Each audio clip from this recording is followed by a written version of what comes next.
We're live, yes, we're live. It's WrestleMania. It's WrestleMania Saturday, WrestleMania Night 1. I was unsure what to call this, to be honest, because I see a lot of people are just calling this WrestleMania 38. I saw some people are just calling this WrestleMania. I saw some people are calling this WrestleMania Saturday. So I wasn't actually sure what to actually call this, to be honest, because I was slightly confused when it came to the branding. Nevertheless, we are live. It's WrestleMania Saturday. The actual show itself, and I was also unsure when to actually go live. Honestly, I was unsure when to go live because the actual show itself starts in 2 hours. But so WWE this year have got pre-shows, kickoff shows for both nights, which isn't unusual for WrestleMania.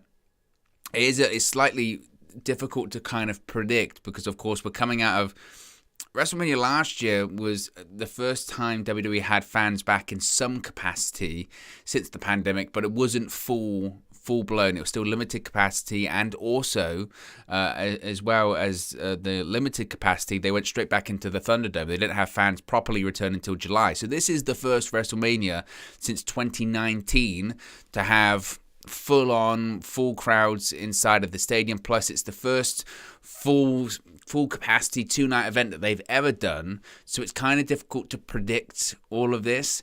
Now, as I mentioned, the actual show, the main card, begins at 1 a.m. over here in the UK, which would be 8 p.m. Eastern Time in the United States.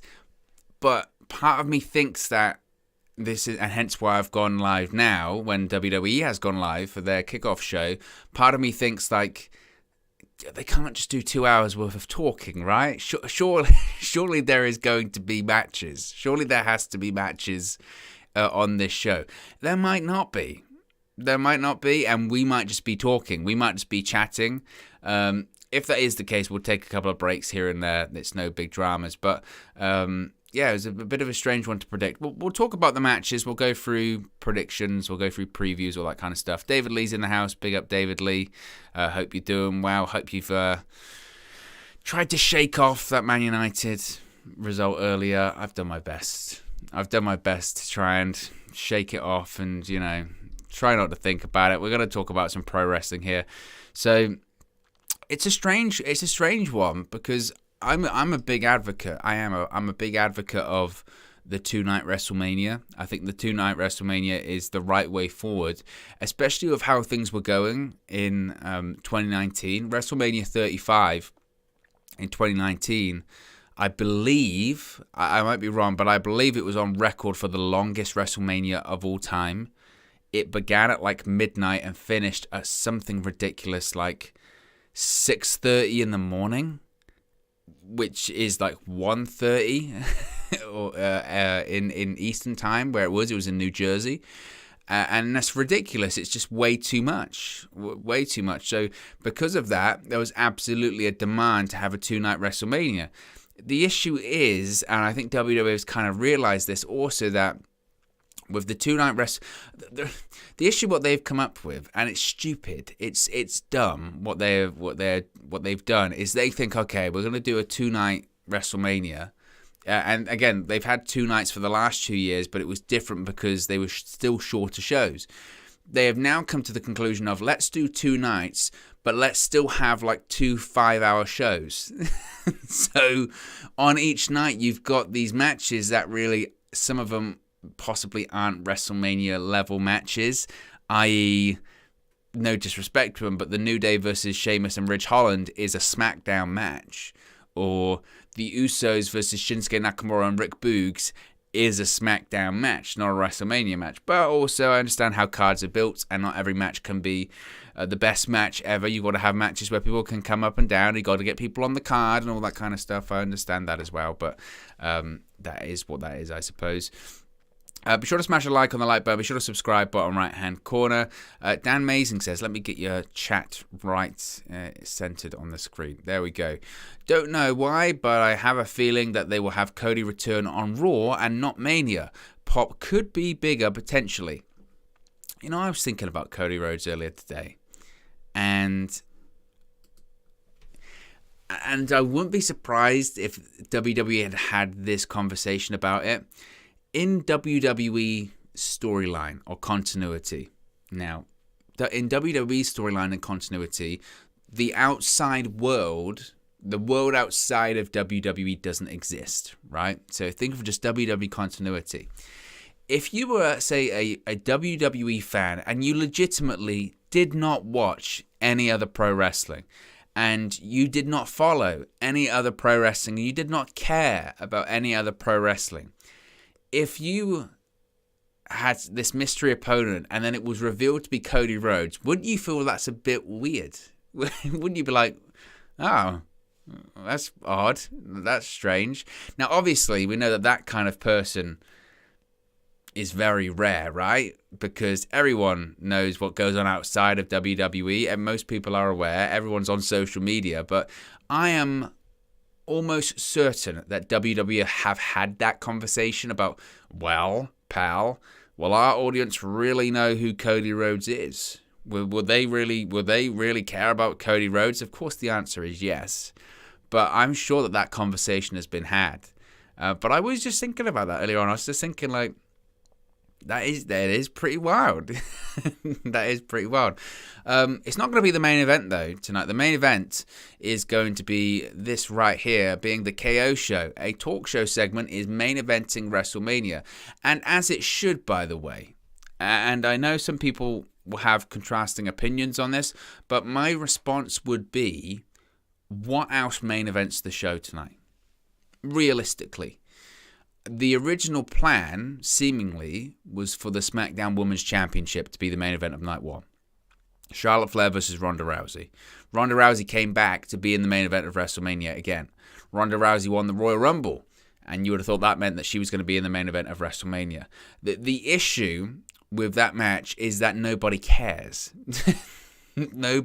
Nobody realistically cares. That feud between them is so cold and so dull and so illogical that it's just, if they put that in the main event of this show, I think they'd get booed out the stadium. I really do. They're worth putting it in a middle of the card spot where maybe they won't get booed, honestly, because I think that's going to be the case. And what does this crowd ultimately really want to see tonight?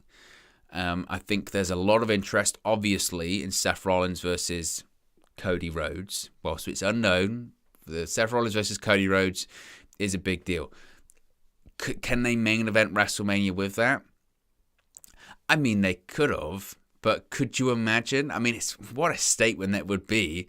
Oh, yeah, we've got the guy, we've re-signed, the guy that was a founding member of AEW, our main competition, an AEW EVP. Oh, yeah, and not only did we have him return at WrestleMania, we put him in the main event. Vince ain't willing to put over that kind of level of competition. He's just not. Now, I think Cody Rhodes could be WWE champion in a couple of months. I really think so. That's not to say that he's going to beat Roman Reigns. Roman Reigns is going to split the bouts. The bouts are going to be separate again after WrestleMania. But I wouldn't be shocked if Cody Rhodes wins the WWE Championship. He's got to be on Raw, so I really wouldn't be shocked if that happened. But they just can't have that be the main event. They can't have, Cody return in the main event, because talk about putting someone over, because who's to say at the end of his contract, we don't know how long it is, but at the end of his contract, who's to say he doesn't go back to AEW, right? If he's only signed for a year or something, and we really don't know the terms of it, so yeah, he can't. So I look at the rest of the card and I go, well, what's going to main event WrestleMania? Now, Becky Lynch versus Bianca Belair is, a fair one. Both of them have been in WrestleMania main events before. It's the women's match, I think, that has more momentum and more steam. But I don't know if it has enough. I mentioned before, when it came to Stone Cold Steve Austin, part of my issue with Steve Austin, and this is going to be more than a talk show segment. This isn't going to be a typical WWE talk show segment, which is usually bad comedy and, average promos. It's going to be, there's going to be a lot of physicality. This is going to be essentially a match without a referee. There's going to be a brawl. This is going to be action. Reportedly, Steve Austin's going to be, wearing his his vest and having his shirt off and all that kind of stuff. It's going to be as much of Steve Austin wrestling as we have had since 2003 when he retired. And my point before was that if Steve Austin's coming back, he should come back for nothing less than the WrestleMania main event, because he is one of the biggest stars of all time. He just is. He is arguably the single biggest box office attraction in professional wrestling history and that's over a short period of time. And that's what's so unique about Stone Cold Steve Austin, is that, you know, with other people, with people like Hogan and with people like John Cena and even to an extent, I guess, Roman Reigns, right? They have had way longer careers on top than Steve Austin ever did. Steve Austin got hot in 97. By 2003, he had to retire, early 2003. He was only on top for 6 years, and during that period of time, he missed a year because he had to have neck surgery. So we're talking about only 5 years on top. That's insane. That is absolutely insane. For what he achieved and for what he, you know, set in terms of record, merchandise, all that kind of stuff, he's still one of, if not the top merchandise seller in WWE today. He hasn't wrestled a match in nearly 20 years. That's how big of a star Stone Cold Steve Austin is. And again, my point with that is, and this was always my point with him, is that if he's coming back, it should be nothing less than the WrestleMania main event. Now, again, this is not a match, so I wouldn't be shocked, as I said before. I think if this goes well, Steve Austin versus Roman Reigns next year, WrestleMania main event. I know it's in Texas. I know this is meant to be the big last hurrah, but it's not a match. And I think if it goes well, anything's possible. I still think it's crazy because I never thought he would come back to do a match, and he hasn't yet. But I wouldn't be shocked. I wouldn't be shocked, and I think that's going to be absolutely fascinating. So I'm really excited for that, obviously. Now, speaking of the Raw Women's Championship, of course, it is on the line tonight. We've got Becky Lynch defending against Bianca Belair. As I mentioned, out of the women's matches, I think this one has way more steam than the other one. I think what they've done in recent weeks has really, really amped it up, to be honest with you. I wasn't totally sold on it, but I feel like the stuff they've done in recent weeks with Becky Lynch legitimately getting injured and then returning to Raw and attacking Bianca Belair and her throat, and then the hair angle they did on Raw. Of course, Becky Lynch has got a new look now because of that.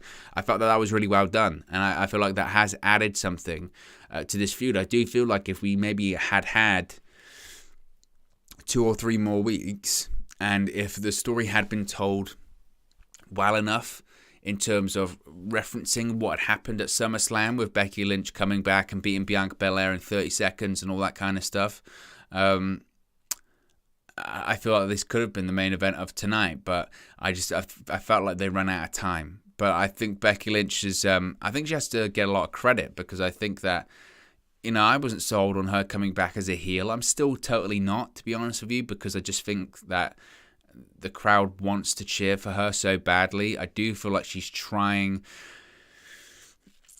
She saw what happened with Roman Reigns and the success that he had turning heel, and I think that her hope was, and her thought process was, well, I can do that. The issue is that they were not the same situation.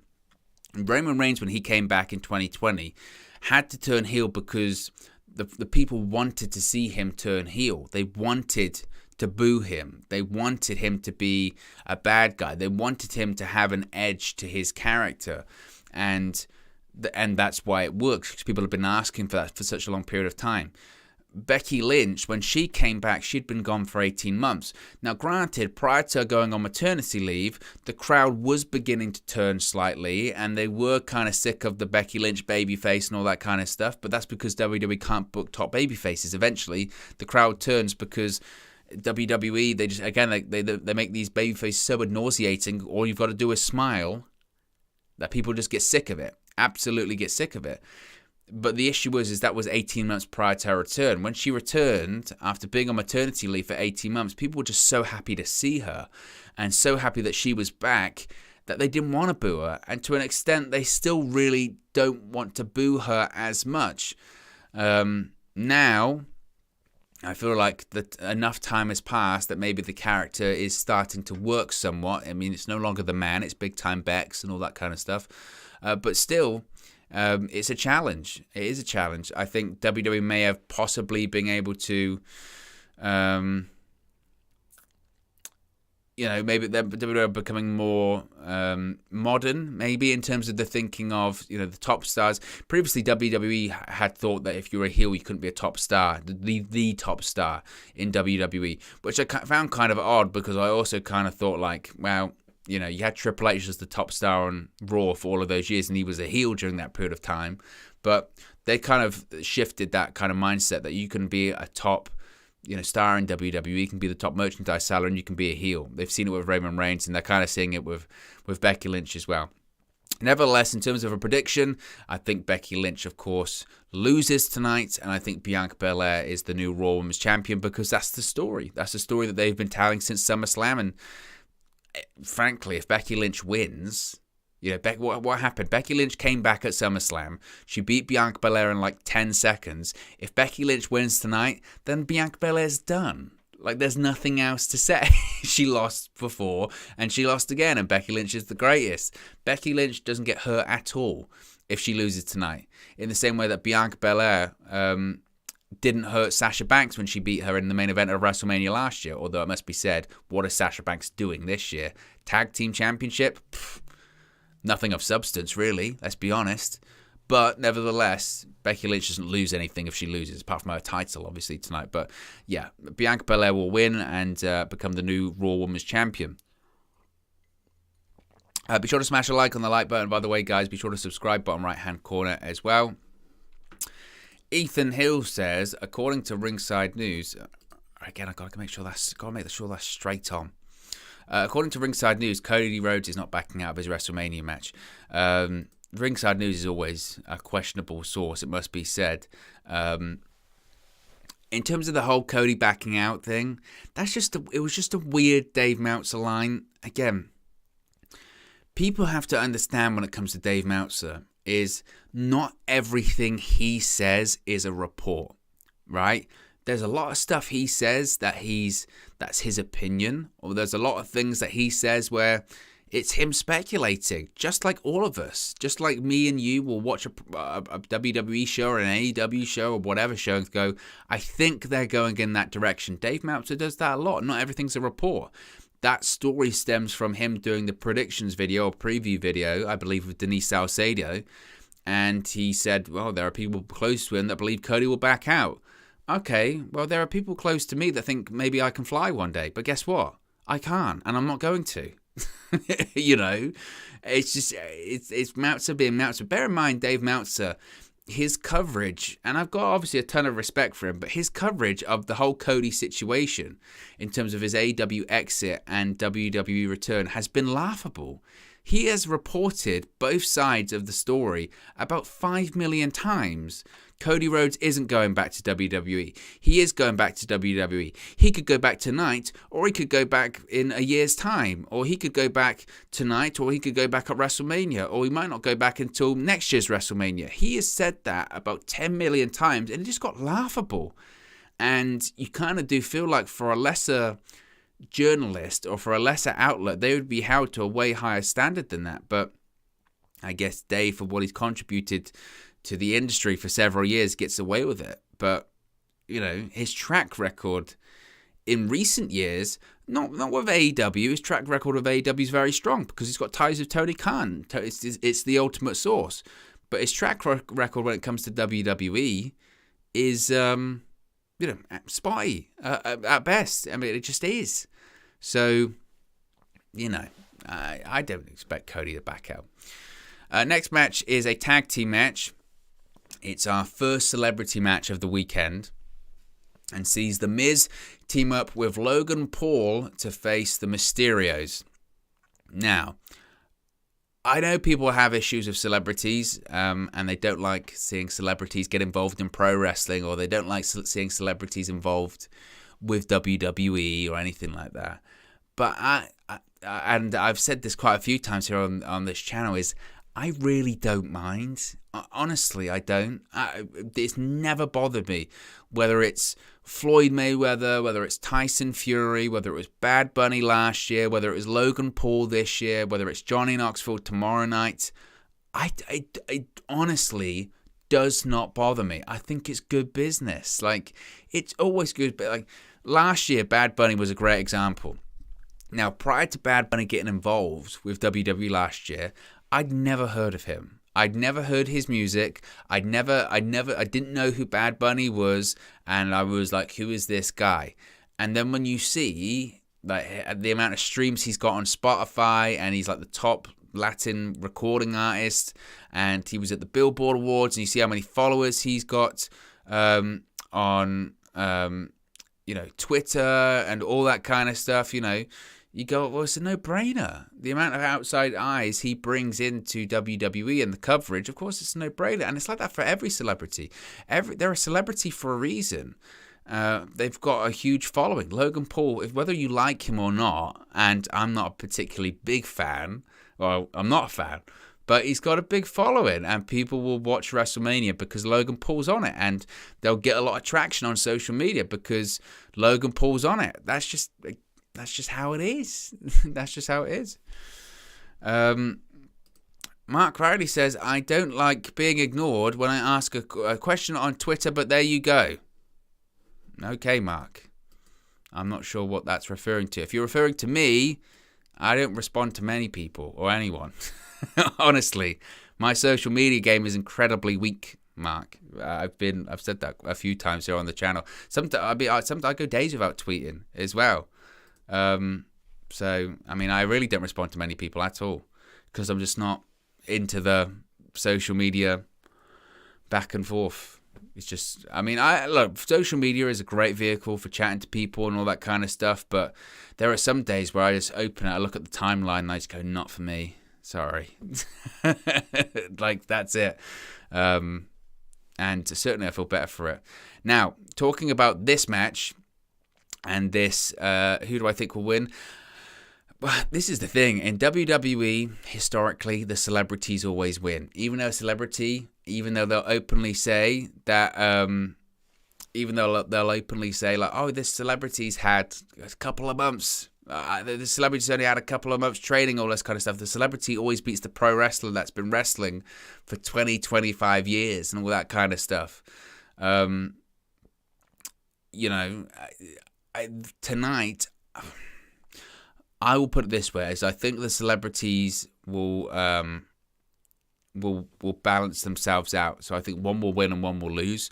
I think tonight, the Miz and Logan Paul, I think they win. I think the Miz and Logan Paul beat the Mysterios, and I think Johnny Knoxville loses against Sami Zayn tomorrow night because he should, because that's the gimmick, right? That's the gimmick, So I think that's the way. And look, Miz, he's got his WrestleMania spot, hasn't he? Right? It's the Miz. Last year it was against Bad Bunny. This year it's teamed with Logan Paul. He's got his spot because he's reliable.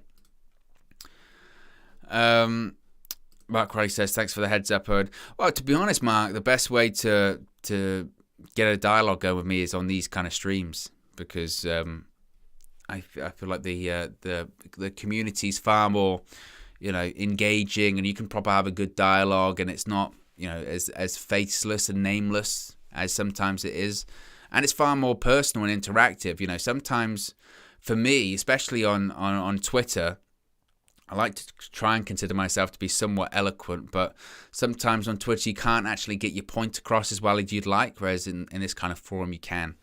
At least I hope to. Dan Mazing says, it's going to be like a page. Who else could carry external performers? The Miz and Jericho are the only two of the top of my kind that are good at it. Jericho made Fandango relevant, and the Miz has made Bad Bunny and Logan, to be fair. Well, Bad Bunny and Logan Paul were certainly relevant prior to WWE. I don't think they need WWE to be famous or anything like that. They're certainly famous on their own. What I do think it is, as you mentioned, very complimentary, frankly, when you're put in there with a celebrity, because it's a big, statement from WWE that they think you have the ability to help and protect and carry people that are inexperienced, and especially that are valuable as well. It's not just being inexperienced, it's also being valuable.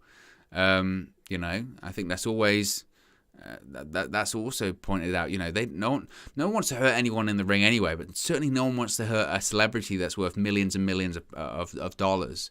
I think that's worth pointing out as well. Now, the match we got up on the screen, of course, is Drew McIntyre versus Happy Corbin. And I mentioned there are some matches on this show on both nights that are really not WrestleMania matches.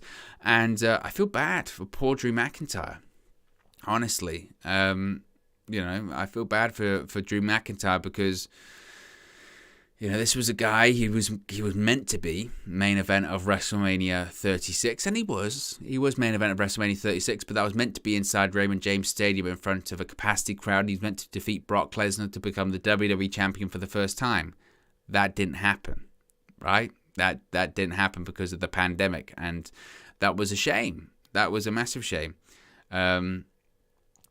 And like last year, he opened the show in front of a crowd, and everyone assumed that he was going to be opening the show, and he was going to be winning the championship. He was going to get the moment that he didn't have the year prior, and again, it didn't happen. It didn't happen, and this year he's facing Happy Corbin.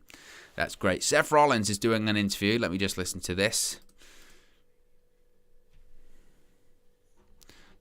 Who's it going to be?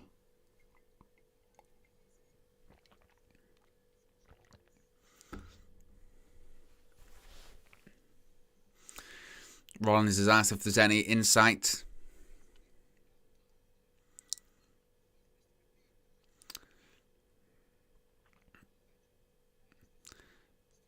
He asked if it was going to be a legend from the past.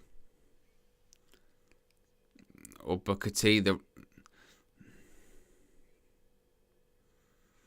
Someone from NXT. Braun Breaker, perhaps. He lost earlier on. That was surprising, wasn't it?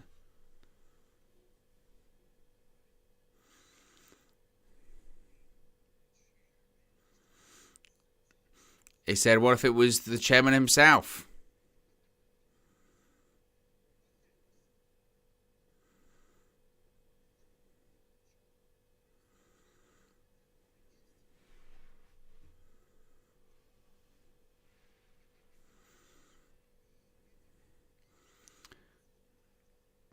He said it's not about his opponent, it's about him.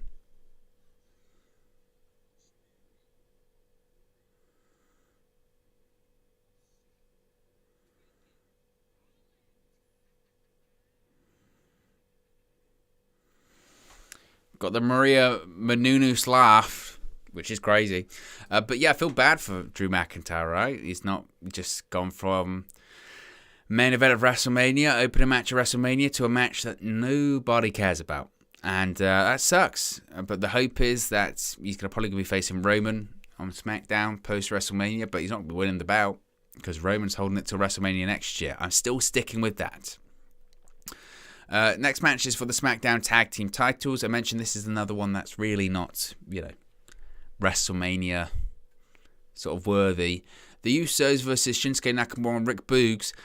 I don't see a title change here. It must be said. I would be really surprised if we saw a title change because isn't the gimmick keeping all the belts on the Bloodline? So I don't see why they would switch the belts, in my opinion.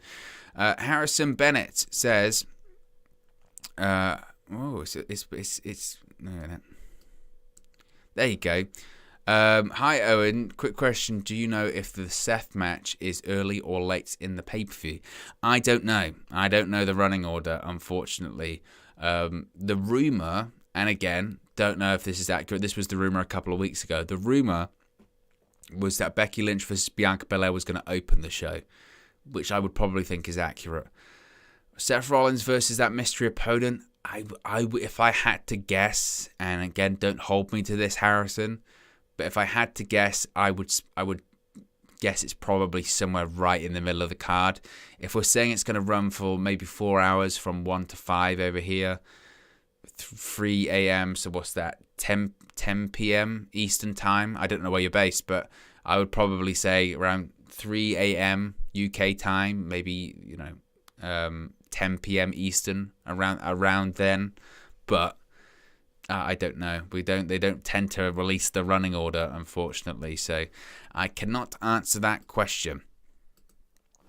The next match, as I mentioned, this is where we get into there are several matches on this show that probably just shouldn't be, is Sheamus and Ridge Holland versus the New Day, Kofi Kingston, of course, and King Xavier Woods or King Woods or Xavier Woods. He's got 5 different names. He was saying that they've changed his name 10 times, which is always funny. I guess the New Day win to get some kind of redemption for Big E. Of course, he was not in Texas. He's at home with his broken neck. But I know the original plan was to do the 6-man match with Pete Dunne, Butch. Obviously, that didn't happen. And that does feel somewhat more WrestleMania-like, because it would have been the first time the New Day as a trio had teamed up in, 2 years? And that would feel somewhat WrestleMania level. But this match, and I know obviously the Big E thing changed it, but this match, I mean, you'll see it on SmackDown in a week or a couple of weeks. We'll probably see it several times between now and the summer, and they'll say it's a WrestleMania rematch because it's just a TV match. And I'm not saying it's going to be a bad match, and I understand that every match on the card can be this amazing WrestleMania match, but this is just, I just look at it and I go, it's not a WrestleMania level match for me. And it goes to show, which has been my point every time I talk about this with Xavier Woods, is that the King of the Ring means nothing. Absolutely zero. And if you watched that tournament last year, you'd have realized that very quickly. That was just a gimmick for the Saudi pay-per-view. Look at the winners. Who won those 2 tournaments? Zelina Vega. She's the women's tag team champion. That means nothing. She talks with a British accent now. Okay? Xavier Woods, he's King of the Ring, great, but it doesn't mean anything. It just it means nothing. Mark Riley says, I don't know why I was doing that. Mark Riley says, Owen, were you surprised that Taker didn't mention Foley or Austin in his Hall of Fame speech? No, I did the video earlier today. I mean, I saw people making stuff out there. I think, was it Mick Foley's daughter, Noelle Foley, said, I was surprised that he didn't mention my father. Look, the Undertaker's speech was 40 minutes, 45 minutes. It was long. It was a long speech. And he can't mention, if the Undertaker was mentioning every opponent, he would be still talking right now, and he can't, and it's not about them, when I saw that Noelle Foley had said that, it was a case of, but it's not about you, and I love Mick Foley, but it's not about Mick Foley, it's about the Undertaker. He can say what he wants, he can talk about who he wants, he can thank who he wants. I'm sure there are plenty of people in that speech that he wanted and hoped to thank, but he couldn't, for various reasons. So I really didn't think it was a big deal. And I think it speaks volumes that a lot of people's focus coming out of the Hall of Fame were talking about who he didn't mention as opposed to who he did. That seems to be, the current social media world, isn't it? Focusing on what people don't do as opposed to what they do. I was seeing a recap of the Steiner brothers being inducted into the Hall of Fame last night and having Scott Steiner on a live mic. Boy, is that a riot, right? It is wild just to see Scott Steiner inside of a WWE ring again.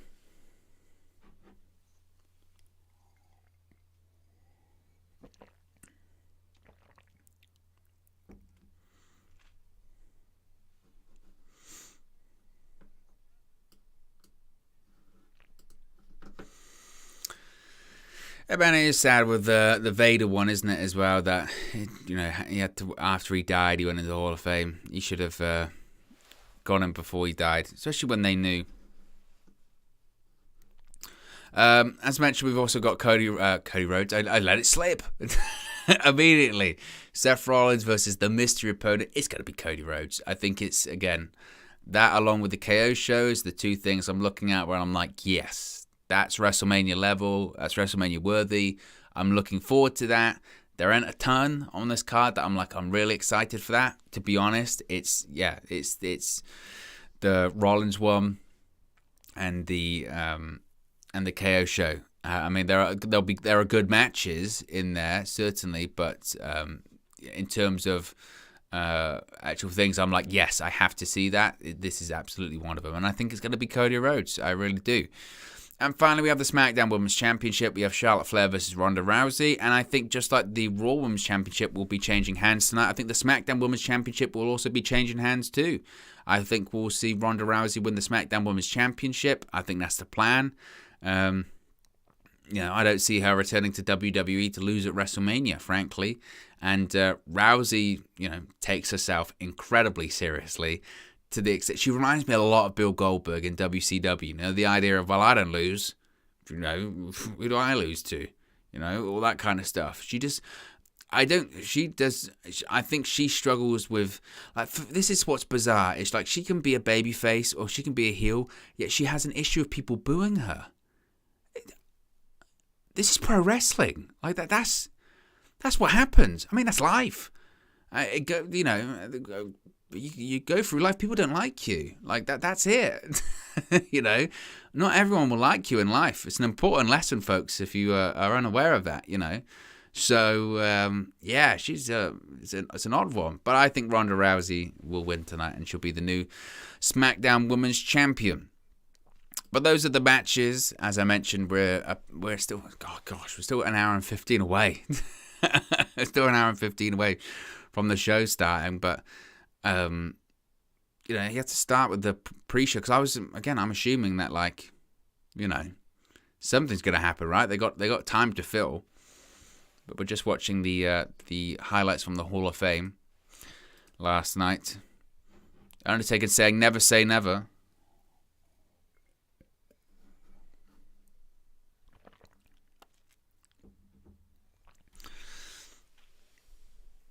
What I enjoy is seeing Randy Orton just, keep marking out.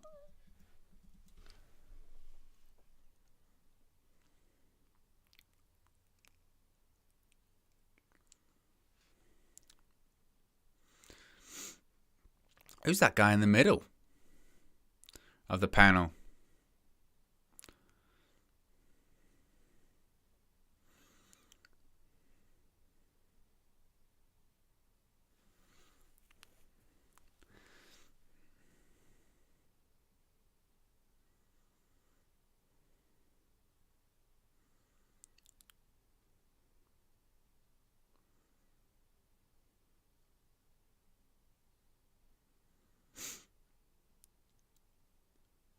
He has 25 million followers on TikTok.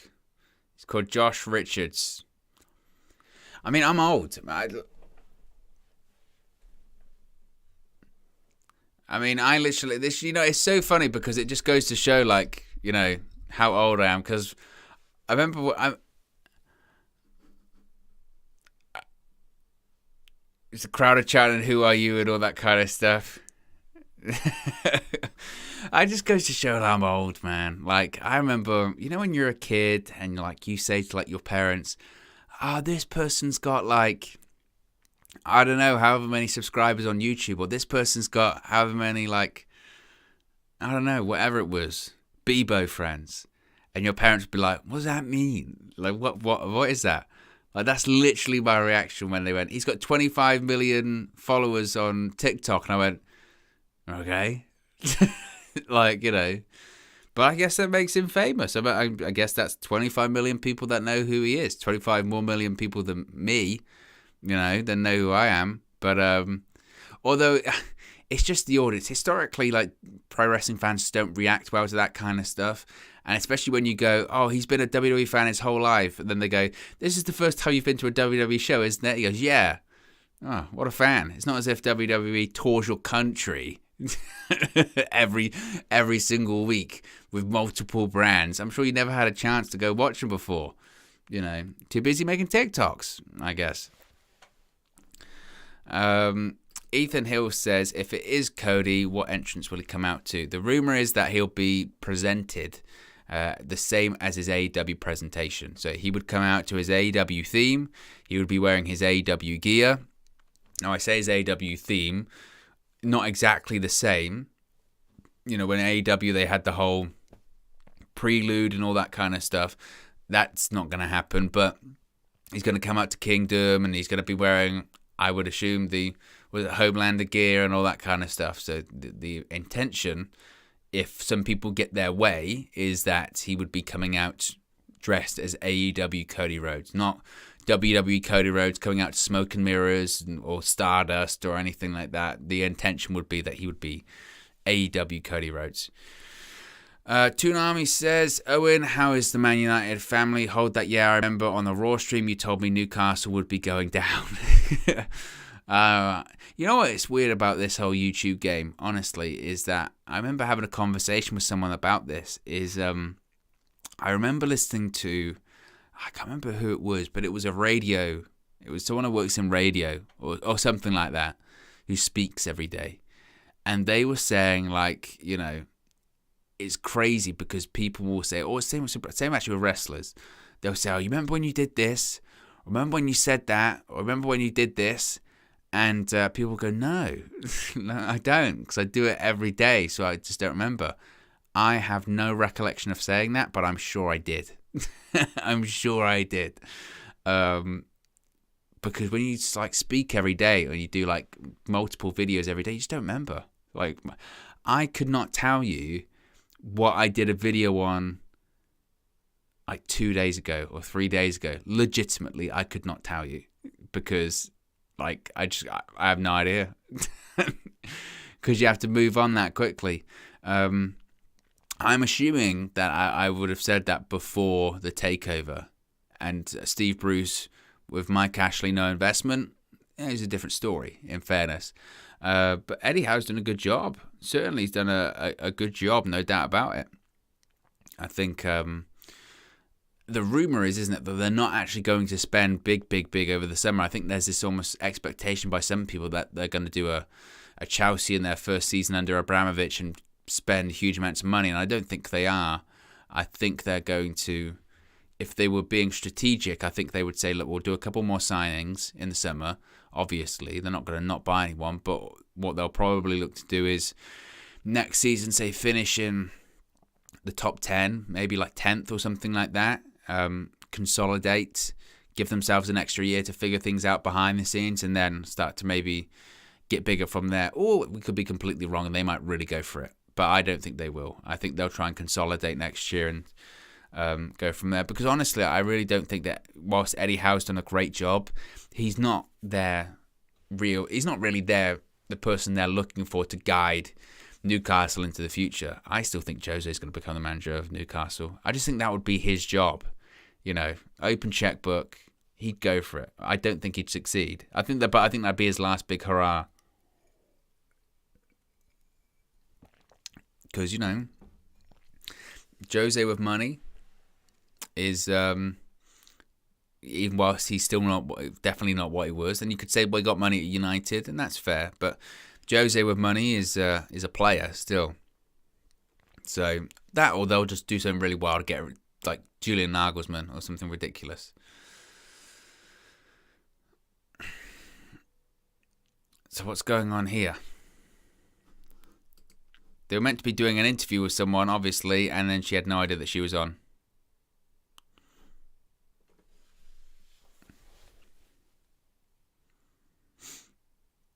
But the crowd is still pumped up for WrestleMania.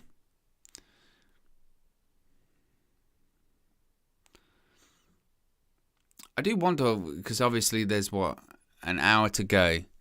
And they're doing the pre-show. They've got people standing outside, and you do just sort of wonder, if it was me, I know it's still an hour to go, but I'm like this when I go to Man United games. I don't give a damn if I'm in the stadium and it's like an hour and a half before kickoff. I just want to be in the stadium. I don't want to be lingering around outside. I want to be in my seat. I want to be comfortable, and then anything else I can do, I can sort of figure out as the time goes on. But I don't want to be milling around outside and all that kind of stuff, you know. But I'm always like that. I'm like that for streams. When I do streams and stuff like that, I'll be like here waiting for like 10 minutes. Like, I'm never late, ever. And my stream might start late, and that might be for various reasons, but I'm never late, ever. Pretty liable. Toonami says, yeah, we want to do it right. I mean, look at Everton. Exactly. Yeah, well, yeah, exactly. They might be going down.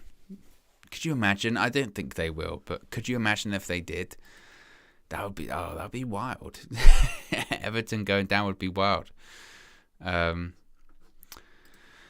Mason says, you going to WWE Live at the O2 or in Newcastle later this month? I am not going later this month. Unfortunately, my schedule did not permit anything like that. I'm debating the stadium show that they're doing later this year. The only problem is, and with all this kind of stuff, the only issue is that if I go to the show, like for instance, when WWE does that stadium pay-per-view later this year, if I do that, I can't do this here, which I want to do. I want to do that because I like the interaction of it all. You know what I mean? So I don't know. But what I'm hoping is that I can arrange something really, really cool for if I were to go to the stadium show in terms of filming content and giving you some guys something really different and really unique. So I am thinking about that, but whether or not I'll be able to pull that off is difficult to say. It's difficult to say. Let's do a quick subscriber check. See if we can set ourselves a target or something like that tonight. That'll be interesting. We always like to set ourselves targets.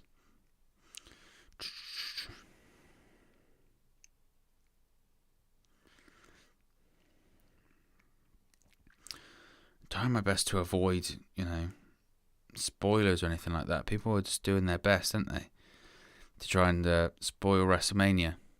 That's the most dangerous time for spoilers as well. Is right before the show. They'll try and get you. They will legitimately. They'll try and get you.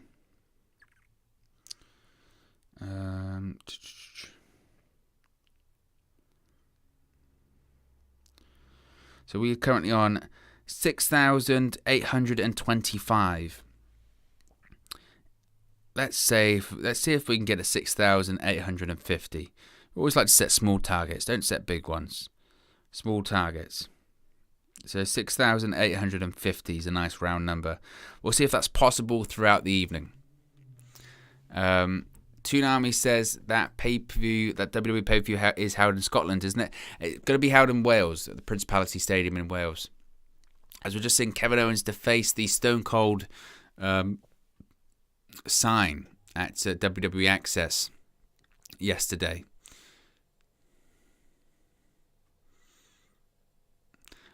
I think it's like it was a legitimate painting as well. How furious would you be? It looks like a legitimate, properly like spray painted, picture as well.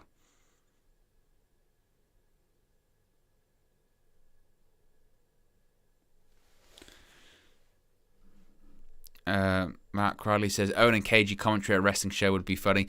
Hey, you never know what could happen with the KO show later on when it does debut. Daz says, who do you think Seth's opponent will be? I think it will be like everyone thinks it will be, and that is Cody Rhodes, obviously. Magnificent One says, do you know there's a Walmart Supercenter right across from the back of Cowboy Stadium?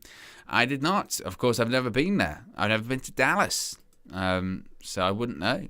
But I'm sure with these all of these modern stadiums, they're surrounded by shopping centres and outlets. It's like Wembley. Wembley's right next to a ton of shops. But you're not allowed to actually bring anything you buy in the shops into Wembley, which is odd. So even if you purchased it, you just can't take it in. Can't go into the stadium, which is certainly strange. Be sure to smash a like on the like button. We've got over 30 people watching. Let's see if we can get up to 30 likes. We've got 18 likes. See if we can get to 30. If everyone smashes a like, we will get to 30 likes. And be sure to subscribe as well, bottom right-hand corner. Dan Mason says, will WrestleMania one day come to Wembley? Don't see why not. Literally, it's perfect for Mania, but maybe Vince doesn't think it will sell well. Look, WrestleMania in the UK would sell out. They would sell out a stadium. They could do 80,000 people easy inside Wembley. It would be no problem whatsoever. The biggest issue is the time difference. That's always been the problem, is the time difference.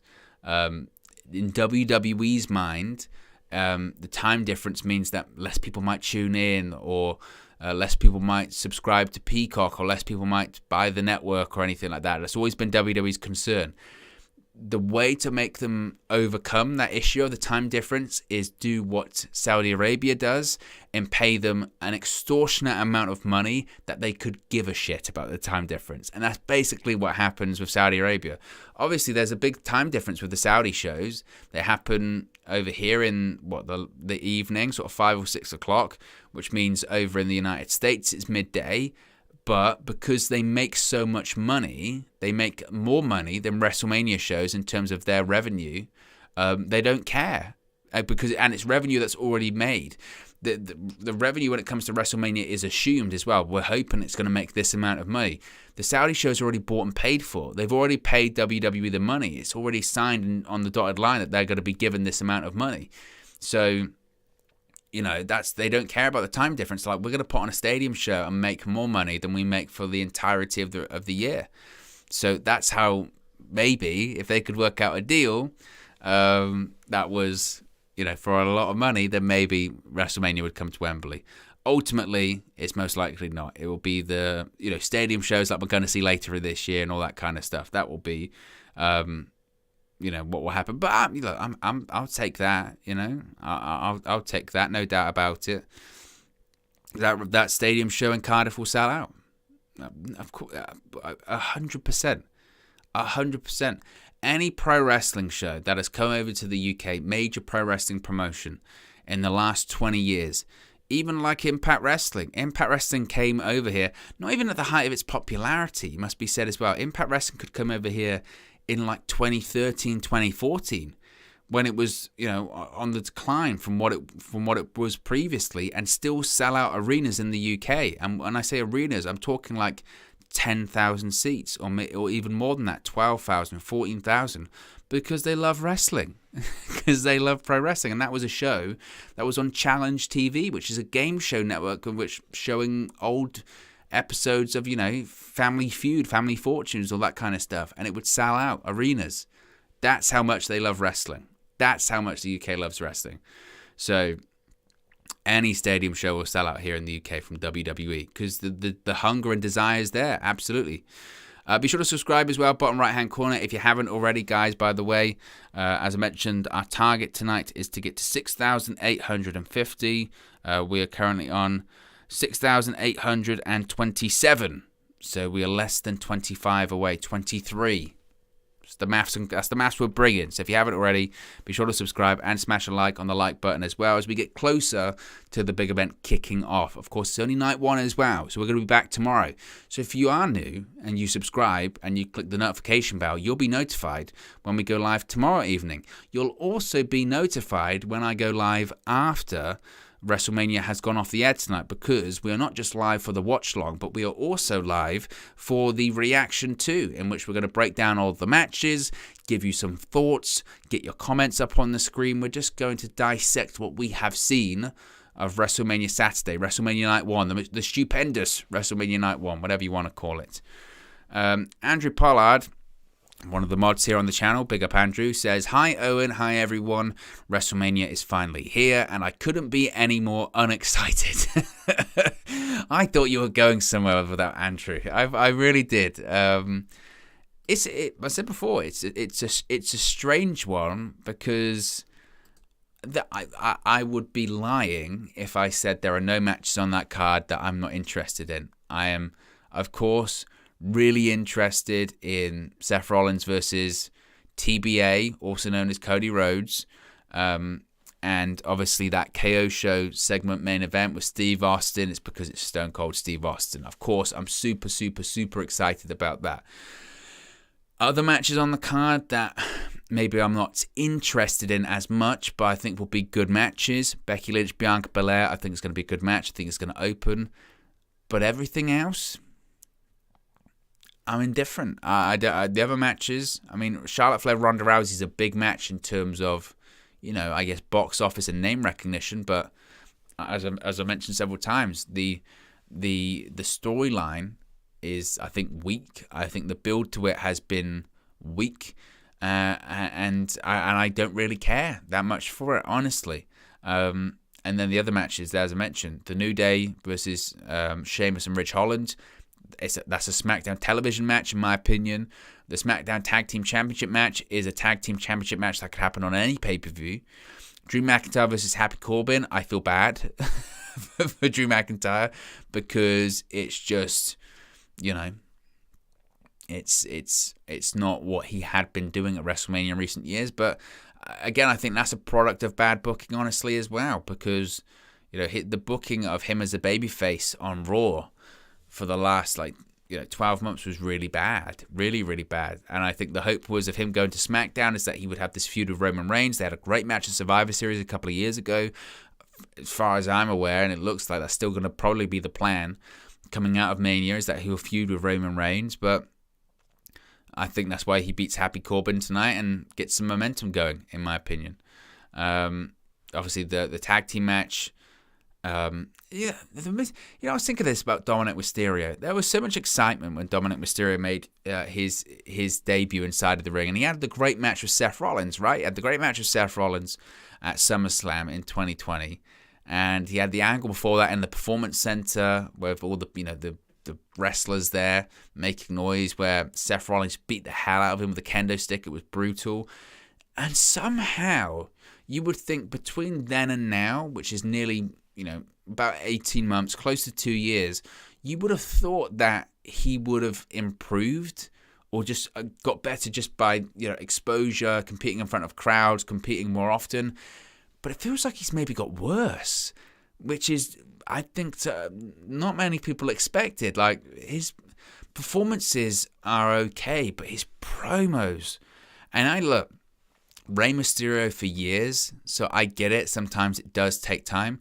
Rey Mysterio for years was not a good promo. Like, he was not a good promo.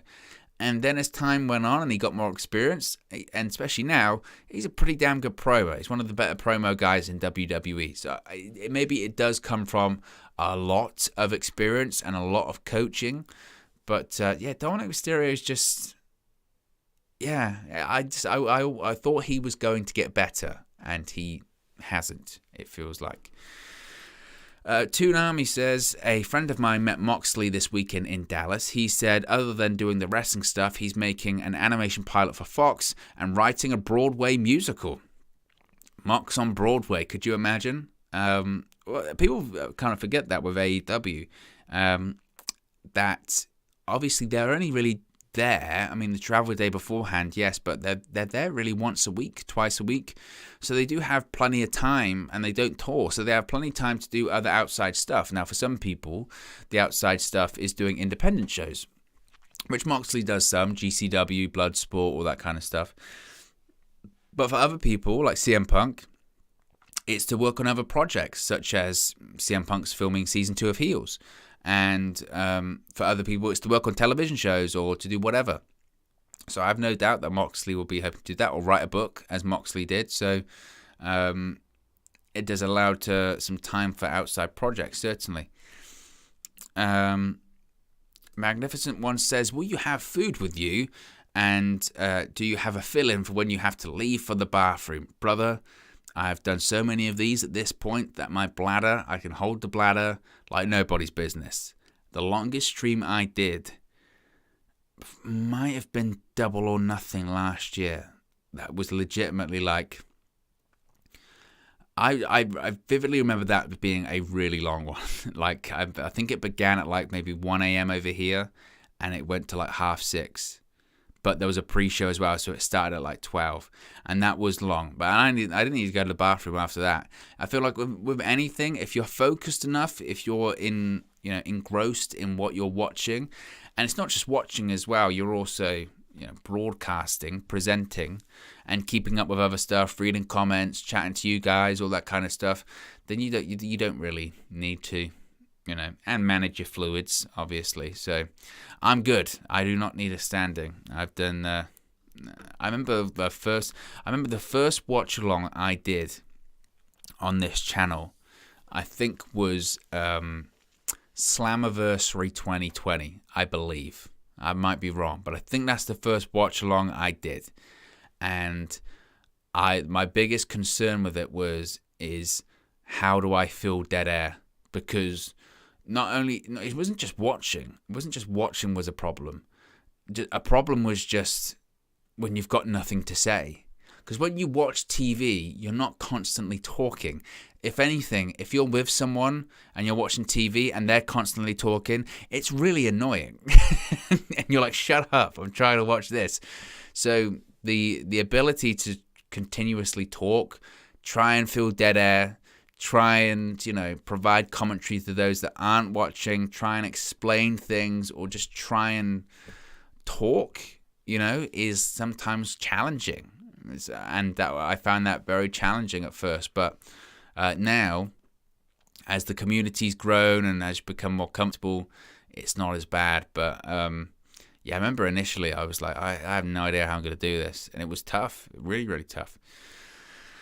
Jay says Bianca and Becky should add a stipulation to their match. I would assume, obviously this isn't happening tonight, but I would assume that at some point we're going to surely get hair versus hair. You don't do a hair angle, then don't pay it off of hair versus hair. I know, oh God, it's Jake Paul. Jeez. Oh dear. Oh dear. What reaction has he got? Let me guess.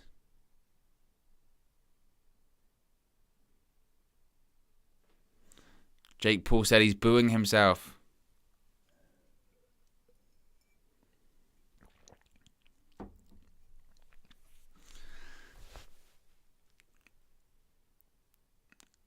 Jake Paul's just been screaming that Rey Mysterio is old.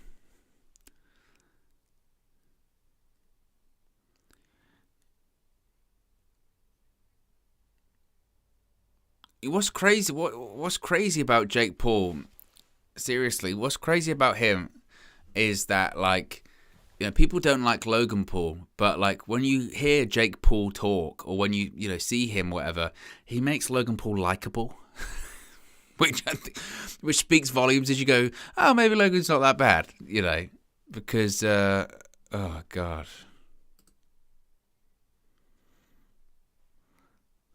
She's just screaming at the universe there. Ash says, hey, Owen, hope all is well. What are you most hyped for on either night of WrestleMania?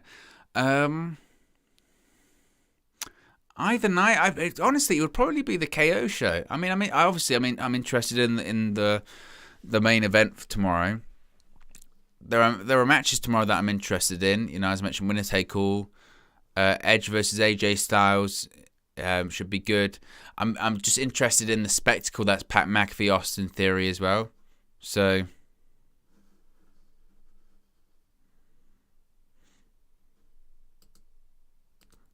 Jerry Lawler's doing his comedy routine that is not aged a day since 1993. He's trying. He's going to start doing jokes about Stu and Helen Hart again, like he did before. Gosh, which were funny back in the day, but now. Ugh.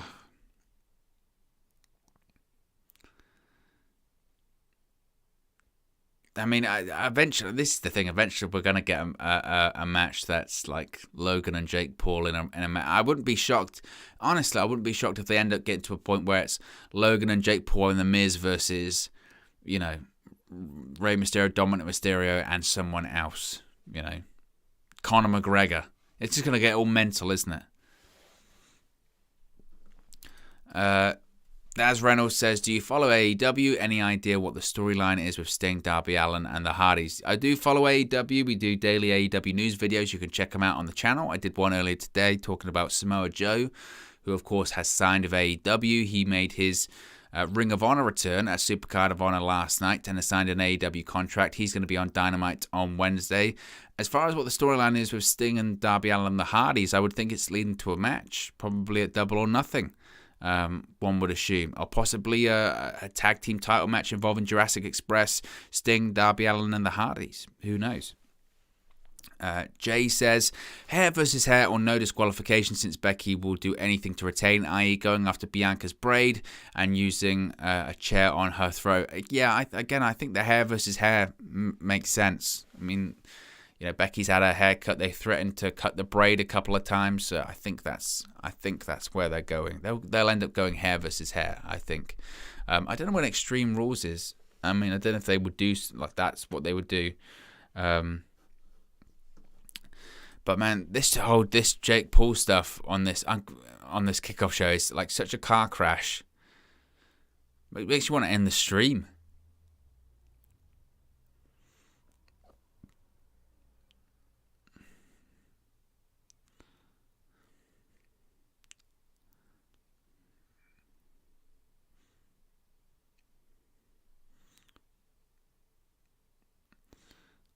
It's honestly, it's awful. It really is awful.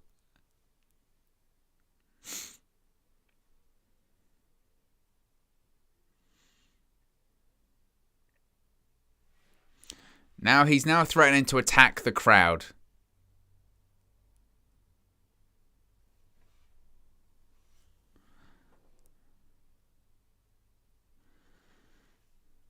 Ugh.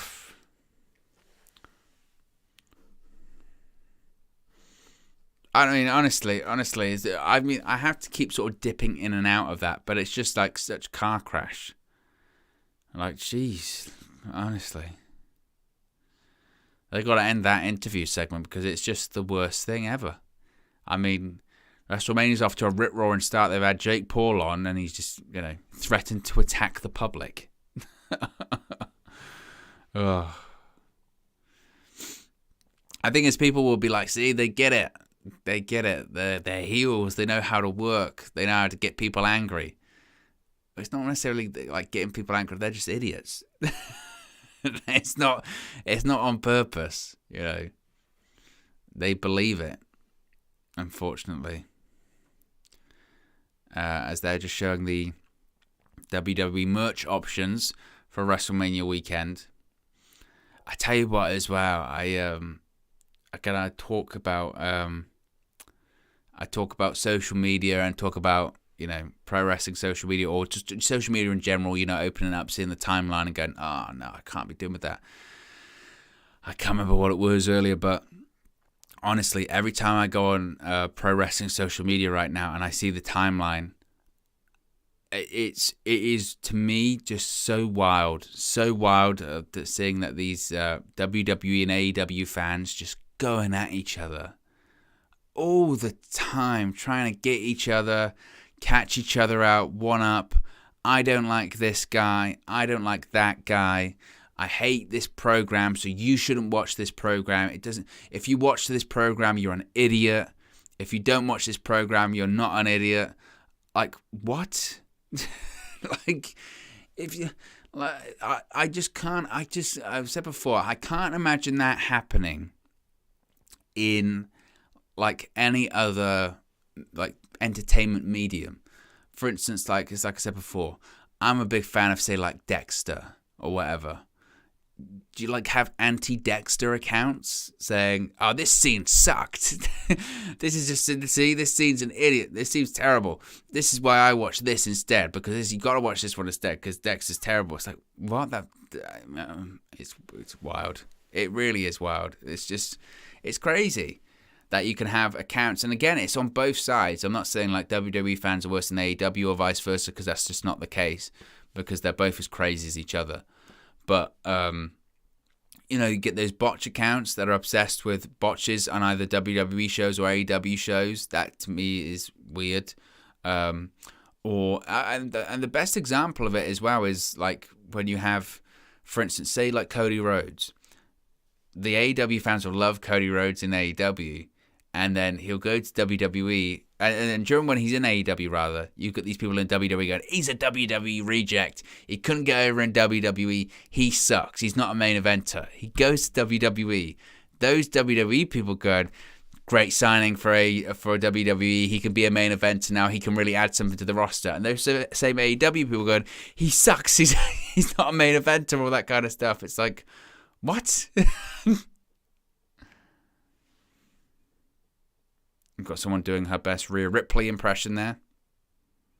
She actually shoved the kid out of the way to do it as well, which is a bit much. Jake Paul's gone, thank God. Ash Sims says, I stay away from wrestling Twitter. It's just people getting angry over nothing. It's very true. It's very, very true. Mick Thompson says, are you ready for WrestleMania? I'm hoping so. You know, I mean, we're about 40 minutes away from it starting. It's taken long enough to nearly get here. Again, we went live when their kickoff show went live because I was under the assumption of like, look, you know, they're going to, it's 2 hours. Basically, I was thinking, like, we're going to see Finn Balor versus Damian Priest, right? We have to. We've got to see Finn Balor versus Damian Priest because they've got to get on the card somehow. And also, it can't just be 2 hours of them talking, can it? Turns out it can. And it is 2 hours of them talking. So, yeah. Magnificent One says, anyone seen the video of Vince McMahon showing Gronk how to fall off the balcony onto a mat below at rehearsal at WrestleMania 36 at the Performance Center? The guy is indestructible. You know what? That was such a strange video because, like, for me, I watched it and I understand the sentiment. Vince McMahon, 70-year-old guy, you know, jumping off a balcony onto a crash pad, badass. But I didn't understand why Gronk was so afraid. Like, it's I get it's a balcony, but the height was not, like, you know, ginormous. And, like, I think most people, if they've been to, I don't know, you know, any form of, like, play park or any kind of, you know, trampoline place, bouncy castle place, you've probably fallen about 6 feet onto a crash pad or whatever. It's fine. I just couldn't. I couldn't wrap my head around why he was so hesitant on doing it. And Vince McMahon was like, "Yeah, see, it's not a problem." And everyone's like, "That's badass." Again, because he's 70, but it's like that's not like, you know, this horrible stunt or anything like that. Fat Thor says, good morning, Owen, 7:15 at where I am from. Any match results so far? We haven't even begun, Thor. We haven't even begun yet. So you've joined just in time. Toonami says, you wait until Cody comes out. The E-Drones will be out for AEW Blood. We all knew Cody was not going to be an AEW lifer. I knew the second he sold WCW pay-per-view name rights, he was probably going back. I thought it was going to be, honestly, an AEW for the rest of his career because I thought that all the AEW EVPs would be. It's a wild story. I do think it's quite funny that the bit where, you know, he sold the Bash at the Beach and the other pay-per-view names back to WWE to get his last name back, and he got it back, and WWE got the pay-per-view rights, and now AEW ends up with nothing. But I'm assuming Cody was the one to secure those rights. So, you know, in the first place. Xavier Woods, man, he's got a look going on. He has got a hell of a look going on. He's got an afro. He's got wide sunglasses. I'm not sure if his crown will fit on that hairstyle he's rocking at the moment. If you haven't already, be sure to smash a like on the like button. Got nearly 70 people watching. Be sure to subscribe, bottom right-hand corner as well. Trying to get to the target of 6,850 subscribers this evening. Less than 25 to go. We'll take another look quickly. We are currently on 6,836. So we're only 14 away. Only 14 subscribers away. So if you haven't already, be sure to subscribe. And we could hit our target. Imagine this. We could hit our target before the show's even started. I'll have to make another target.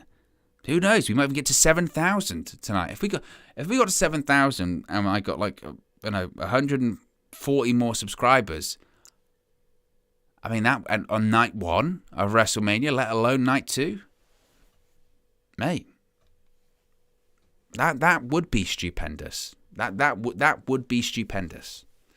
Is it possible? I don't know. Anything's possible in the World Wrestling Federation. Is that what they used to say at the beginning of SmackDown? Remember was it SmackDown 2 with Jim Ross used to say that?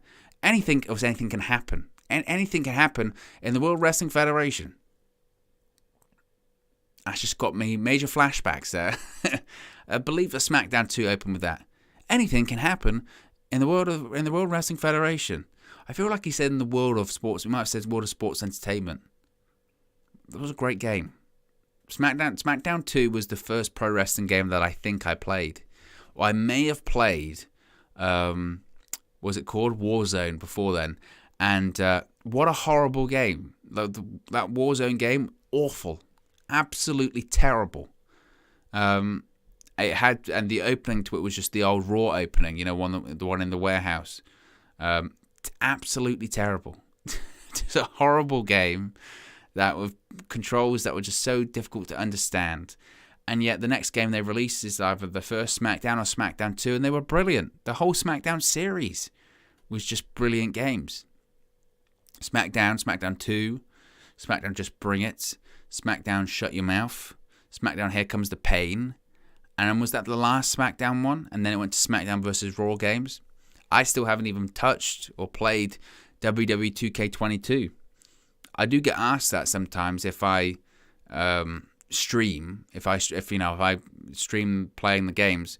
I don't know if you guys would really be interested in that, to be honest. And I don't have the time, honestly, I don't. But yeah. Magnificent One says, do you think WWE should retire the US and IC titles since they have become meaningless to the WWE? Look, I mean, it's wild that you've got a 2-night WrestleMania event and neither title are being defended on the show, and not even that they're not being defended. That's one thing. It's one thing to not be defended, but if they were doing something else on the show, you could go, well, that's par for the course, then I suppose. But it's a case of not only are they not being defended, but neither champions on the show.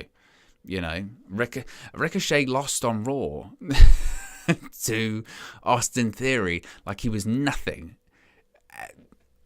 So if they did, it wouldn't matter. But I don't think they'll retire him because, frankly, they sell replicas.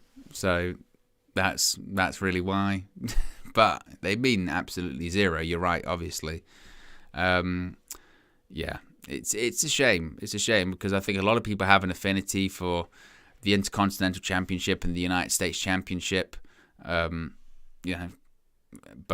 Vince McMahon doesn't. As Vince McMahon said to Chris Jericho, nobody gives an F about the Intercontinental Championship, Chris. And that was the problem. In his mind, nobody cares.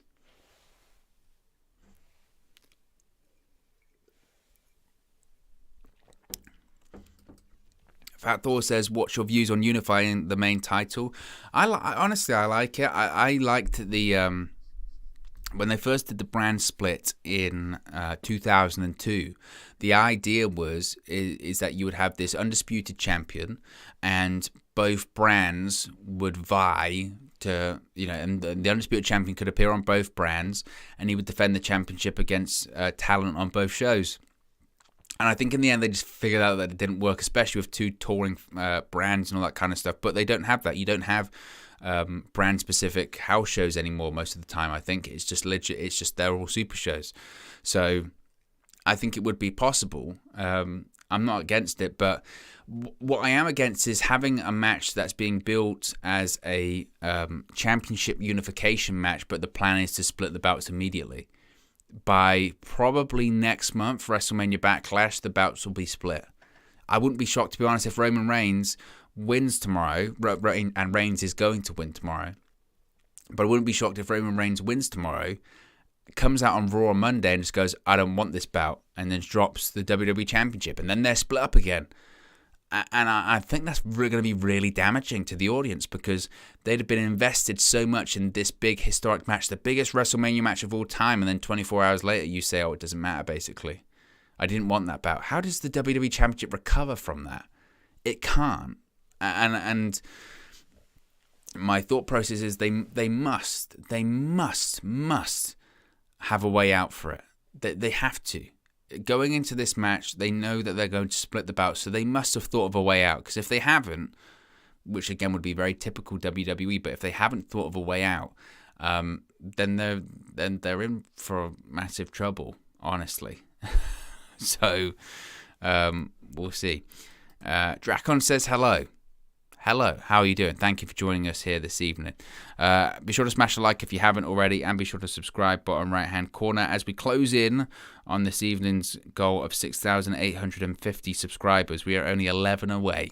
Only 11 away, and then I think once we get to 6,850, then maybe we can look towards the goal of 7,000. That would be insane. That would be absolutely insanity.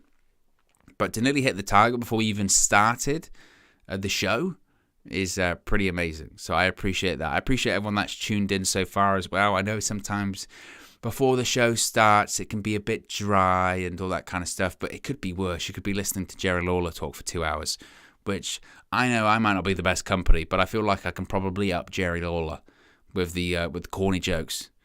He's got butterflies the size of eagles in his stomach right now, right? Ha ha ha ha ha. This is the Jerry Lawler. Fat Thor says, with Vince, that's extremely possible. Unfortunately, it is, yes. Ash Sims says, is the pre-show 1 hour long? We are in the second hour of the pre-show, and we have about 30 minutes left. But we are getting there, folks. We are getting there. We are nearly there. Once we get the show going, it'll be fantastic. We are just under 33 minutes away. It's going to be interesting to see how many people are inside AT&T Stadium for both nights. I think it's reportedly 60,000. Of course, we know that it can hold 100. It's not going to be 100,000 each night. They're not going to have a combined capacity of 200,000 people. But I think if they have a combined capacity of, say, 120,000, I think they'll be quite happy because it'll be more than what they had before. I'm sure also that they will inflate, because that's what WWE does. They inflate attendances. So even though they've probably, I think, sold about 60,000 tickets, I'm sure they'll announce each night's attendance to be like 70,000 or something, and then say, oh, we had 140,000 people there across both nights. And it's like, wow, realistically, you're saying that you had different people on both nights. Everyone was a different person. Realistically, combined attendance would probably be around, I don't know, 80,000. Because there's people that'll be going to both nights. Most people will be going to both nights, honestly. Not everyone, but most people will be going to both nights. So the real actual combined attendance will probably be like, I don't know, 80, 90, like I said. Ash Sim says, what's your opinion on a possible Edge stable? I did see this yesterday. I saw this was a story that was, I think it was reported by Fightful Select, by Sean Ross Sapp, who said that there had been pitches made for Edge possibly to have a heel stable, which could include Damian Priest, and that plans for this stable were set to begin imminently or something like that, or could begin imminently. So we could see a situation where tomorrow, because obviously Edge versus AJ Styles is tomorrow, we could see a situation where Damian Priest, the reason he's not on WrestleMania this year, and I guess also Finn Balor, but specifically Damian Priest, the reason he's not on WrestleMania this year in terms of a match is because he's going to cost AJ Styles the match and side with Edge. That might be the direction that they go in. Which, again, that's entirely possible. That is a possibility. Maybe that's why we haven't seen Finn Balor versus Damian Priest added, because the plan is for Damian Priest to be involved in the Edge and AJ Styles match, which could happen. Which, again, that would make sense to me. That would add up. Fat Thor says they should unify all the titles of the respective divisions. And yes, being the Intercontinental Championship back to its glory days. I remember how Ricky Steamboat, Mr. Perfect, Hitman, etc. were great Intercontinental Champions. I think probably the only problem is with that Fat Thor is that, yeah, Ricky Steamboat, Mr. Perfect. For me, like, when I think of the Intercontinental Championship, I think of Mr. Perfect. Like, for me, it's in the name, but he was the perfect Intercontinental Champion in the sense of that's what that bout was. Great matches, a guy that probably could be world champion, but it's upper in the upper card, not mid card, but upper card, that's the Intercontinental Championship. Dolph Ziggler's a great Intercontinental Champion, right? That kind of thing. And people like, obviously, Bret the Hitman Hart as they ascend up the card as well. But that was 1980s, and early 90s, and just the bout hasn't been booked like that for a really, really, really long time, unfortunately. And that sucks. Even the United States Championship's got an unbelievable lineage. Unbelievable. There have been some great United States champions throughout the history as well. But, like with anything when it comes to mid-card championships, WWE just doesn't care. And they'll go through a couple of, phases where they try and care again. They did it I recall, in 2020. They had the Intercontinental Championship tournament with, they had a Daniel Bryan versus AJ Styles match on SmackDown from the Performance Center. And it was great. The only thing that interrupted it was like 3 or 4 ad breaks, and it kind of disrupted the flow. But it was one of the best matches of the year. And everyone said, yes, that's what the Intercontinental Championship can be. The Intercontinental Championship can be that. And then it goes away again eventually.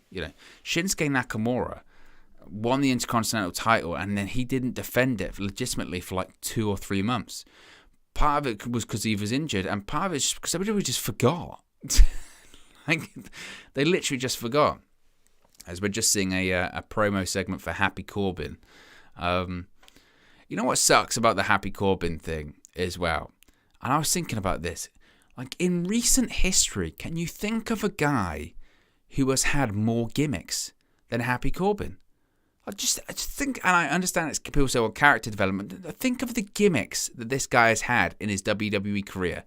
Obviously, comes to the main roster, starts off as, as Baron Corbin. Okay. But what does he then become?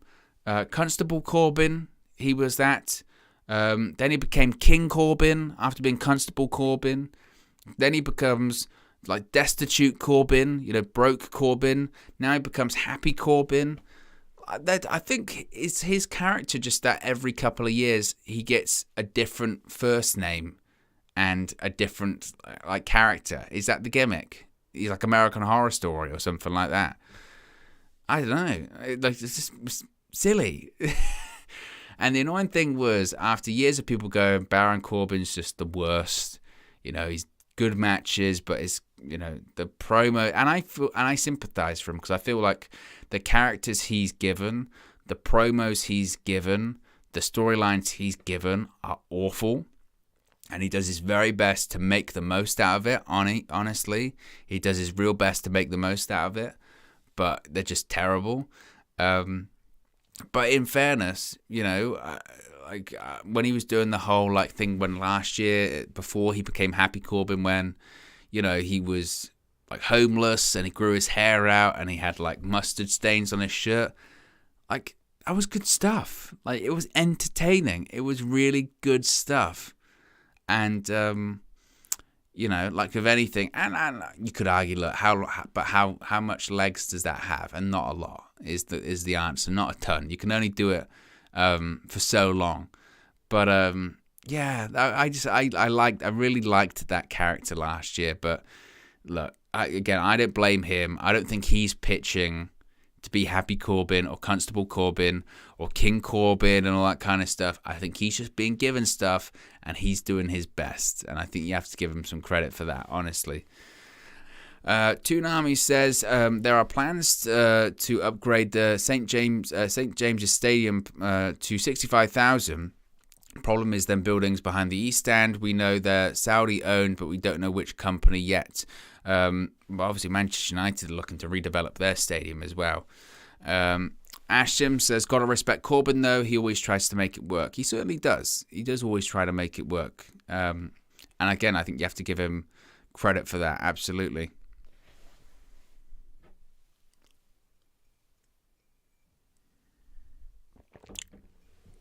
But how's everybody doing? How's everybody feeling? We are, about 25 minutes away. 25 minutes away. We will get there, folks. Once we get into the show. Ugh. Always the way, isn't it? Always the way. These pre-shows are just murder. Absolute murder. I think if you have to listen to Peter Rosenberg for 2 hours, you should get WrestleMania for free. Anyway, oh my God. And Jerry Lawler. While they preview Drew McIntyre versus Happy Corbin. Man. Fat Thor says Madcap Moss doesn't seem to work well with Corbin. Like I said before, WWE are really big. They're really high on Riddick Moss. They've been high on him for a really long time. They had big plans for him in 2020, right before the pandemic hit. And then I believe, if what I read was accurate, is that someone close to him was immunocompromised or something of that nature. So basically, that's why he essentially sat out the pandemic. You just didn't see him, right? During the pandemic, and that's why, because someone close to him was immunocompromised or something of that nature. And then once the pandemic was, I say, under control, but once we were back on an even footing a little bit and crowds were back, that's why he then came back, and why he's back now and wins Andre the Giant Memorial Battle Royale, because they're really high on him. They're big fans of his work. We're only 10 subscribers away, by the way, guys. We're only 10 subscribers away from 6,850. So if you haven't already, be sure to subscribe. Bottom right-hand corner. That's the last push I'm going to give it until WrestleMania goes on the air. We're just having a look at the Andre the Giant Memorial Battle Royale that took place on SmackDown last night. I was talking about this earlier today on my WWE News video that I did, in that I remember when the go-home shows of big events meant something. I remember, I think the best example is the go-home show for Monday Night Raw before WrestleMania 18 was Stone Cold Steve Austin and The Rock versus the NWO, Hollywood Hulk Hogan, Kevin Nash, and Scott Hall. The first and only time in WWE history that the collective three members of the original NWO competed as the NWO in a match. And that was the go-home episode. That was a hot angle, a really hot angle, and a really hot show, and just momentous and historic for a number of reasons, honestly. And that was just days before huge matches at WrestleMania. I mean, so much could have gone wrong in that. And WWE just doesn't do that anymore. They don't go off the air hot right before a big show. And I was wondering why. And it's because the WWE's not in the business of selling pay-per-views anymore. Before, it was this is the angle to sell the pay-per-view for Sunday, and that's not how it works anymore. They found out that people tend to sign up to Peacock or the WWE Network the day of the event.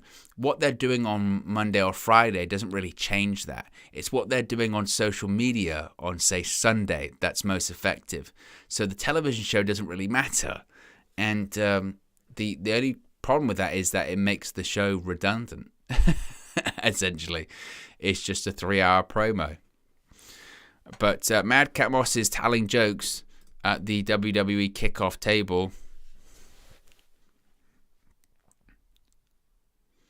He's going to do another one. Here we go.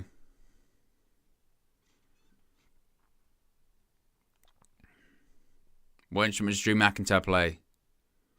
The brag pipes. Booker T's laughing. Booker T loves it.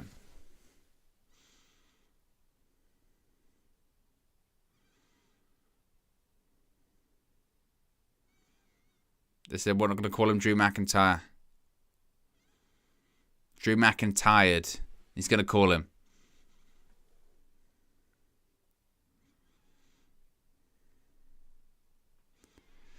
There's one thing you can say about Riddick Moss is the guy's absolutely ginormous. He's jacked. He's asking for one more.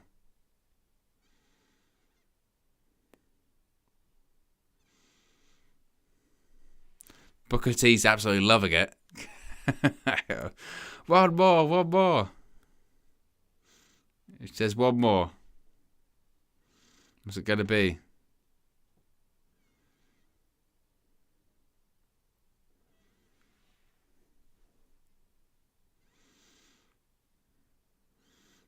Well, Madcap Moss says he's not going to give them one more. They've had enough.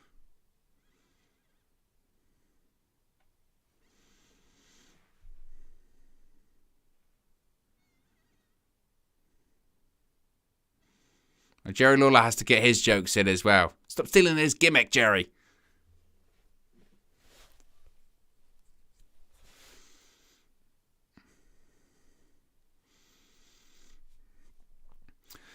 Look at that crowd. Look at that stadium.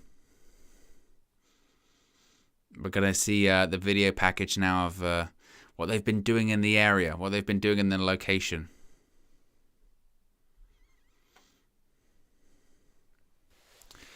Magnificent One says, AEW has 3 announcers whose ages are 70 JR, 64 Tony, and Excalibur at 41.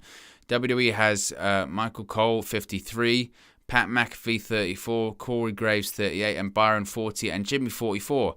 Impact has Tom, 32, and Matthew, 34. Should AEW drop JR and Tony? I don't think so. I don't think their ages really have anything to do with it. Tony Schiavone for 64 looks great, no doubt. Jim Ross might be slowing down, but I think he looks great.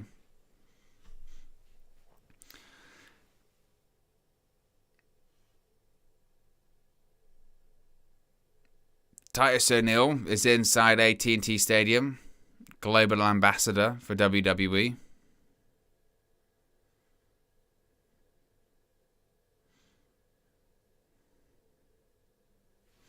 Already botched his line. Classic Titus O'Neil. Classic Titus O'Neil.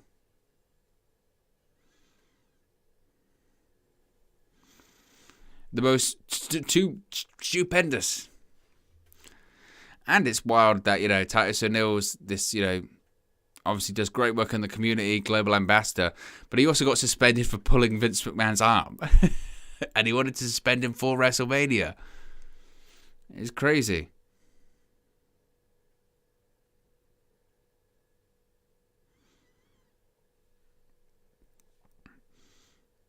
Titus butchering his lines as well. So some people with some charitable organizations in Texas have been receiving WWE Championship bouts. Which, by the way, is why people complain about the WWE Championship bouts looking terrible. But that's why they are what they are. Just giant WWE logos, because they can send them out to sports teams. And people know exactly who they're from.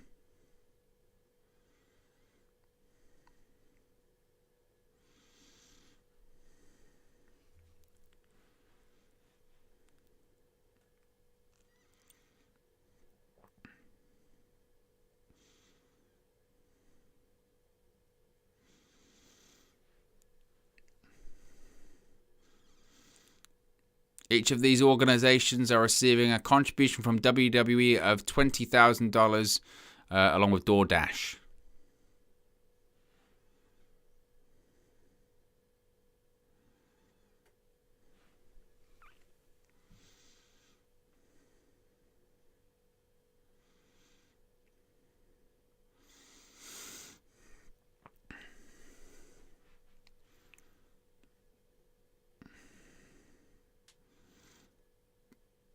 There you go, Titus O'Neil going crazy. And he did manage to slip over during that entire time. Which, Titus O'Neil's done some great things in his pro wrestling career, obviously. But that will be his most memorable moment, is in the Greatest Royal Rumble, where he tripped up and fell under the ring. It's the best. It's the best. It's right up there for me with the Shockmaster botch. I mean, it has to be right up there with that. I don't think it can get better than that, honestly. He's lucky he didn't break his neck, honestly. If that part of the ring was the LED part of the ring, which sometimes it is, he'd just gone headfirst into it. Like, oh man, it was brutal.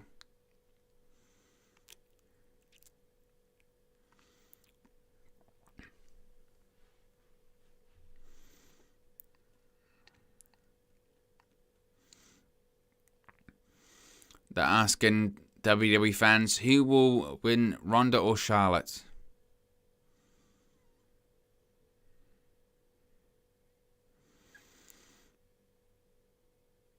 They're going back to Happy Corbin and Drew McIntyre again. So they're really pumping this match, aren't they? Please care about it, please.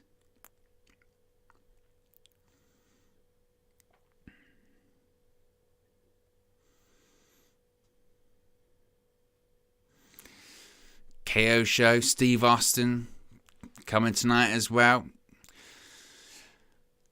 I mean, I feel like I've waited a lifetime for these 2 hours of this pre-show. My goodness. It's brutal. Honestly.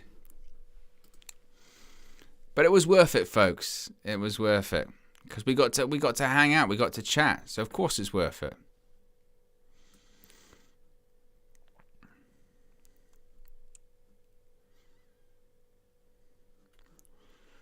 Of course, we still don't know who Seth Rollins' opponent is going to be later this evening. I wonder who it could be, right? Who could it be?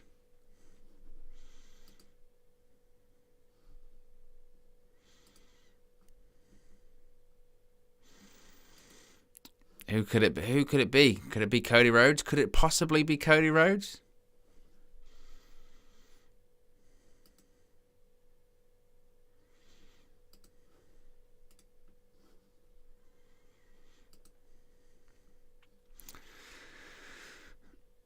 Now, the question I suppose is going to be who is going to be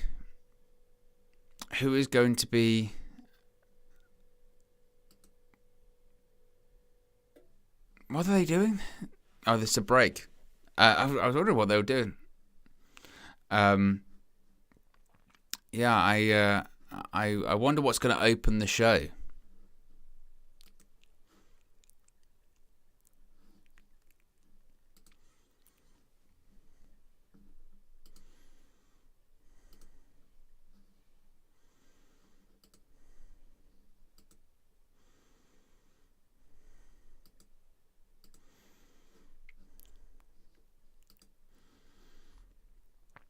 But if you haven't already, be sure to smash a like on the like button. Be sure to subscribe, bottom right hand corner as well. I'm just looking out to make sure that this was ready, but I was confusing myself.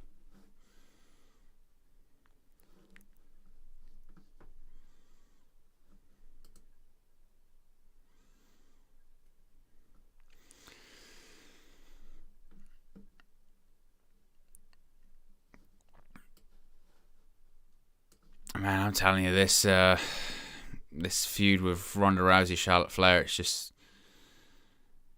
just not the one. It's just not. It's just not the one.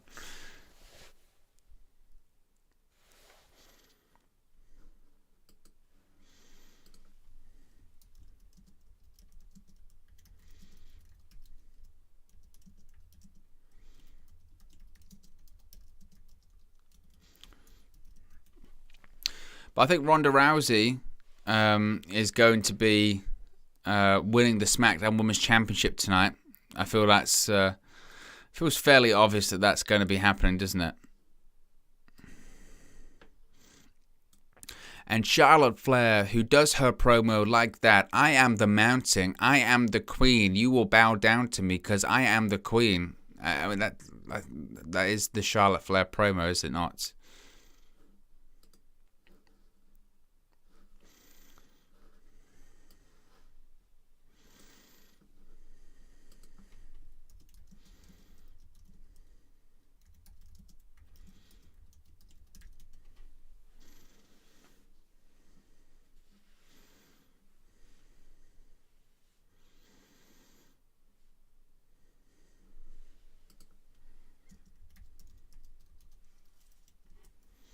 Ten minutes away from WrestleMania. Only 10 minutes away.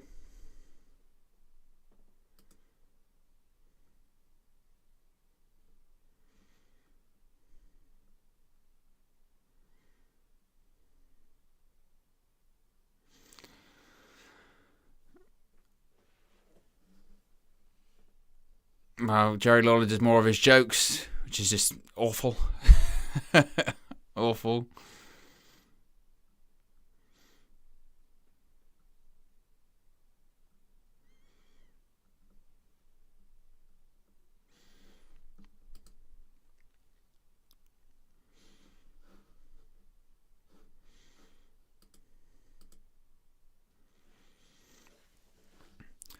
Andrew Pollard says, literally nothing but Stone Cold interests me this weekend. Yeah, I'm watching for the pageantry of it all. Ash Sim says, good, only 10 minutes. This pre-show was hard to sit through. It was. It definitely was. Really was.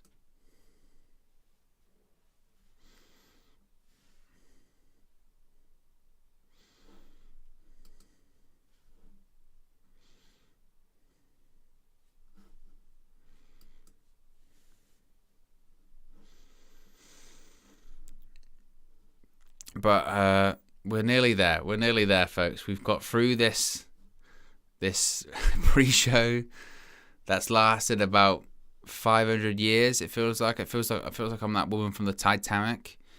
You know, when she goes, it's been however many years, 80 years. Definitely feels like that.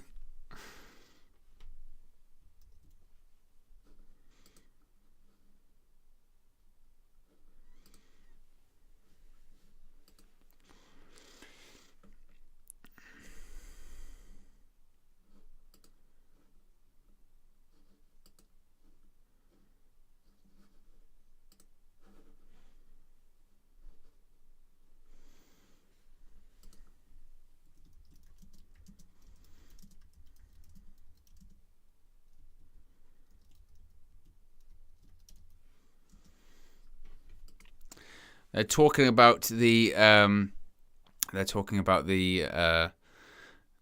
Rousey Charlotte Flair match as we speak at the moment.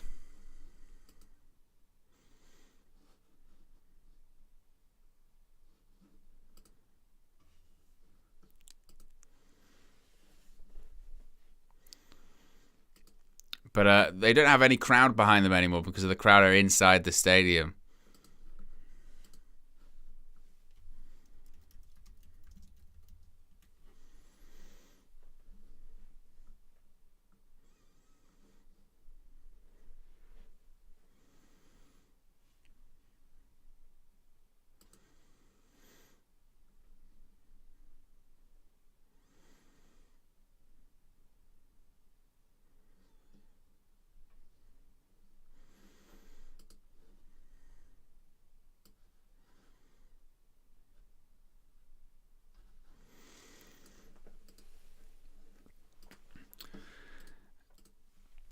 Fat Thor says, Owen is a sharp and solid presenter. His chemistry with KG is generational. Still waiting for the KO show to happen. It is happening. It is happening. MGT says, Owen, you decided to take my advice. I was always going to do a WrestleMania watch-along. I do watch-alongs every month.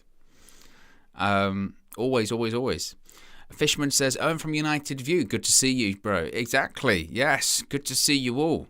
Thanks for joining us all here this evening for WrestleMania. If you are new to the channel, be sure to subscribe, bottom right hand corner. Smash a like on that like button as well.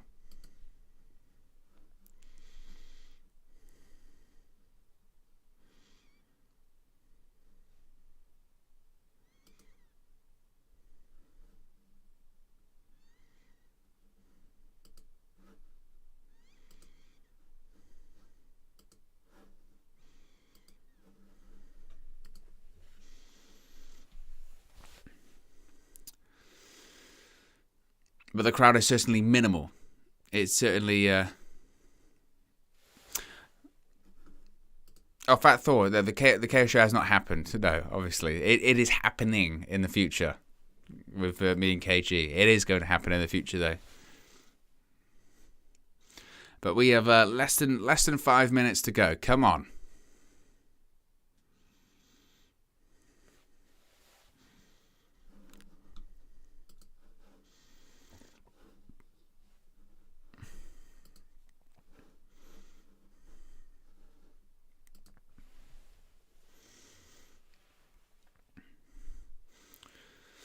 They're hyping the winner take all championship unification match tomorrow.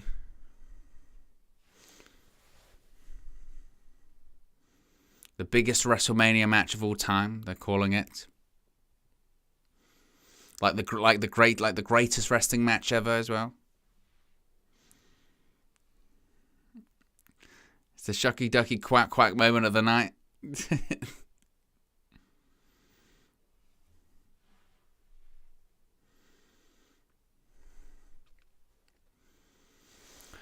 Magnificent One says, what were your thoughts on NXT being 2.0 being in front of a large crowd? Did they do okay? I will be completely transparent. I just haven't had the time to see it. I was obviously doing the United game. I was doing the match view for the United game, and then I had some United view work I had to do afterwards. So I have not seen it. I've seen the results. I know what happens, but I have not seen it to give a proper opinion. I'm not going to be one of those people that doesn't see something and then says one way or the other it was good, bad, or whatever.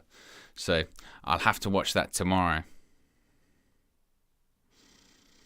Depending on what time I go to sleep tonight, obviously.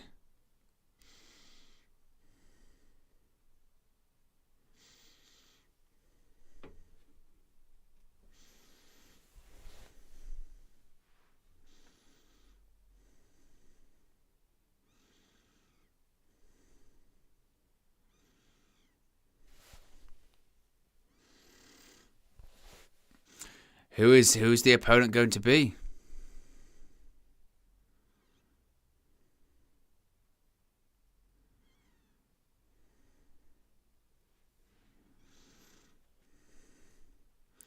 They're talking about who Seth Rollins' opponent's going to be. I mean, imagine it's not Cody Rhodes. I mean, there's a chance. There's a chance it's not Cody. You know? Definitely a possibility.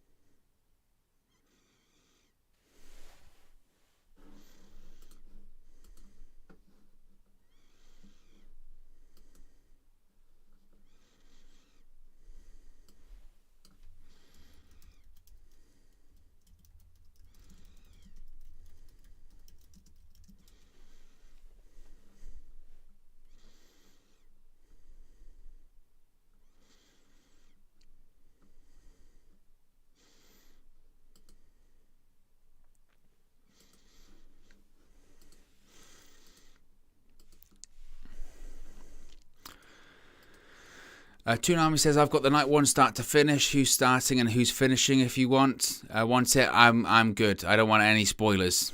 I know that, again, that as the show gets closer and closer, as the match order is revealed and all that kind of stuff, people are posting it, but no spoilers. This is a spoiler-free zone.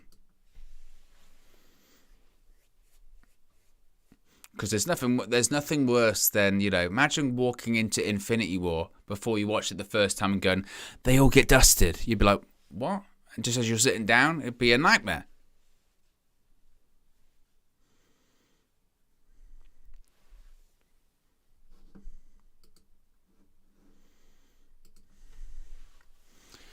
But we're 60 seconds, nearly 60 seconds away. Thank God. Got through those 2 hours.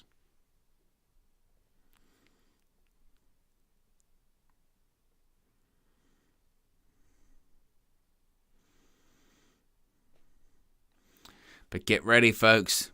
We're gonna get to WrestleMania time. Less than 60 seconds inside AT&T Stadium. We're ready.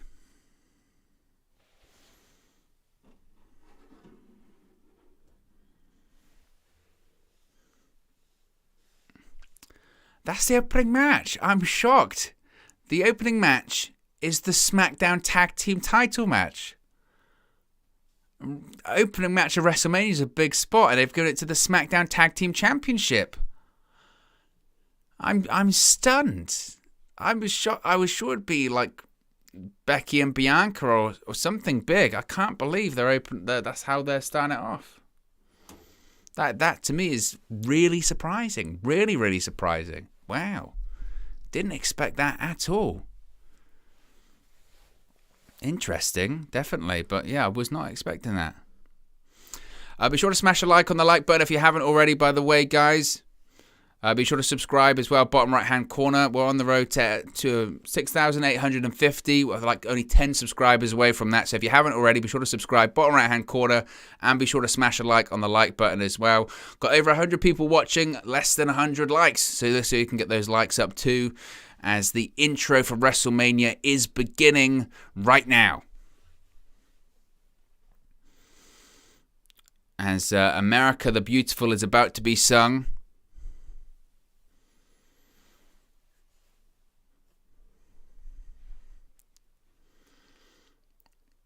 Obviously, they don't do the national anthem. They do America the Beautiful.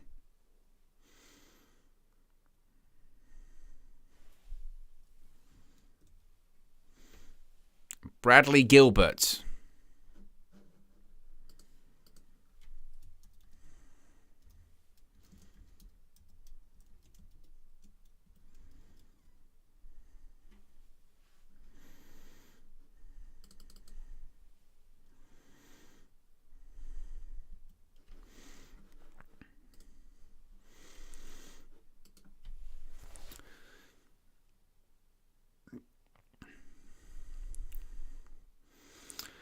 But we do know what's going to be starting the show. What's going to be starting the show is the SmackDown Tag Team Championship match between the Usos and Shinsuke Nakamura and Rick Boogs. Which again, I will be honest, I'm surprised. I'm very surprised that that's the one that's starting off the show. I didn't think that they would be starting off the show with that, honestly. But that's what we are.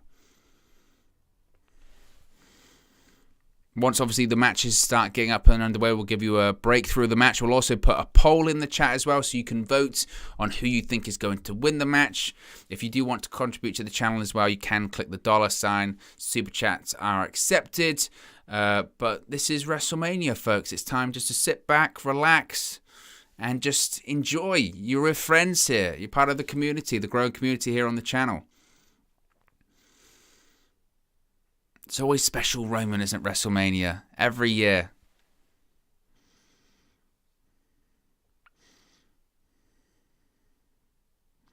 Only 6 away as well from our target of 6,850. So if you haven't already, hit subscribe and we can get to that target before even WrestleMania Night 1. WrestleMania Saturday has even officially begun. We're singing America the Beautiful right now, but we can get to that target possibly before the show even begins, which would be amazing. So if you haven't already, be sure to subscribe, as they're just finishing up America the Beautiful here. And the show can really get underway.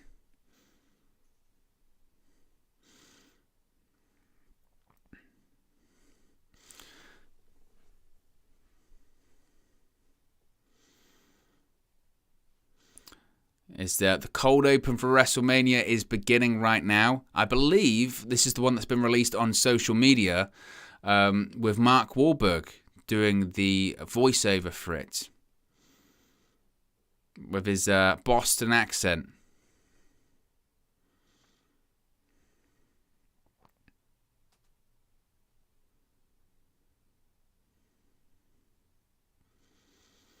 There is Mark Wahlberg himself doing the cold open for WrestleMania.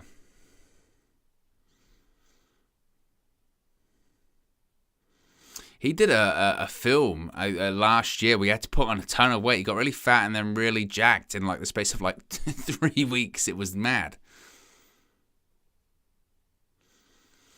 The only frustrating thing with these cold opens, and I guarantee this will happen tomorrow because it's happened the last 2 years where they've done the 2-night situation, we will see the exact same cold open tomorrow.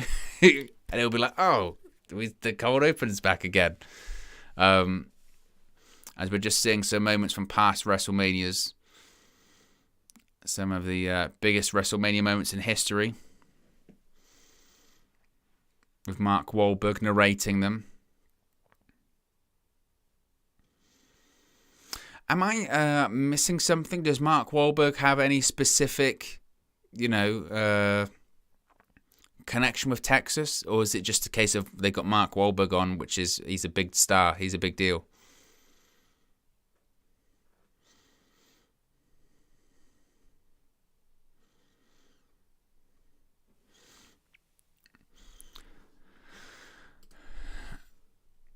King in the Indies says, happy to watch a WrestleMania review for the first time. Appreciate that, bro. Appreciate that. Thanks for joining us. Fat Thor says, if I'm paid millions, I'll return as Prime Thor within a month. Yes. You're going to be like Thor in Love and Thunder, where he's Jack Thor with the long hair again. You'll have to update your profile and your Avi. Oh, they got Mark Wahlberg to say it. They got Mark Wahlberg to say it's the most stupendous WrestleMania in history. That's where you know you got money, man. Vince McMahon getting Mark Wahlberg to say stupendous WrestleMania. You know for a fact as well, when he was reading the script of it, he went, stupendous. What the hell does that mean? And they went, we're going to pay you $1 million. I'll say it. Don't worry.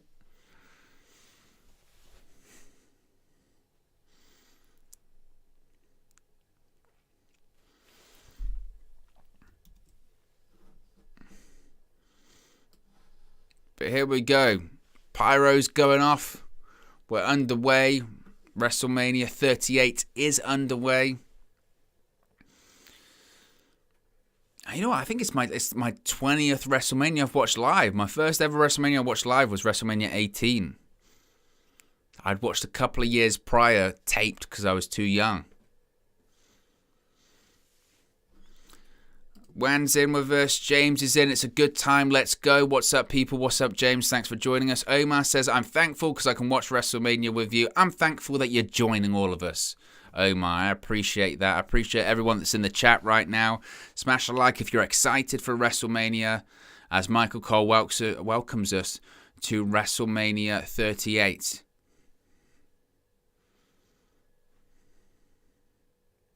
WrestleMania Saturday, there you go. Stadium looks great.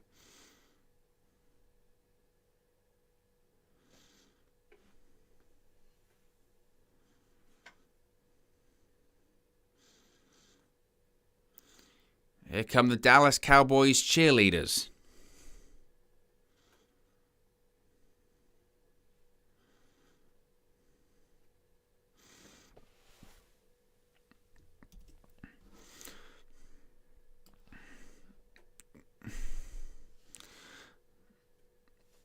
So we're starting off WrestleMania with the Dallas Cowboys cheerleaders. WrestleMania day is underway. Dallas cheer. This is when you see me tweeting at the same time. Open the show.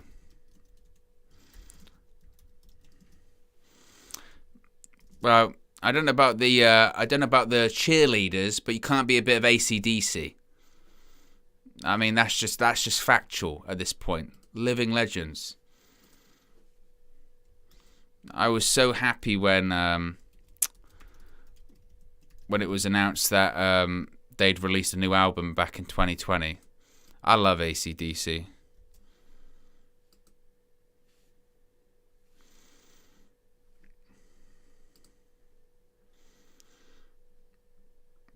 But Michael Cole's welcoming us to WrestleMania. Pat McAfee. That's the 26th time for Michael Cole at WrestleMania.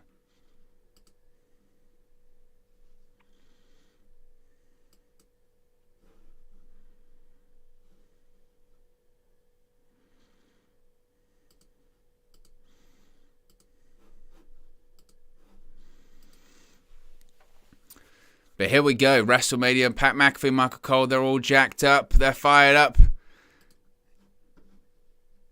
Again, I'm shocked that this is opening the show, it must be said. I'm really surprised this is opening the show. I felt that they would go with a big match. Traditionally, they do go with a somewhat big match to open the show and get people going.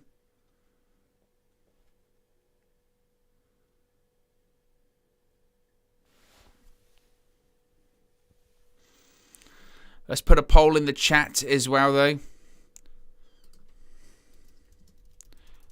Who leaves a SmackDown team?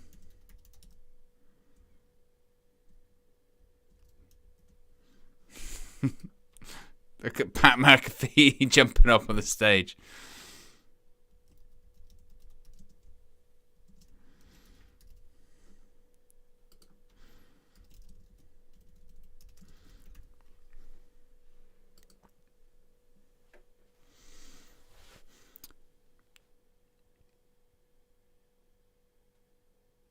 Pat McAfee's running around all over the place with his air guitar. I don't know what's he doing.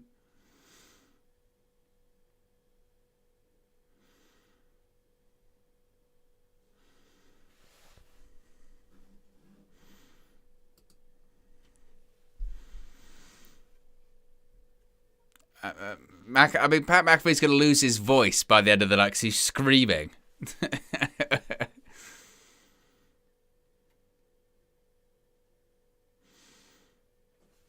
You got some pretty cool gear, do Nakamura and Rick Boogs, no doubt about that. Gear's pretty badass, must be said.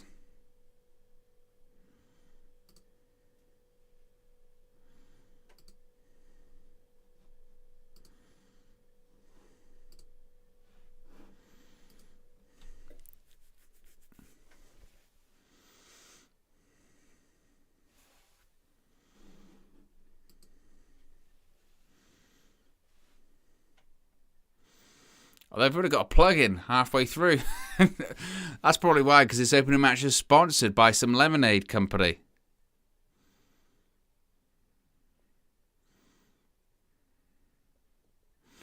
Pat McAfee's going to be out of breath by the time the match starts.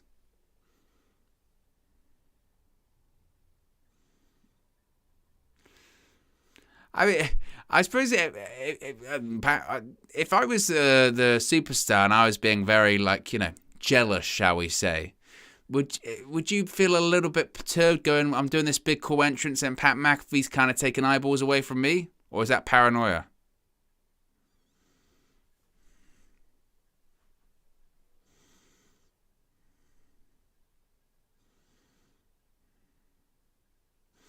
Well, what an entrance. What a performance by Boogs. What an entrance by Nakamura. What a performance by Pat McAfee. And here come the Usos. First appearance of the Bloodline of WrestleMania weekend.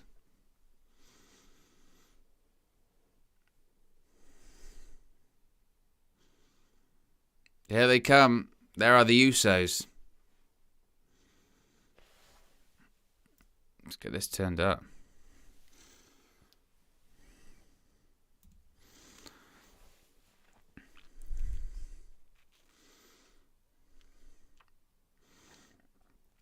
Tell you what, that stage looks pretty badass, it must be said.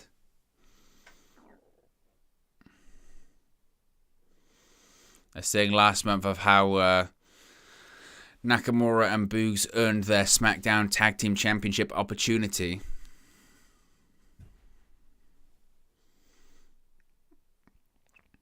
So how do we think we start this one off? Do we think it starts off with new Tag Team Champions, or do we think we could actually have the Usos retain?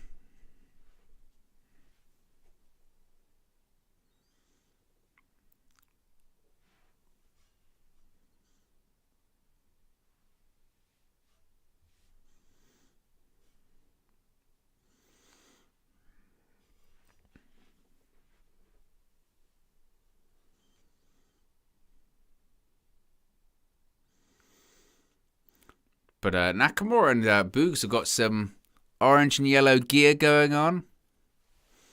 There's a sign in the crowd that says McAfee equals ratings. This is true. Very true. SmackDown Tag Team Championship on the line. The ring introductions are just about to begin.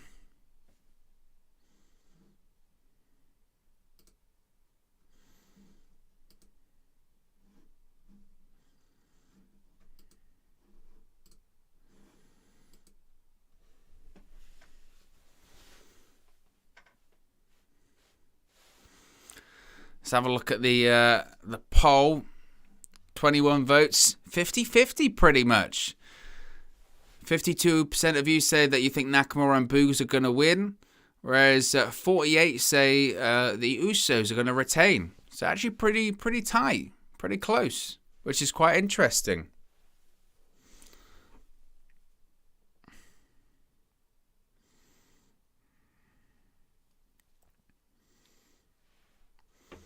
Gold is on the line. The bell's about to ring. Opening match of WrestleMania Saturday is about to start. The bell's underway. Oh, Nakamura kicked to the face immediately. And he starts off with these kicks right to the chest. And it's going to be Jimmy Uso starting off with Shinsuke Nakamura.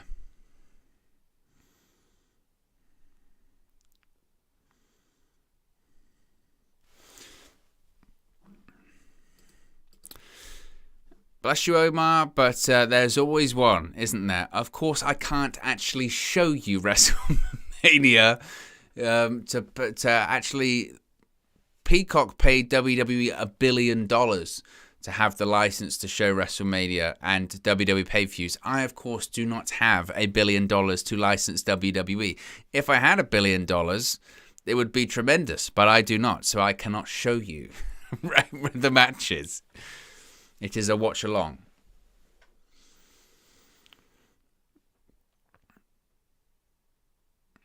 Back suplex by Jey Uso is now in the match onto Shinsuke Nakamura.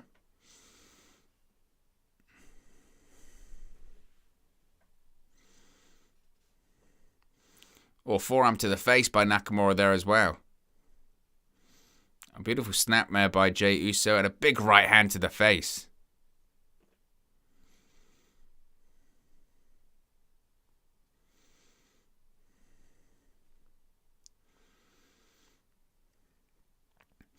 I wonder if we get a Roman Reigns appearance tonight on WrestleMania Saturday. I doubt we do, but you never know.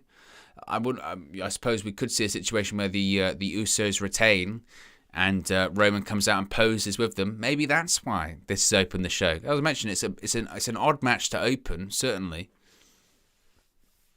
I definitely didn't expect this one to open the show, but that is what it is. Oh, a big kick to the face by Jimmy Uso. Oh, right hand blocked. Nakamura, knee to the gut. Oh, big jumping kick by Jimmy Uso. And Nakamura kicks out. Isn't it wild to think 4 years ago, Nakamura won the Royal Rumble. Was challenging for the WWE Championship against AJ Styles. The dream match, right? It was meant to be a dream match. And it wasn't. It wasn't the dream match that we hoped it would be. Nakamura trying to make it to the corner. Jimmy Uso prevents it, goes for a body slam. Nakamura, ends big kick to the face. Nakamura's down, Jimmy Uso's down. They might be getting the hot tag. Boogs is trying to fire up the crowd.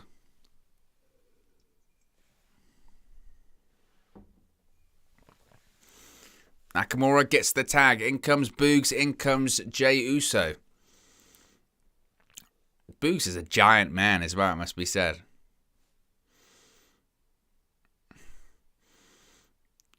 Went for a body slam on Jey Uso. Kick to the gut by Jey. Big, it was more of a palm thrust to the face. Boogs is now going to go for a bear hug. Who thought you'd see a bear hug at WrestleMania? I was going to turn it into a vertical suplex. Man, he's a strong guy. What's he going to do? Down to a knee and goes back up. Into a suplex. Beautiful. He's a strong guy. Boogs is a really strong guy. I don't think people kind of realize how strong Boogs is.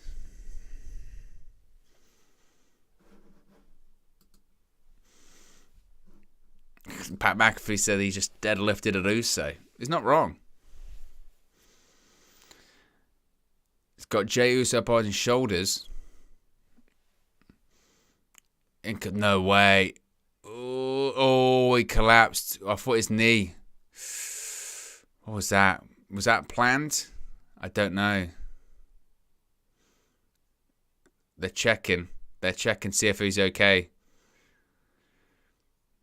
They went to do a double Samoan drop. He tried to get... and his knee gave way. That was nasty. That was really nasty.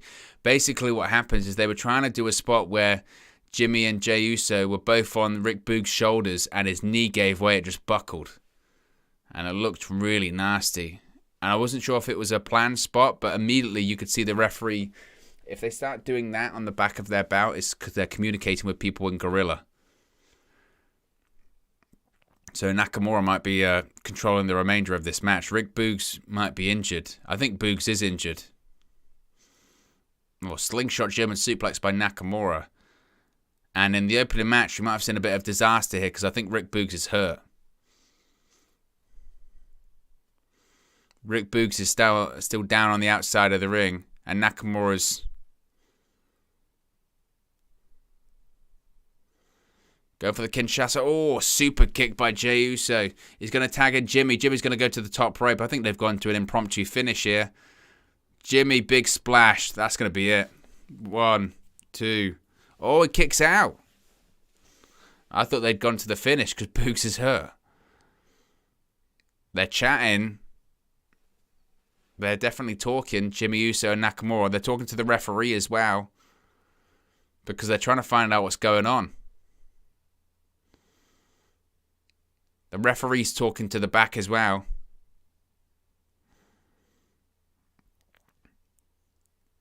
Right, they're trying to. Right, they are going into calling it on the fly because Rick Boogs is meant to be involved in these spots. Because Rick Boogs is not in the match at all. So they are in the opening match of WrestleMania 38. They are winging it on the fly because they don't know what to do. Oh, 1D. They've just gone to the finish. This is going to be it. 1, 2, 3. The Usos retain in a match that obviously was deeply hurt by Rick Boogs. They just changed the finish. Very clear they just changed the finish. I think it was very clear that the referee started talking to Nakamura, started talking to Jimmy Uso, started talking to Jey Uso and said, look, Rick Boogs is hurt. He can't compete anymore in the match. We're going to have to go to a different finish. And that's what happened. Look at this. We're seeing the injury again. I think he's blown out his knee or his ACL. His knee just gave out. Boogs is, man, that sucks. He's legitimately hurt. They had to change the finish on the fly. And the Usos retained the SmackDown Tag Team Championships. They hit the 1D. That really sucks for Rick Boogs. But they clearly just changed the finish on the fly.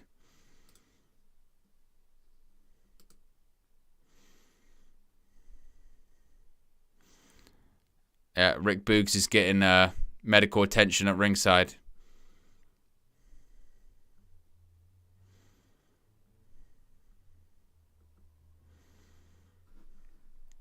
Man, that really sucks for Rick Boogs. Really, really sucks for Rick Boogs. Such a shame for him. Such a shame.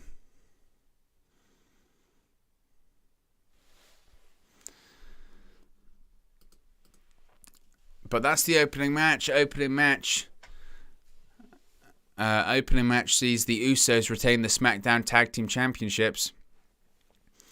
I think that match was meant to be, significantly different. And because of the injury, it changed things. And that sucks. That's a massive shame. We're just seeing a vignette for the Johnny Knoxville versus Sami Zayn match.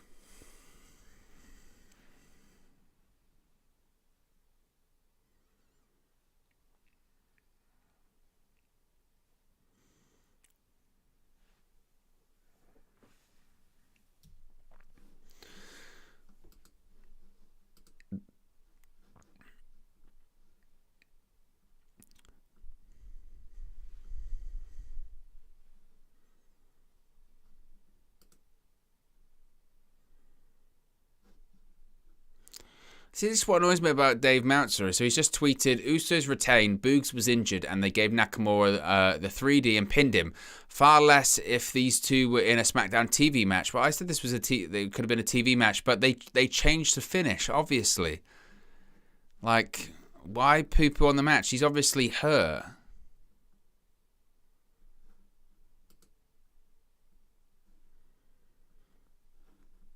Reportedly, he had knee construction reconstruction a few years ago.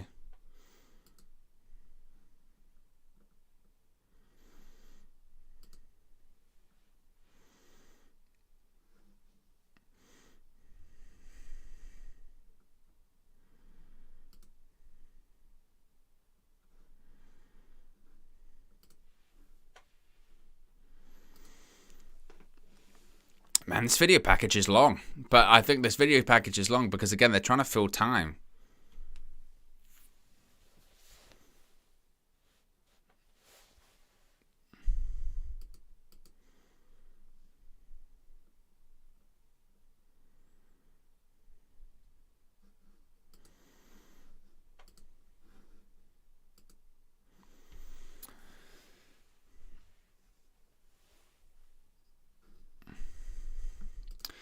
King of the Indies says, serves as a reminder that it ain't just acting like people love to say. Hey, you say that some of these people like The Undertaker's got 2 artificial hips, you know, Hulk Hogan's got knee replacements, hip replacements, you know, you name it. It's legit. People are paralyzed from pro wrestling.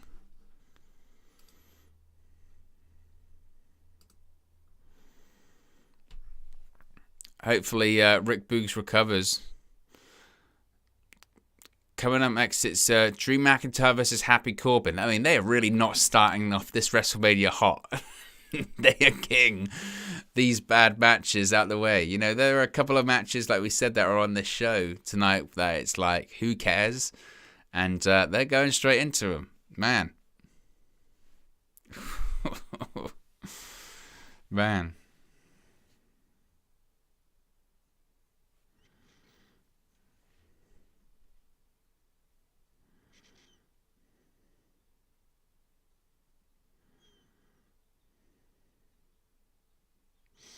So again, this kind of sums up Dave Meltzer as well. And I'm not just like dumping on him, but he's just seen that Sami Zayn and Johnny Knoxville promo and gone, looks like Zayn versus Knoxville is next. It's on tomorrow. It's on tomorrow. It's not on tonight. You stupid idiot.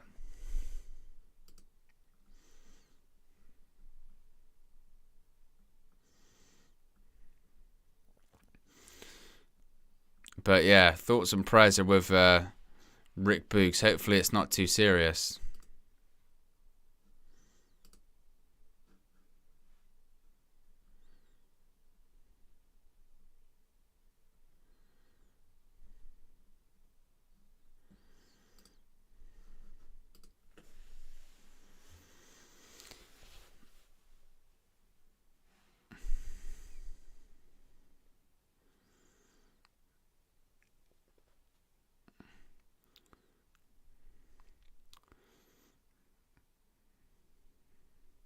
But I think certainly this show's going to be a builder, isn't it? It's going to be a builder. It's not starting off hot, but I think maybe their hope is that it's going to end with a flurry.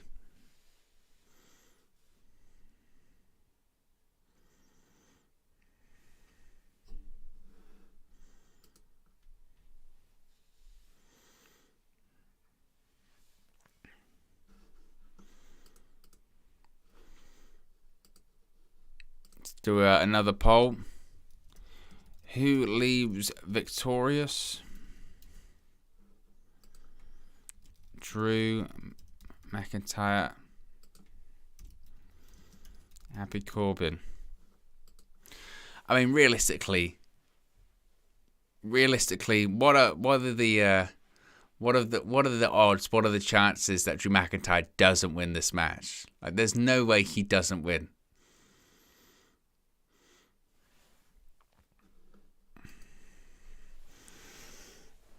Because, you know, honestly, McIntyre shouldn't really be in this match anyway with Happy Corbin on a stage like WrestleMania. Also, I get that he named, you know, I get that they're, you know, the sword's named after McIntyre's mother, but the whole sword gimmick I just think is awful and dumb. Really bad. But here comes Happy Corbin. Edward James says, Owen, did you watch the World Cup draw yesterday? Yes, England got a very good group, but on that side of the draw, there's tricky games, certainly.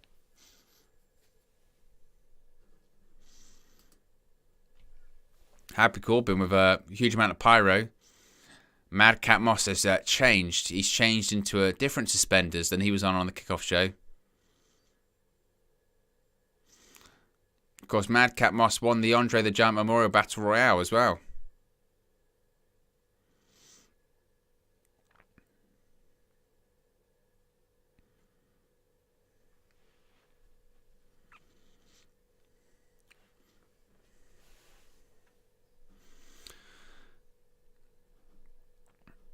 James says, though Dave only carried away about Japanese wrestling anyway. I mean, it is a bit of a running joke, isn't it, that if it happened in the Tokyo Super Day, we would have got 5 stars, but it is true. Martin B says, Owen, in your honest opinion, who walks out of both bouts tomorrow? I think Roman Reigns. I think it's fairly certain Roman Reigns will be.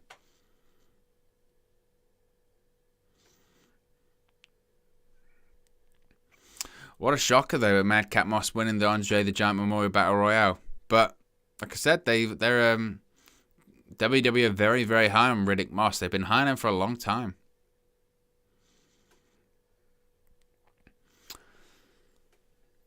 If you're excited for WrestleMania, smash a like on the like button. Be sure to subscribe, bottom right-hand corner. We're only like 3 subscribers away from the target this evening, which is 6,850. 2 subscribers away. So if you haven't, we're only 2. You could be the 6,850th subscriber.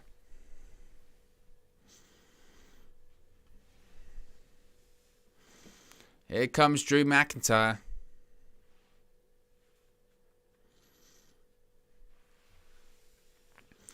McIntyre raising the sword up high in the air.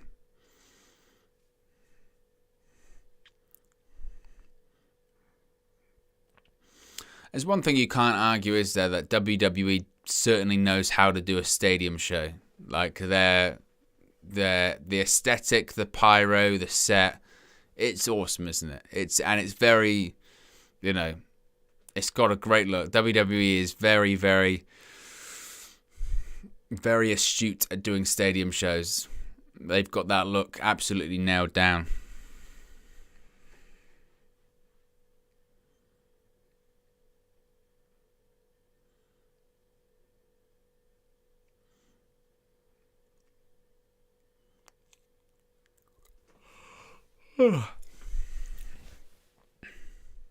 Martin B says, I can't wait for the UK show in September in the Principality Stadium. I know it's going to be great. I am on the fence whether to go, but I'm going to want to be doing this at the same time as well.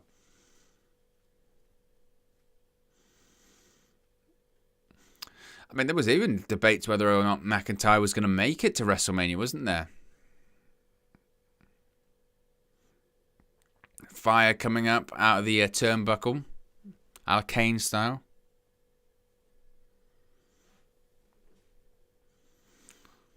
Got some Scottish flags in the crowd as well.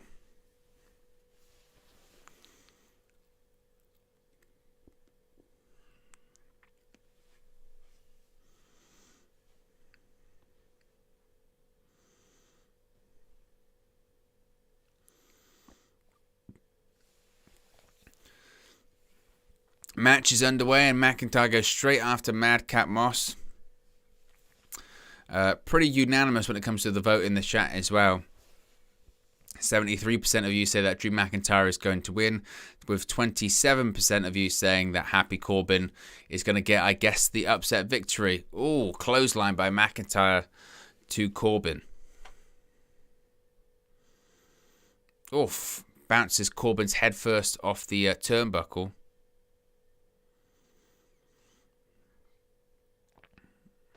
Crowd chanting Corbin sucks. I don't necessarily blame him, honestly.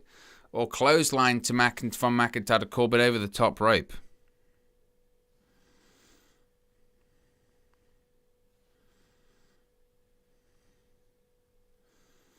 Oh, slams Corbin's face off the announce table.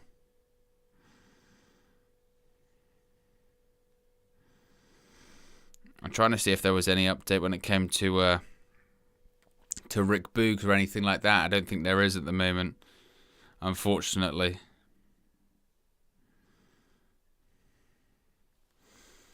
Or McIntyre goes right off the turnbuckle.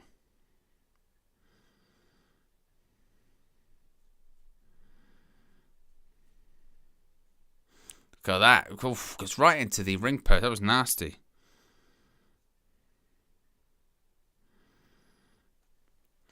Now Corbin seems to be in control here. Madcap Moss is thrilled. Oof. And now Corbin's now working over the knee of Drew McIntyre, seemingly. Ooh, block shot. McIntyre now teeing off on a... Oh, reverse thrown right back into the ring post. Covered by Corbin, kicks out at 1. James House says, can't wait till AEW have a show at Fulham FC ground. Yeah, that's going to be great when they have the show at Craven Cottage. Martin B says, I still think it's sad Drew's first world title win was without fans. He never got a chance to do it in front of the fans. No. He was never he's been the WWE champion twice, and he's never been WWE champion in front of fans. It really is wild, isn't it?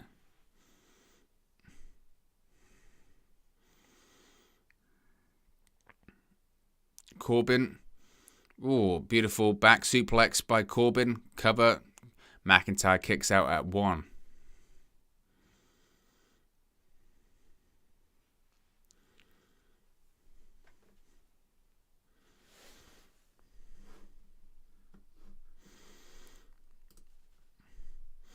It's been all happy Corbin so far, which is, I guess, slightly surprising. Corbin with a right hand.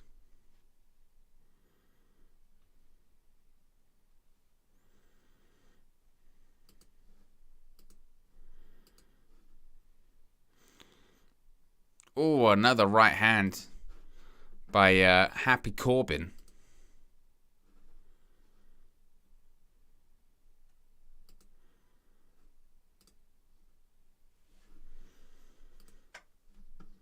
Madcap Moss is up on the apron. He's trying to be encouraging. It's distracting. It seems like hits the ropes. McIntyre spine buster.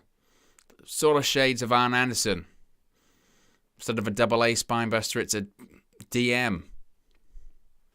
Don't know if that works. McIntyre trying to fire up, seemingly. It wasn't the best spine buster. Clothesline. And another one. Hey, I wonder, I would assume that Cody Rhodes is either in the stadium or on his way to the stadium right now. You can tell that I'm not used to the late nights. I haven't done a late night in a while. Neck breaker by McIntyre. He's going to go for a kip up. Nails it. Those yawns are what happen if you wake up at 6 and you don't make any time for a nap in the day because of work.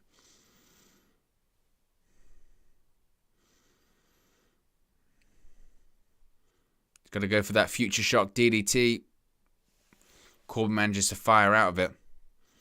McIntyre's going to go for a Claymore or turns it into a deep 6.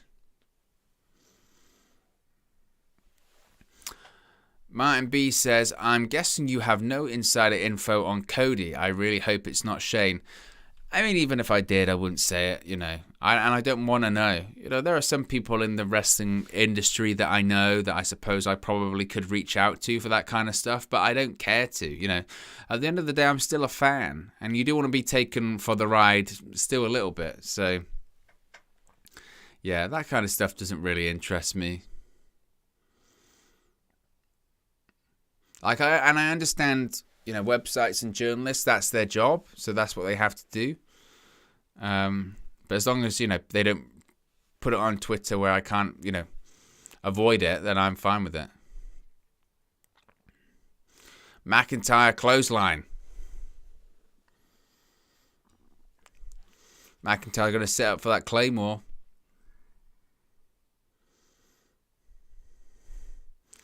Ooh, he set up for the Claymore, and Madcap Moss takes Happy Corbin out of the ring.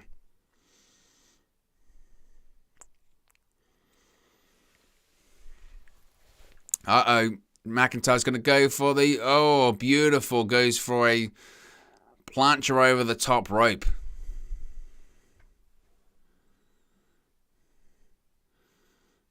Look at that. Dive over the top rope. I mean, McIntyre legitimately is like 6'6". He's a big guy.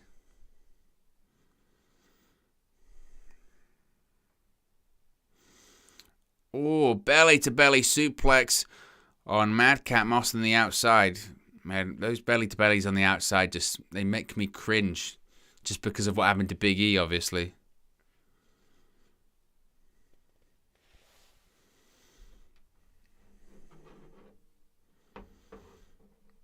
McIntyre, oh, ducks under.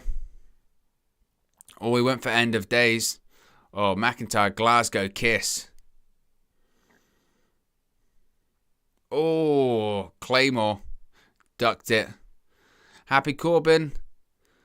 End of days. Game over. No one kicks out. McIntyre kicked out. Nobody kicks out of end of days. He's the first person. Wow. Nobody kicks out of end of days. The first time. Wow.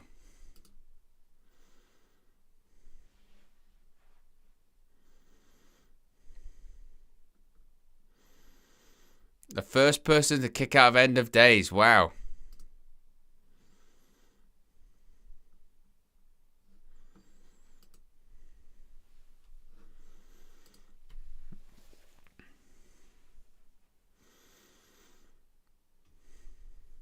Now, if you really want to get some heat, you just do an end of days again and get the win.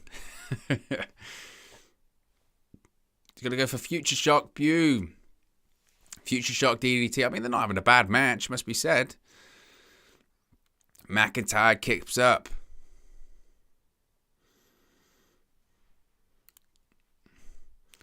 Countdown's on. Goes for the Claymore. Bang. Claymore to Happy Corbin. That'll be all she wrote. 2, 3. Drew McIntyre gets the victory and defeats Happy Corbin at WrestleMania. Oh, not a bad match. Nothing, particularly amazing, shall we say.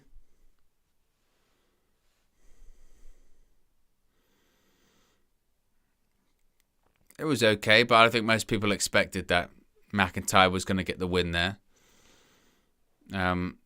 2 matches that are relatively predictable. But, McIntyre and Happy Corbin are 2 guys that can work. So I had no doubts that they wouldn't have a good match. I guess the most surprising thing is that nobody's ever kicked out of end of days. And I'm surprised they did it then, though. I get that it's for WrestleMania. But if they'd have saved that for if he was competing for a title or something like that, Happy Corbin, and he hit it on, say, Roman Reigns, and he thought it was going to happen, then Reigns kicks out. That would have been the way to do it. But, puts over McIntyre.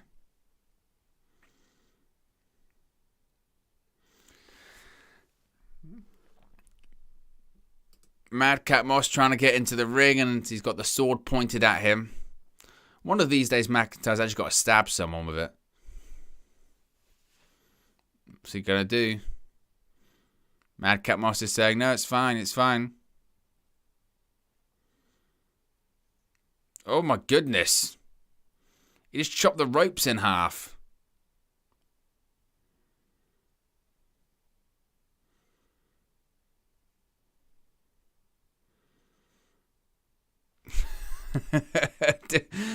It's great, but, you've got the sword. Let's have a look. Just slice the top two ropes in half. Like a knife through butter, Drew McIntyre just cut the ropes in half.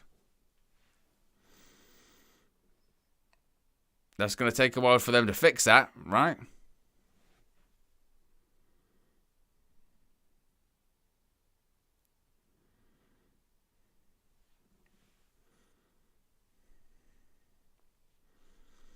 Almost through the third rope as well.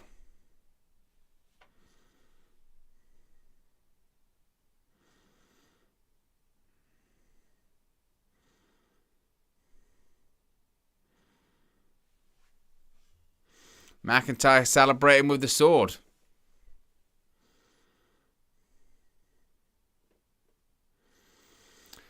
Drew McIntyre causing criminal damage.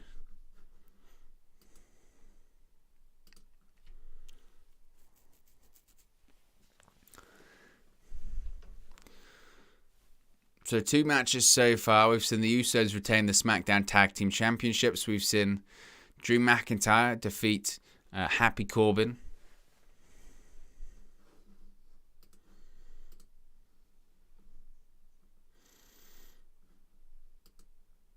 Gonna have a lot of adverts to make sure that they get this the ring put back together as quickly as possible.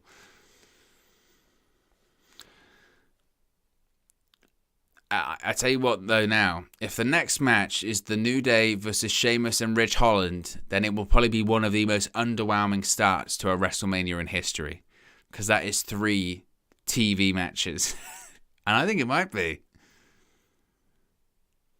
Surely not. They'd have to go with something big.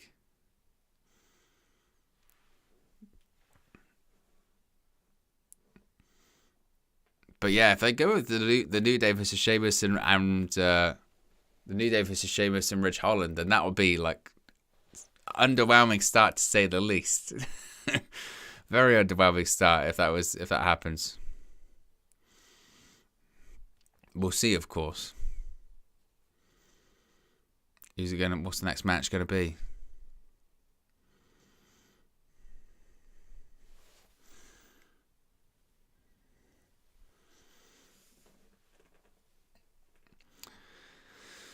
It's going to be the Mysterios versus the Miz and Logan Paul. That's the next match.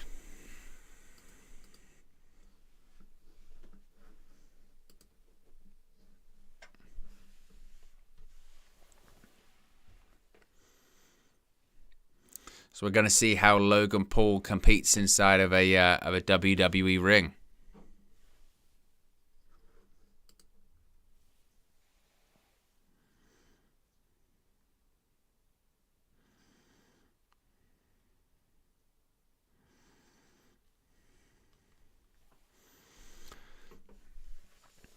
Be sure to smash a like on the like button if you haven't already, by the way, guys. And be sure to subscribe, bottom right-hand corner. Only 2 subscribers away from the target of 6,850. As we're just seeing the promo video for this tag team match. We'll end that poll. Most people predicted correctly.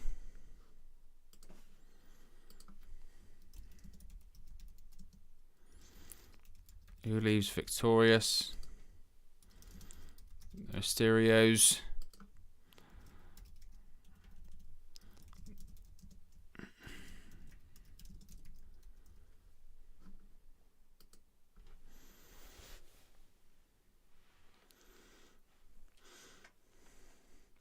My prediction is that the Miz and Logan Paul win this one, honestly. I think the Miz and Logan Paul win, and I think Johnny Knoxville loses tomorrow.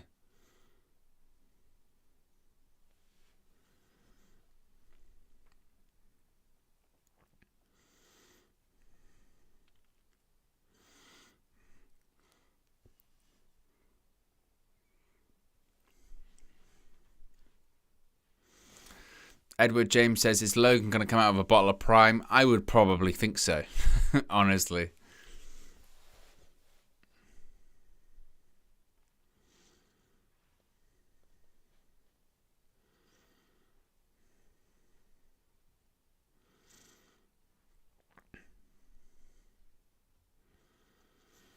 James says, I think both lose. He thinks both celebrities are going to lose. Possible.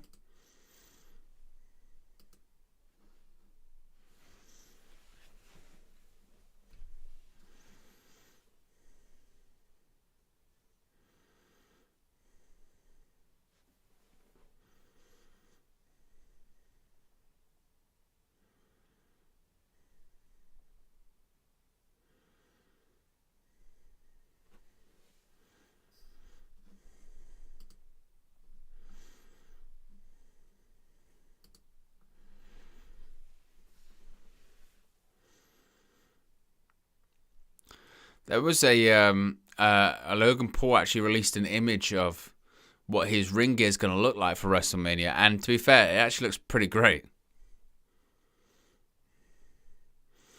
And look, I mean, I was saying earlier about Jake Paul being an idiot, but Logan Paul is legitimately, was a state wrestler. He comes from an athletic background. I think he'll probably do well. I'm sure he's been training with WWE, so here's the hope that he gets it.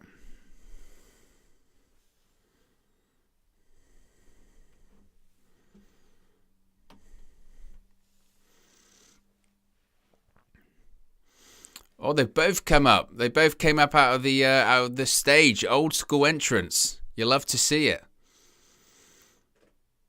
Rey Mysterio stopped doing that because his knees couldn't take it.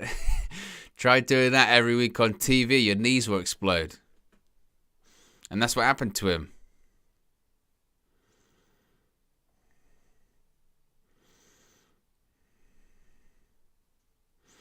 Dominik Mysterio with that old school Eddie Guerrero art bar gear. That's pretty awesome.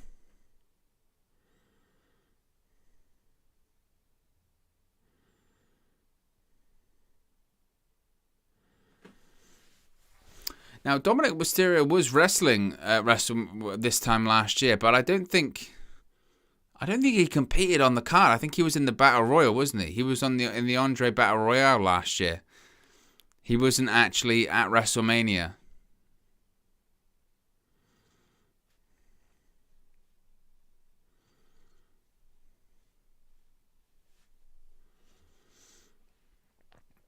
There's Jimmy Smith, Byron Saxton, and Corey Graves. Look at those suits. Byron's got a red suit on. Corey Graves got a green suit on.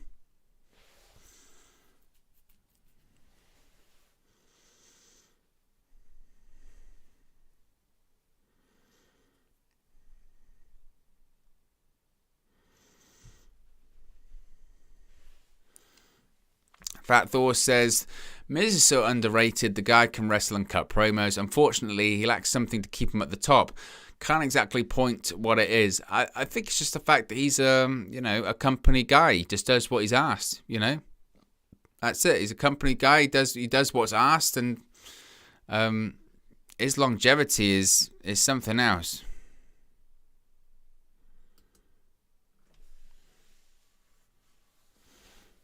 Can they even go on the ropes? They're not sure if they can go on the ropes because Drew McIntyre cut open the ropes.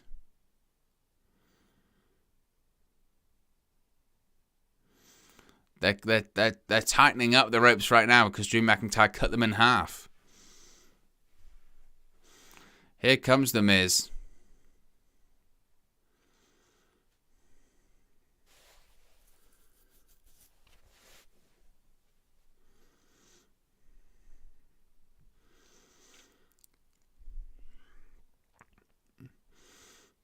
It's always curious, isn't it? It's always curious to see how these people do, these celebrities do rather. How can they pull it off? Here comes Logan Paul.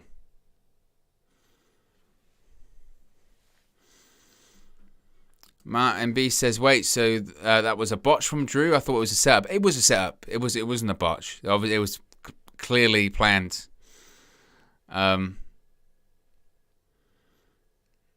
It was a plan. It's just a case of getting everything set up. Look at that pyro, man. I love pyro, man.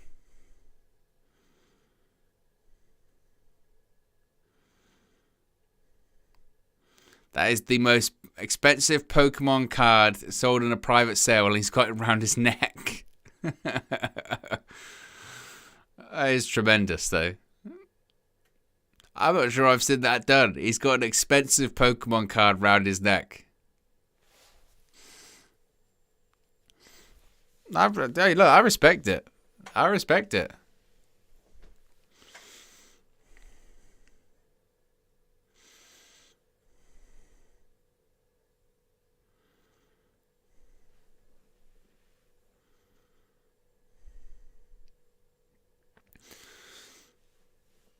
There's no doubt Logan Paul looks the part as well, doesn't he?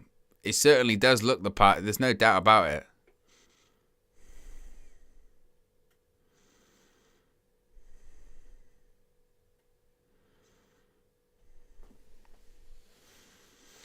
Andrew Pollard says the Raw commentary team are dressed up like half of the NBC Peacock. Very true. Very true.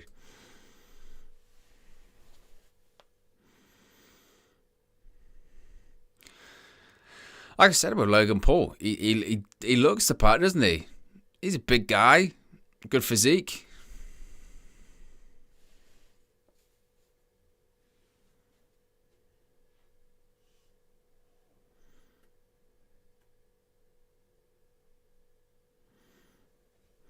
And the Miz has Rey Mysterio up against the corner.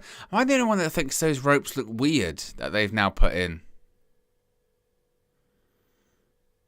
It might just be me, but I feel like they do look weird. Logan Paul's in the ring with Rey Mysterio. Oh, punches to the gut. The Miz is holding Rey Mysterio in the corner.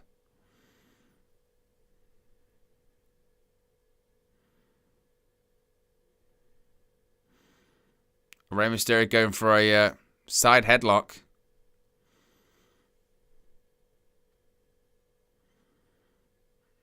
Shoots Rey Mysterio into the rope. Leapfrog by Logan Paul. Another leapfrog. Touches his toes. Goes for a split. Oh, and a kick to the face.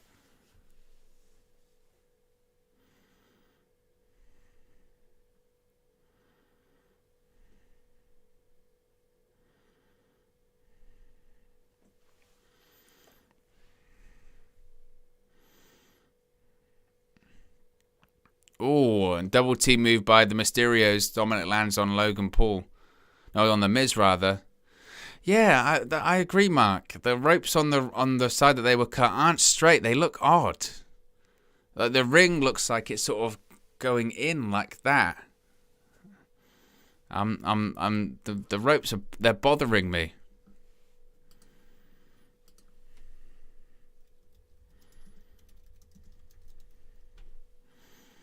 A beautiful head scissors, arm drag takeover by Dominik Mysterio.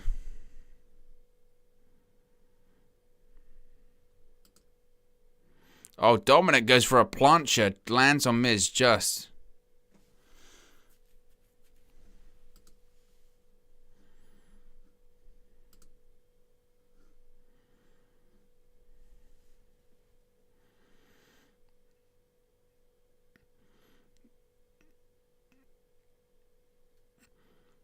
Logan Paul just got a cheap shot on Dominik Mysterio. I'll tell you what, those ropes are bugging me. They just look so odd.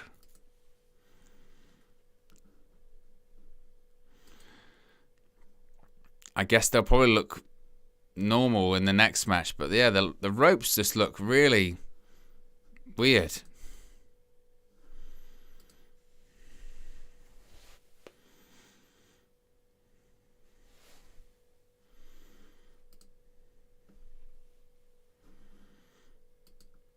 Logan Paul power slam to Dominik Mysterio. Shades of the British Bulldog, Davey Boy Smith. Kick up by Dominik Mysterio. Protects the guy's neck. Good job.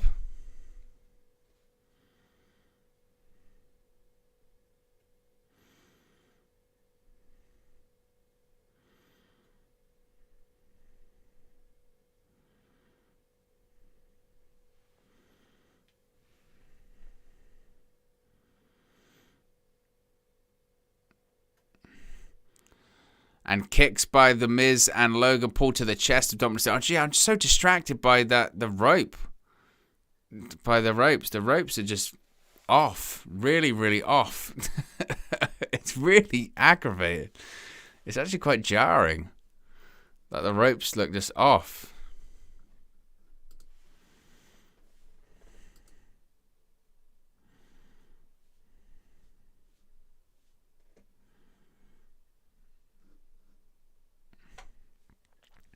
It almost looks like the ropes are over-tightened, maybe. I don't know. Or they're just uneven. Backslide by Dominik Mysterio.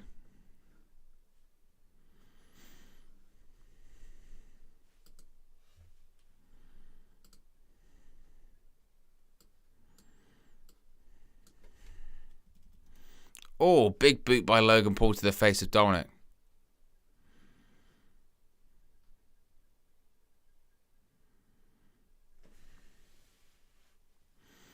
Logan Paul, beautiful blockbuster.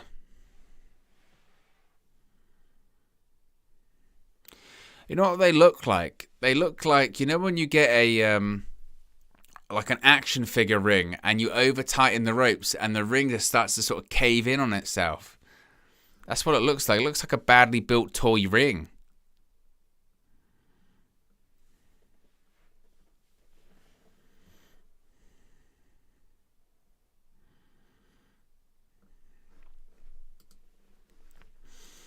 Now, again, not wanting to make it like an AEW WWE thing, but you know for a fact, like, if this happened on AEW television, those people that hate it would go crazy on social media. They can't even put a ring together properly. It's dangerous. Rah, rah, rah.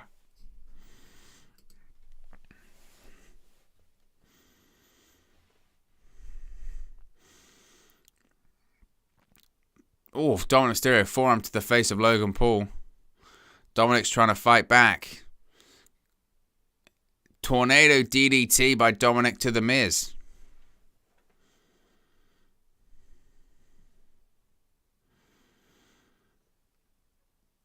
Yeah, it looks like the ring posts are like bending in or bowing in. I think they've been tightened too tight. The ring could collapse. Mysterio hits the ropes. Hurricane Rana floats over the top rope. Seated senton hits the ropes once again. Mysterio, kick to the face. Rolls through, kick to the face. Cover. 2.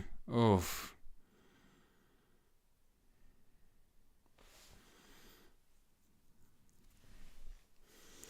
You sort of worry about Ray as well, don't you? Because obviously he's going to be bouncing all over these ropes.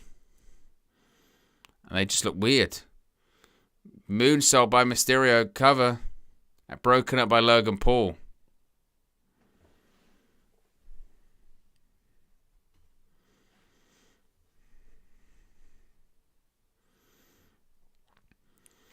Now Logan Paul and The Miz are in the ring. Going to do a double suplex on Rey Mysterio. He's going to float through into... Takes it into a inside cradle. The Miz kicks out. Nice spot there.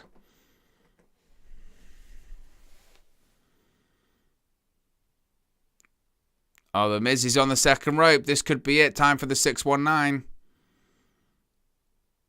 Turns it into a beautiful swinging DDT by Rey Mysterio. Cover. The Miz kicks out. I mean, in fairness, hell of a match. Hell of a match so far. Crowd are into it too.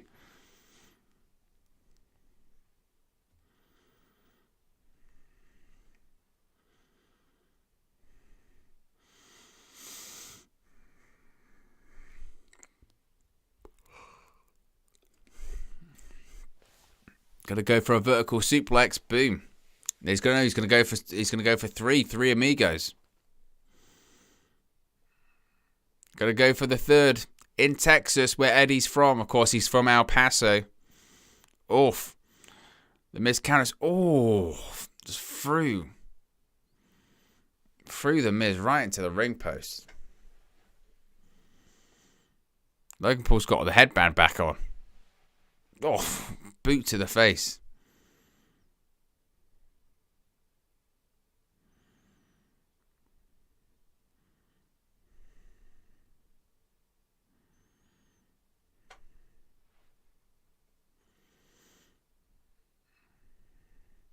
Logan Paul, obviously he gets it. Beautiful. No, he's going to go for the 3. Logan Paul's going for the triple verticals. He's going for 3 amigos. No way. And he did it.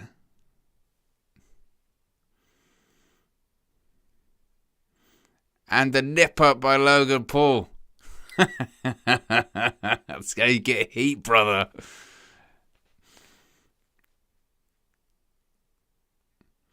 He's going to go to the top rope. He's going to go for a frog splash.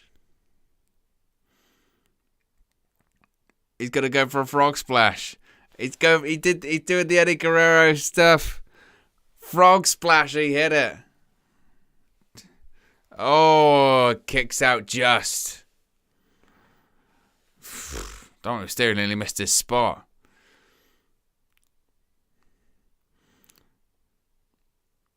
Oof. Logan Paul just gets thrown out the ring by Dominik Mysterio. It's nasty.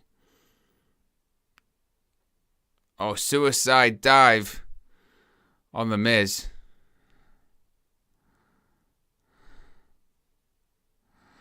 Logan Paul's running for it.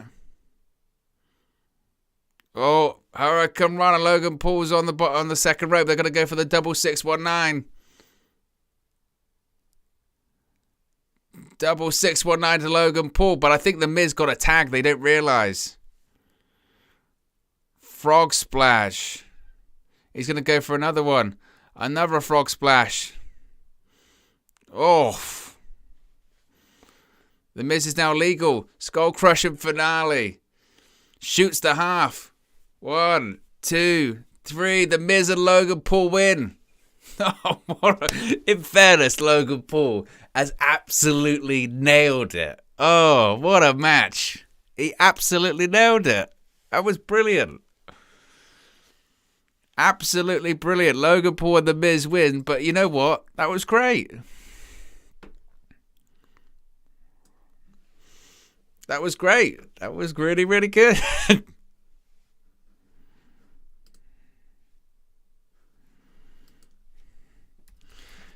You don't to like him, but Logan Paul nailed it.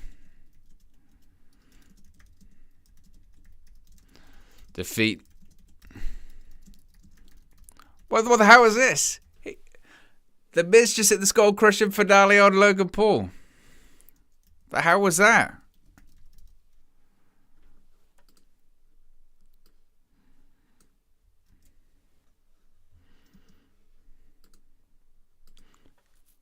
The double cross babyface Miz.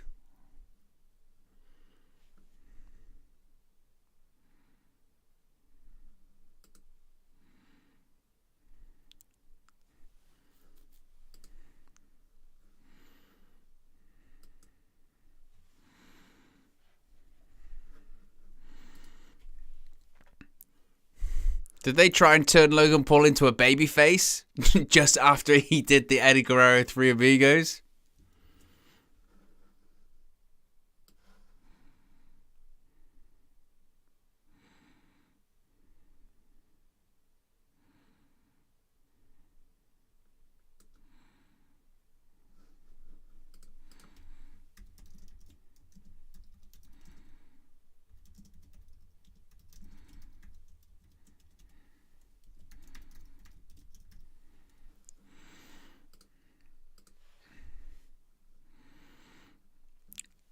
Like I said, I think you have to, you don't have to like him.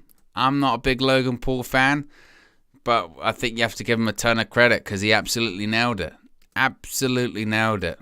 That was a really good match.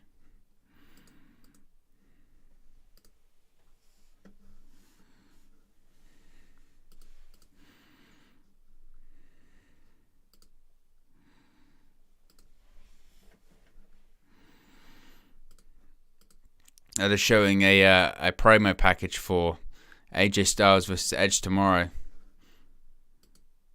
But yeah, what a match! Like that was way better than it had any business doing. I mean, I think if you're Vince McMahon, you're looking at Logan Paul and going, man, that guy gets it. Obviously, he's got the look, he's got the notoriety. He's athletic, and that was a hell of a match. Hell of a match.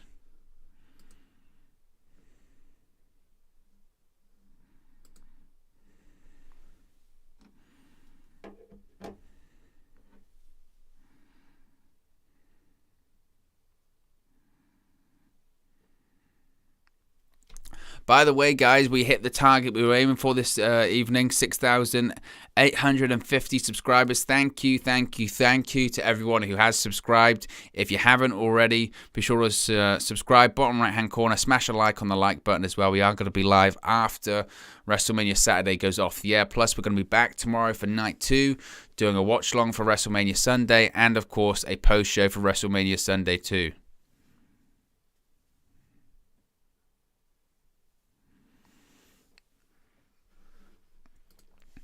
And we're only 19 likes away from 100 likes. So if you haven't already, smash a like on the like button. As we're seeing, again, a promo for the Edge versus AJ Styles match tomorrow. I think they probably might be fixing the ropes right now as well, right? Considering what's going on.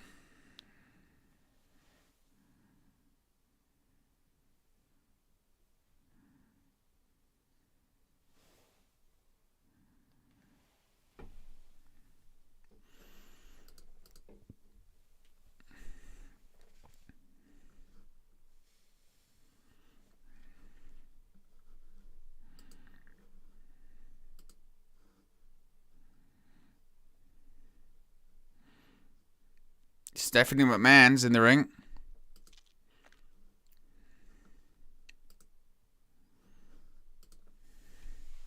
What's Stephanie doing here?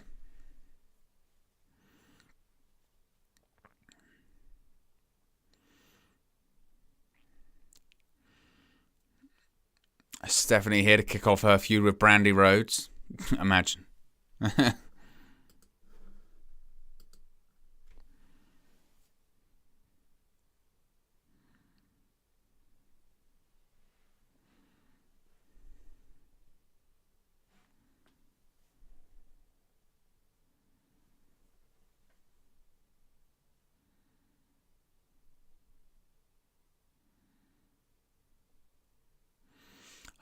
I wonder where this is going. What is she going to do?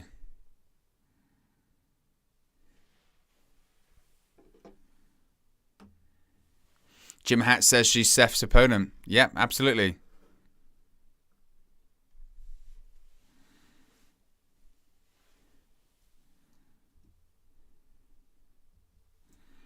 Oh, it's Gable Steveson.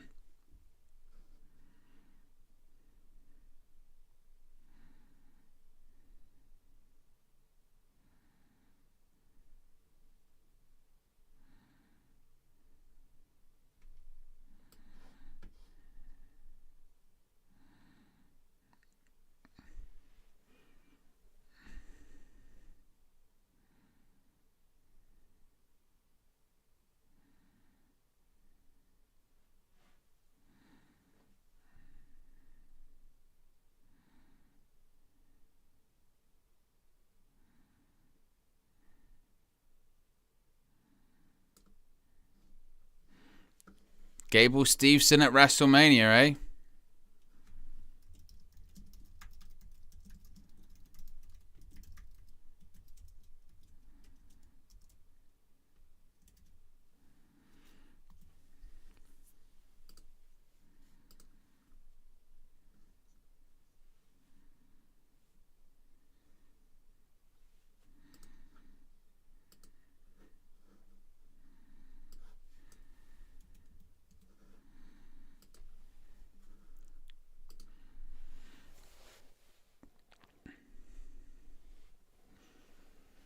Showing a promo for Young Rock, I believe.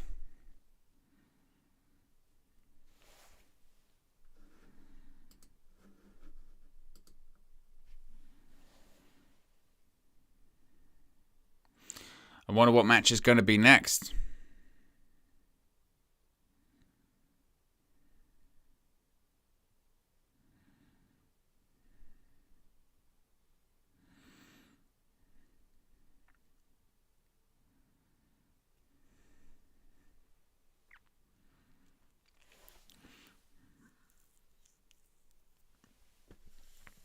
It is an unbelievable stadium, isn't it? AT&T Stadium.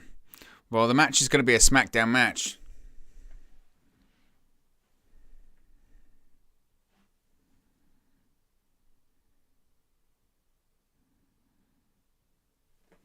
It's going to be Becky Lynch, Bianca Belair next. We're going to have a big championship match.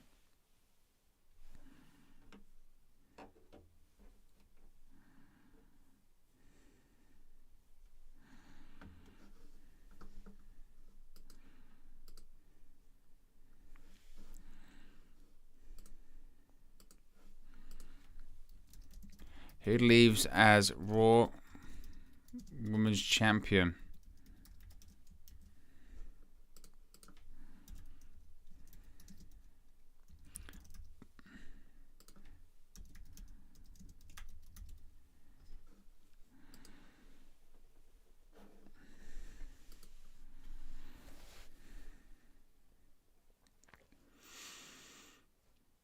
This is gonna be an interesting one. Again, I think Bianca Belair wins. After a slow start, again, I was really pleasantly surprised by that Logan Paul match. I thought that he did a really good job.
This should be a good one.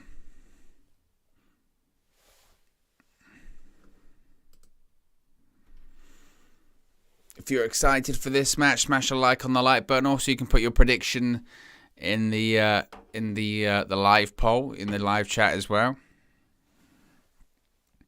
Be sure to subscribe, bottom right hand corner,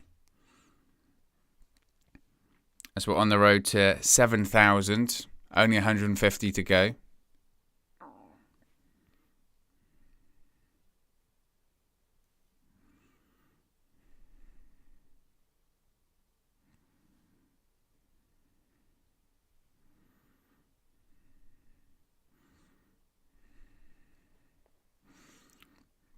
But I think, Becky's going to put Bianca over, seemingly.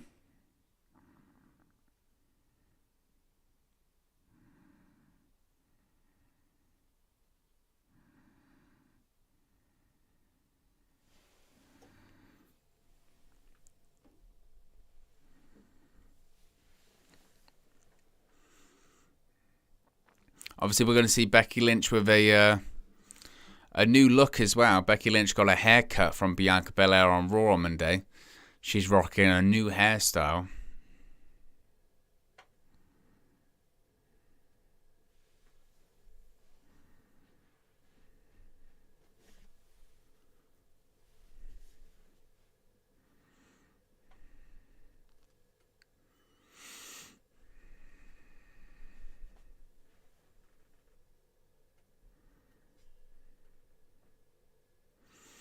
Yeah, Becky Lynch is rocking a bit of a Paramore vibe hairstyle now.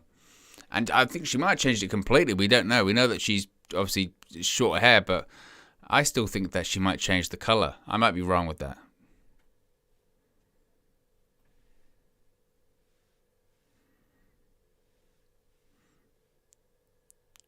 Oh, they're doing a Becky Lynch Marvel parody. That's pretty badass. They do like Marvel Studio, like the Marvel Studios logo. They're doing that for Becky Lynch. That's pretty great. That's awesome. As a Marvel fan, they've changed it into big time. That's production. That's production quality by WWE. That's high quality stuff. That was so sick. You've got to give WWE their flowers for that. That was great.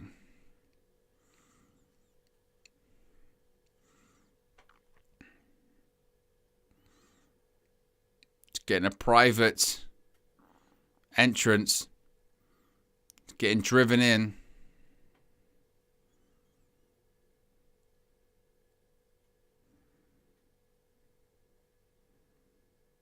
And there she is. New look. New hairstyle.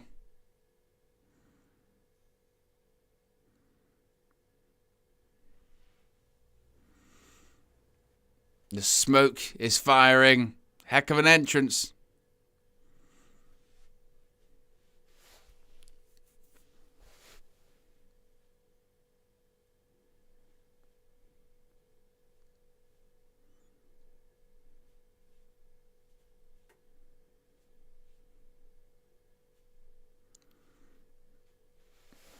New look. Great entrance. I enjoyed that a lot. Lucas says Marvel Avengers. Chris says, don't you read all the comments? I'm reading yours, Chris. King of the Indie says intro went nuts. Mark Riley says very nice hair.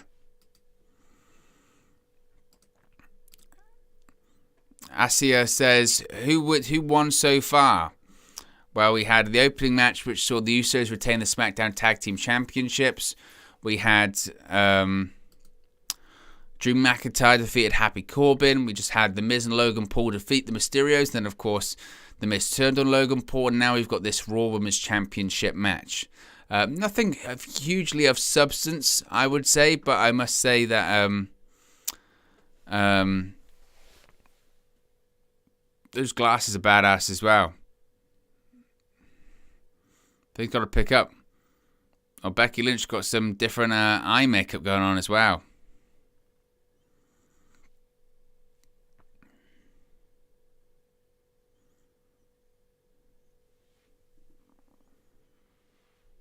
Wonder if Bianca Belair is going to get a special entrance.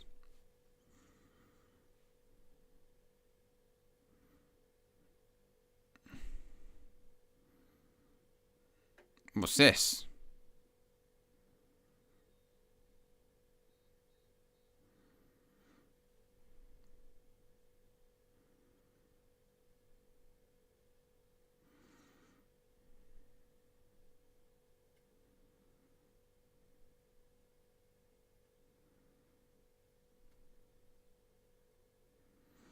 We're getting some kind of marching band entrance, I think, for Bianca Belair.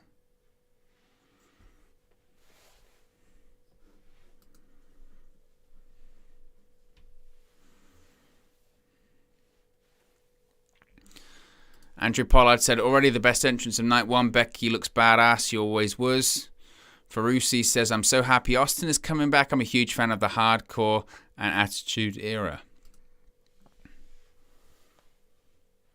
We can see this band playing Bianca Belair.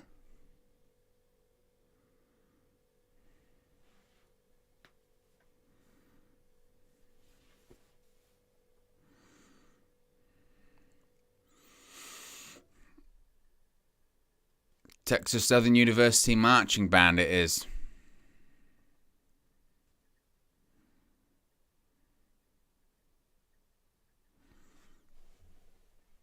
So a grand entrance for a grand entrance, it would appear.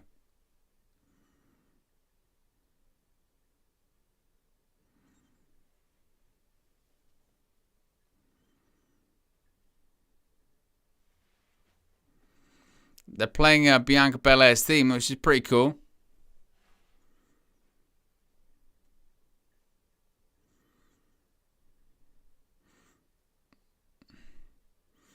Wasn't bad. Becky Lynch's entrance was better.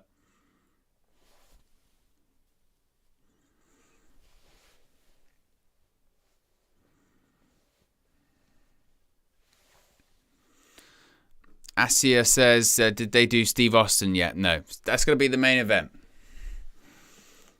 And there she is, the EST of WWE. Got a bit of a, was it Minnie Mouse vibes?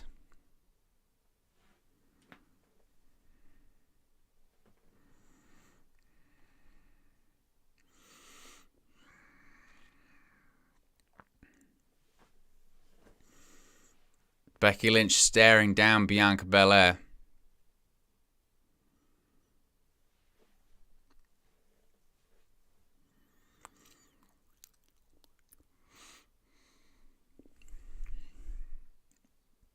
Becky Lynch is staring down Bianca Belair.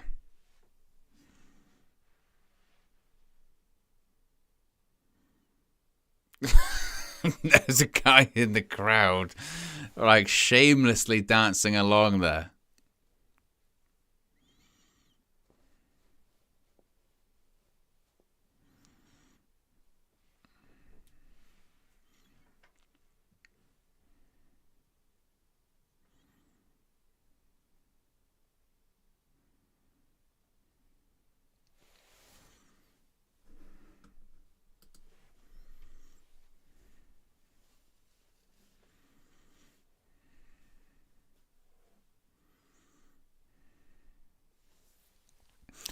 Raw Women's titles on the line.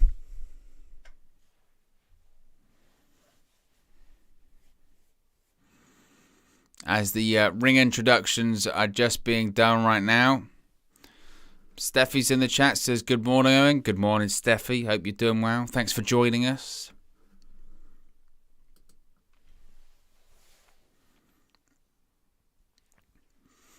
As the ring introductions are being made.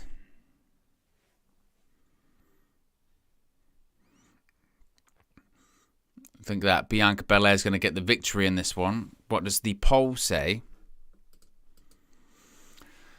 Poll says 59% think Bianca Belair wins, whereas 40 or 57% rather thinks Bianca Belair will win. 43% thinks Becky Lynch will win.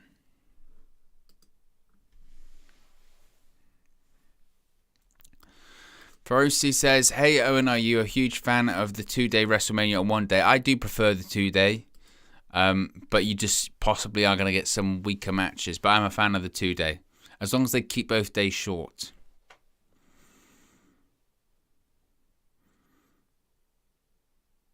Crowd is rumbling. They're into it. Tension is building.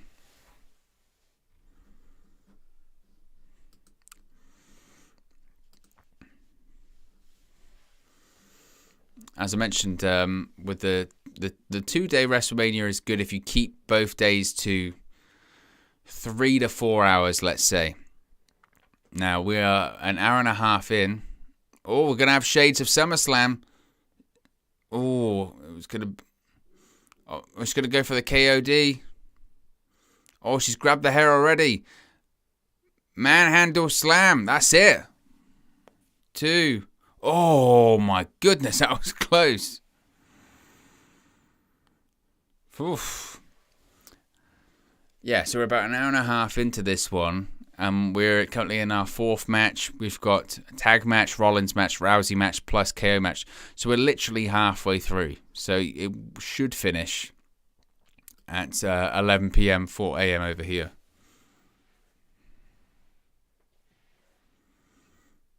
But it won't. It'll be a bit later than that.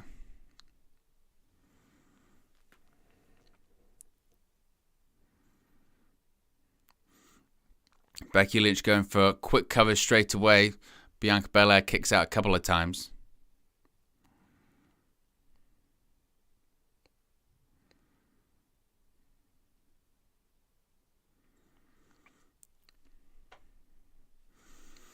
And Becky Lynch looks distraught.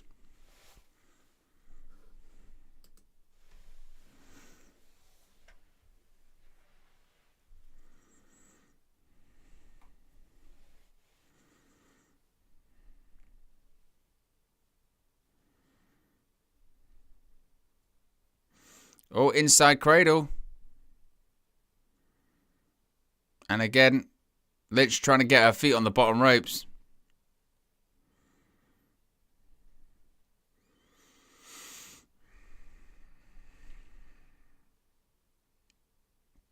Oh, Becky Lynch.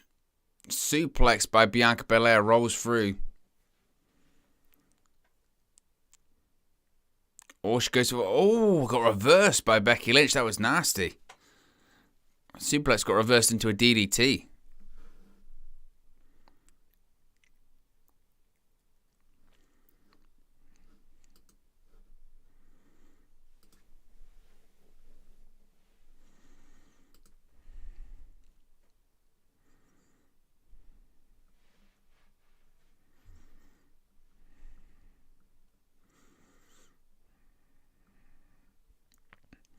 Now Becky Lynch is going to go to the turnbuckle.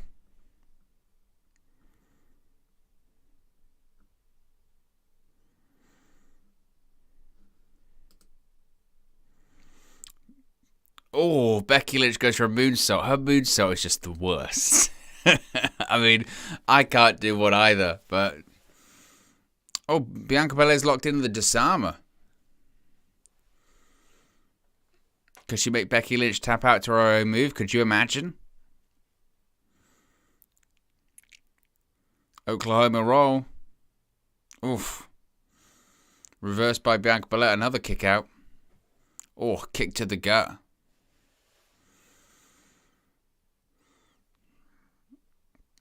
Oh.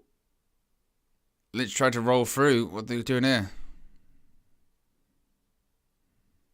It was a botch, but they managed to try and roll through. Oof. Dueling pinfalls.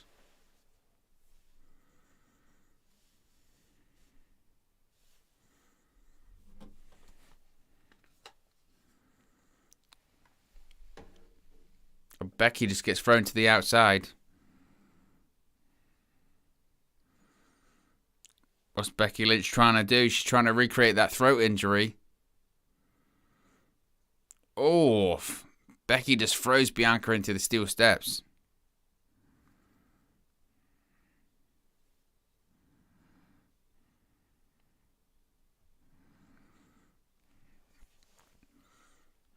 You can just see it. Bang. Throws right into the steel steps.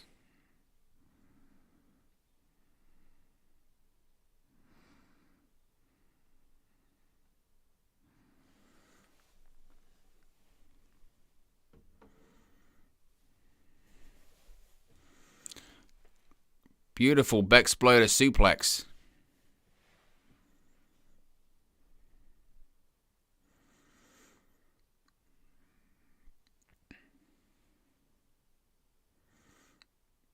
And once again, another Bexploder. Cover. Bianca Belair kicks out.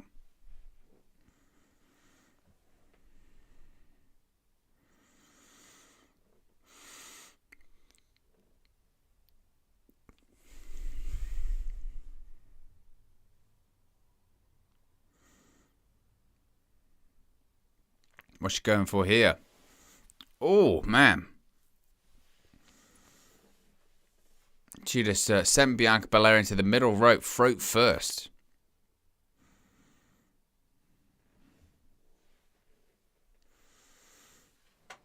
Look at that. Oof.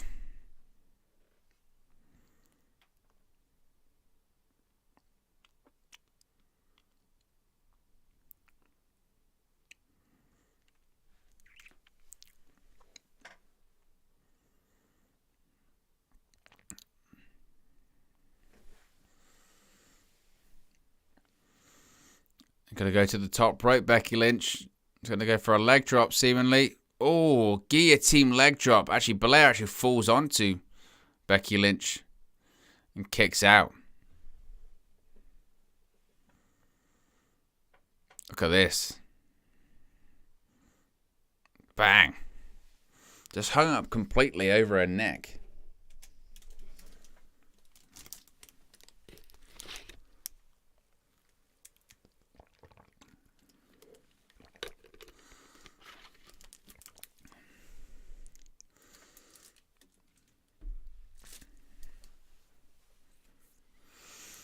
I mean, there's no doubt they're just beating the hell out of each other, aren't they?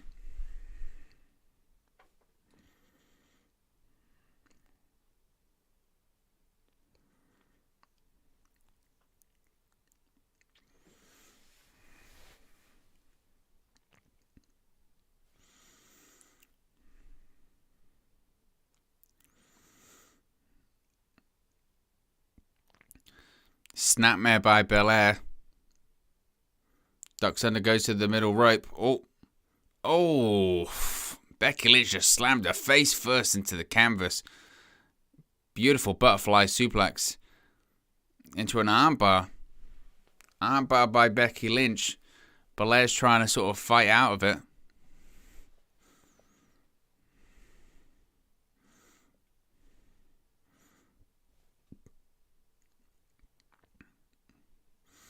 Bianca Belair trying to roll through.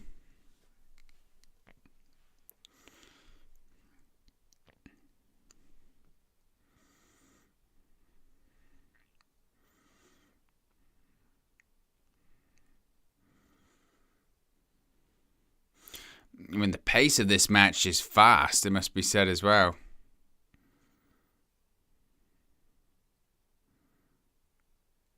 Oof, and they both go over the top rope to the outside.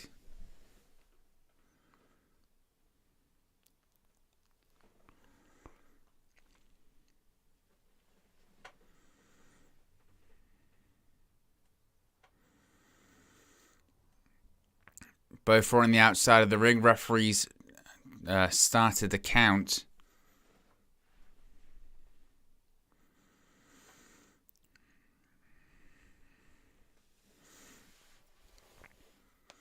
I would think the way that this goes, by the way, as well. Oh, Belair on the outside of the ring. Oof.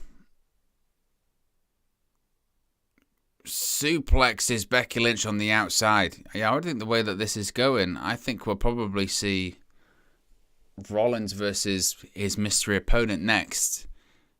The tag team match, then Flair versus Rousey, and then the KO show is the main event. I think that's where we're going. Oof.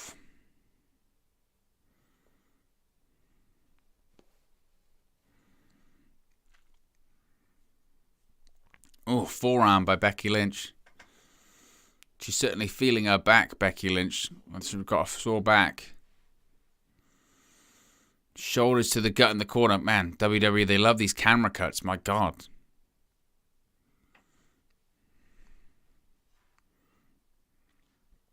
Kick to the gut. Oh, she goes for a spinning kick. Oof. Gets flipped over by Bianca Belair. Oh, tilt-a-whirl gutbuster by Bianca Belair. And Becky Lynch kicks out too.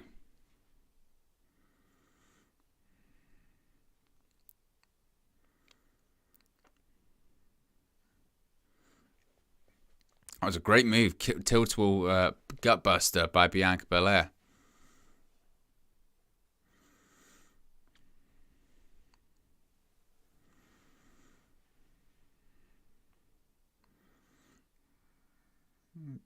Goes for a handspring elbow. Here comes Lynch. Oh, she's going to go for a powerbomb. Manages to twist into a roll-up. Oof. Bianca Belair kicks out. She's going to go for a glam slam. Oh, version of a glam slam. Didn't sit out like Beth Phoenix does. Now she's going to go for that handspring moonsault. Nice. Oh, Becky Lynch just kicks out. Not by a lot. Oh. Tell you what, a fast-paced match, certainly.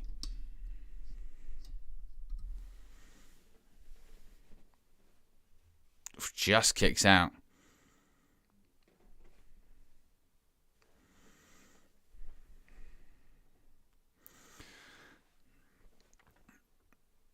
She's just dragging Bianca Belair to the corner. Becky Lynch, rather, to the corner.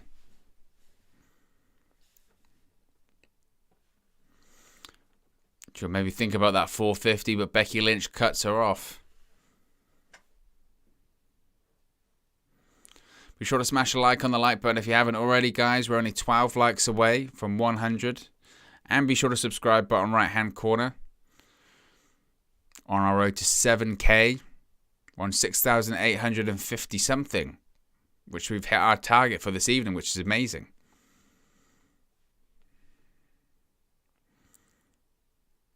Oh my goodness. She's got Becky Lynch up on her shoulders. What's she thinking? Oh, that was nasty. Just drop Becky Lynch on the top rope.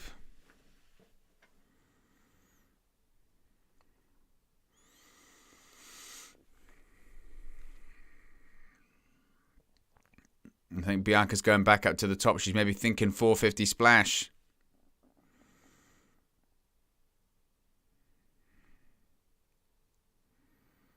450 splash, nails it. 2. Oh, Becky Lynch kicks out at 2. Great match so far.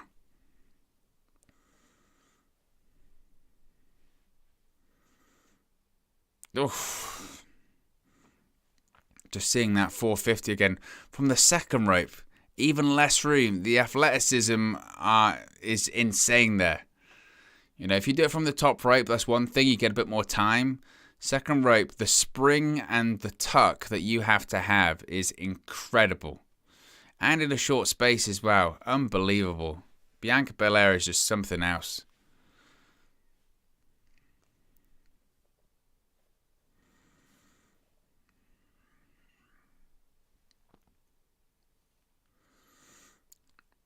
Becky Lynch is on the outside of the ring, standing on the apron, or trying to make her to her feet, to be honest. Bianca Belair is sort of staring her up. Becky Lynch trying to hold on. Oh, hangs Bianca Belair up over the top rope. Oh, kick to the face. And another kick. Now Becky Lynch is going to go to the top rope, it looks like. Oh my God. Just kicked her straight in the face. What was that? Oof. She did a version of a Molly go round. Shades of Molly Holly. But just kicked her in the face. Oh my God. That heel just nearly broke Bianca Belair's face. That was rough.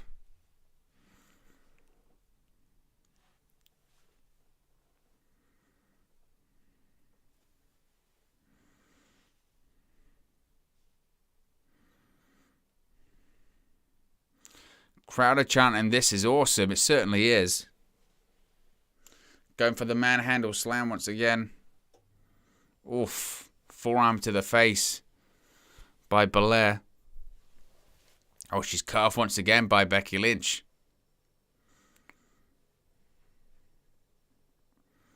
Hits the ropes. Oh, spine buster by Belair. Oh, went for that handspring moonsault. Got the knees up, did Becky Lynch.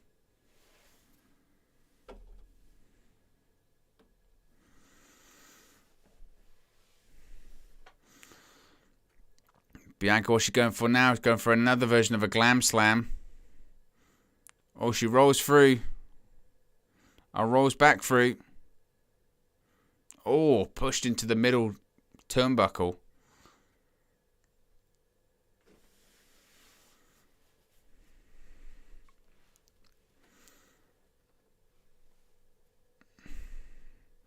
It's going to counter into the KOD. Is this going to be it? It's got her up for the KOD. Oh, Becky Lynch is holding on. Oh, just KOD'd her to the outside. Rough landing for Becky Lynch.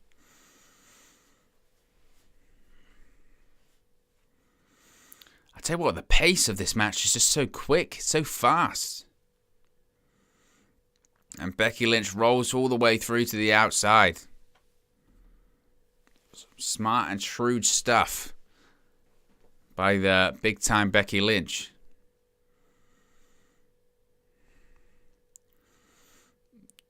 Oh. Becky Lynch just pulled Bianca Belair's braid and Bianca Belair crashed into the ring post.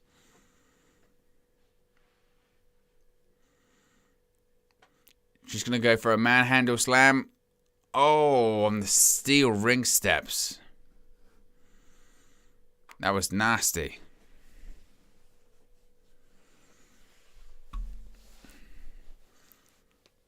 Is this going to be it? Referee's going to count. 6, 7, 8, 9. Oh, Bianca Belair just gets back in the ring. Oh, rolls her through. Oof, kicks out.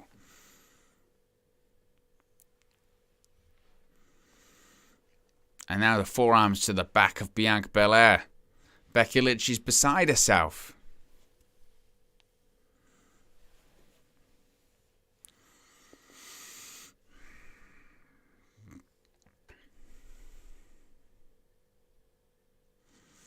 Becky Lynch, she just looks beside herself. She doesn't look like she knows what to do.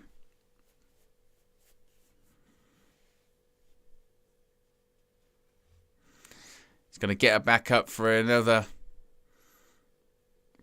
manhandle slam.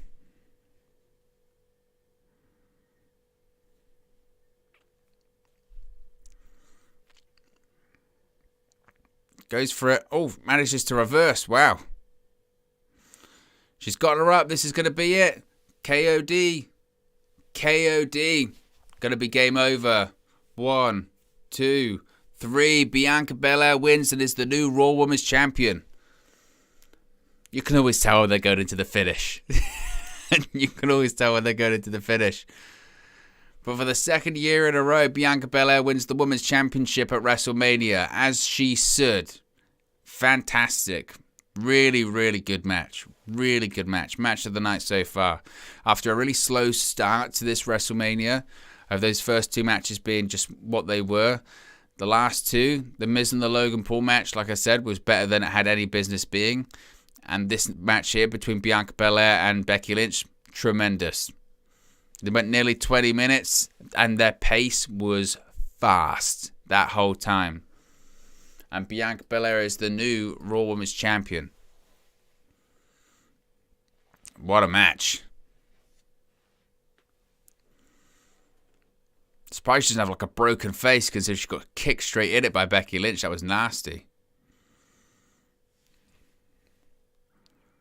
Nice finish as well. He went for a manhandle slam.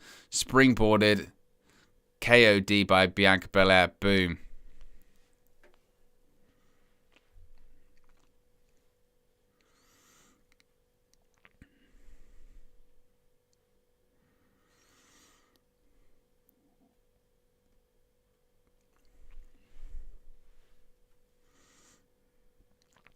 First time she's held, of course, the Raw Women's Championship as well. But awesome match. If I'm Charlotte Flair and I'm Ronda Rousey, I'm thinking I've got to follow that one. Because I don't think they'll be able to top it. I really don't. I look at that and I'm like, oh, Charlotte Flair, Ronda Rousey, do you think you're going to be able to top that one? Not sure. I don't think so.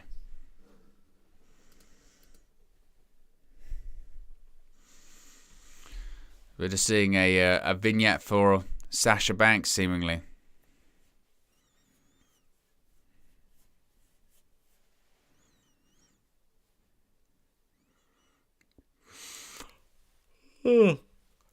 Excuse me. Yawning. How rude.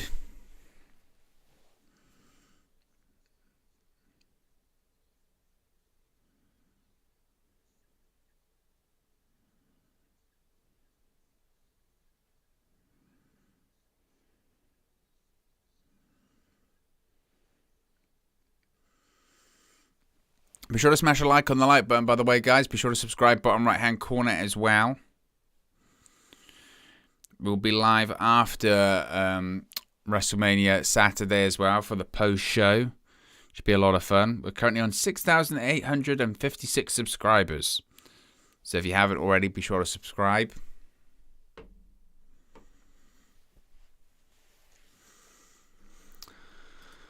Andrew Pollard says, best match of the night. Bianca went through how to get another championship and she deserves it. She's EST for a reason. And also shout out to Becky. She killed it too, but this is Bianca's moment. King of the Indies says EST. Mark Riley says that had Daniel Bryan at Mania 30 vibes, the way they built it up. Of course, Sasha Banks isn't competing tonight. She's competing tomorrow for the Women's Tag Team Championships.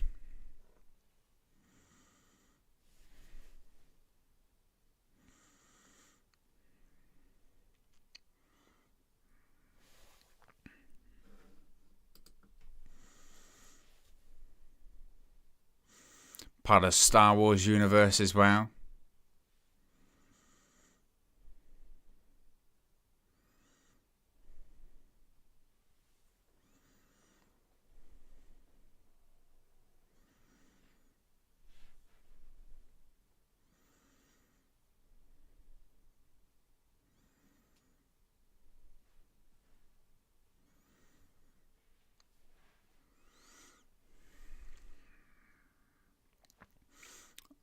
They're showing the WWE Evil documentary again. I haven't seen them. We can't get it over here. I mean, we can if you find other ways of finding it, but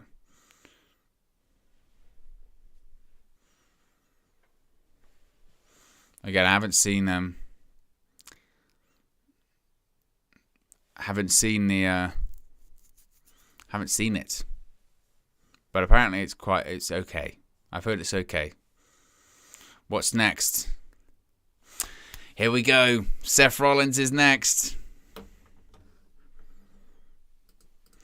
This is the one that people are talking about. Is it going to be Cody Rhodes time? Are we at a crossroads? Adrenaline in my soul.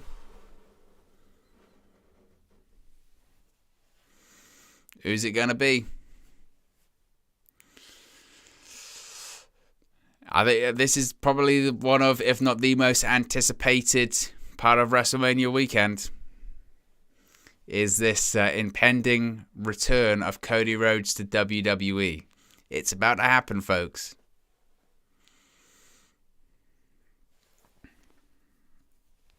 We're just seeing a promo video for it.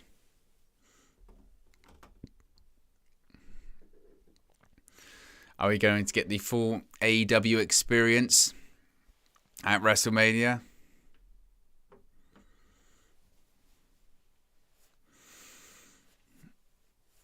This is going to be it. Edwards James says, imagine saying a few months ago Cody would leave AEW and be at WrestleMania. I know it's wild, isn't it? It really is wild.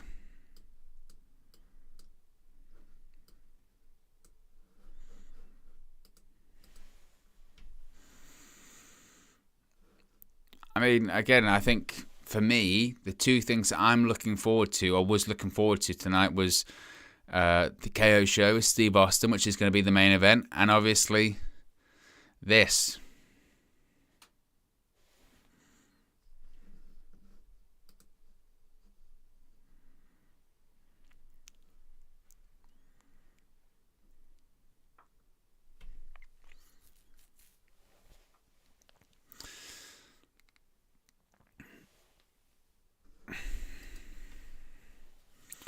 I suppose the question is, are we going to get a swerve of some kind? I think that's what people are almost expecting, aren't they? People are saying, are we going to get, a bit like with John Cena and The Undertaker at WrestleMania 34, are we going to get something different before we get actually the Cody Rhodes return?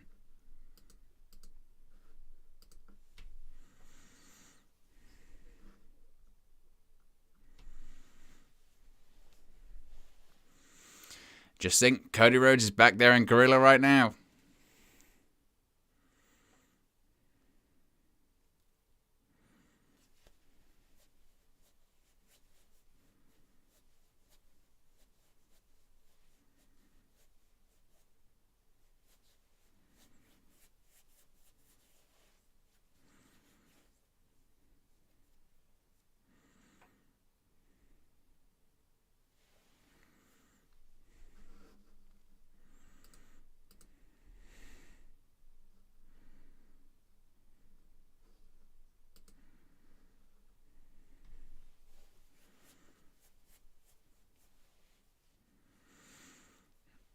The pressure is building.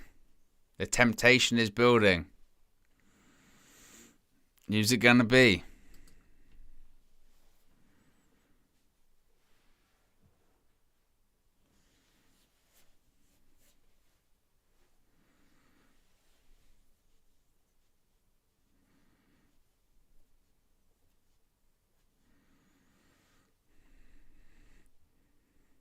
It's the big moment. Oh, I'm excited. I'm watching a WWE show and I'm curious and I'm excited. I mean, we know who's it going to be, but the moment is going to be a big deal, certainly.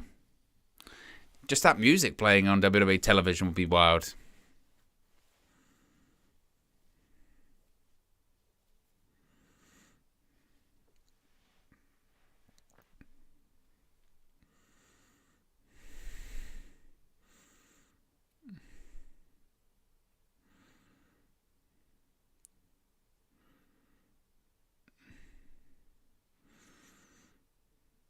Well, Seth Rollins is going to get his own special entrance, seemingly.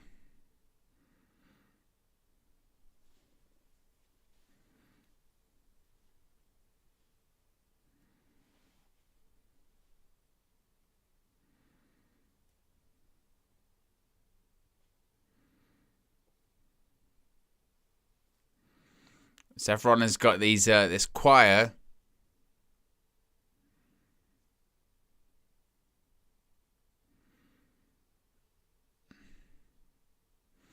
Look at what he is wearing.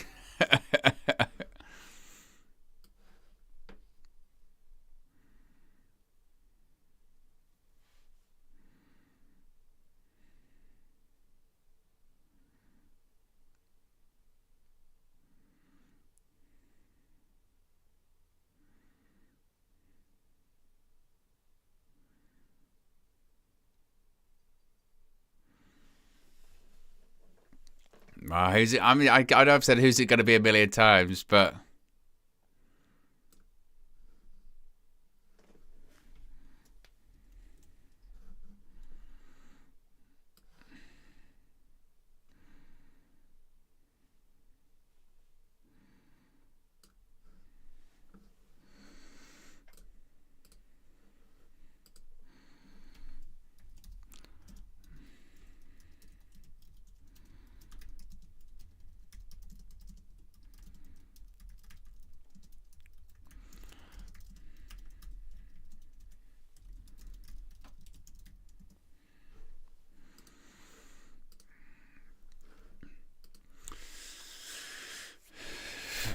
King of the Indies says, KG, that comedian? Could be. It could be. Maybe that's the opponent. Maybe the opponent is KG the comedian.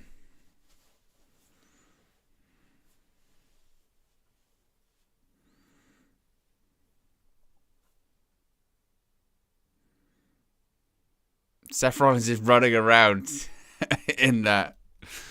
It is in his gown that he's wearing.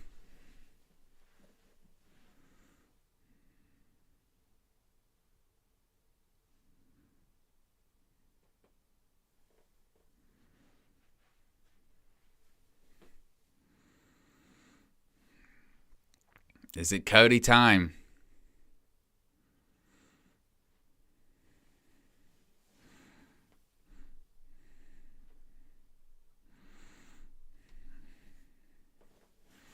Get ready for his WrestleMania opponent.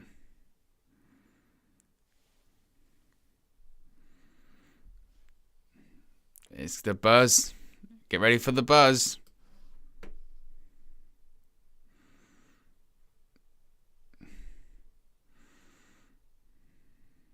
Is it going to be?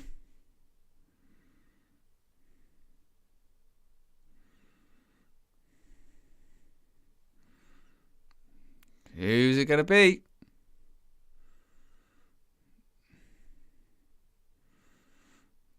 He's looking towards the crowd. He's asking. We're waiting. We're waiting. Come on, let's go. They make him wait.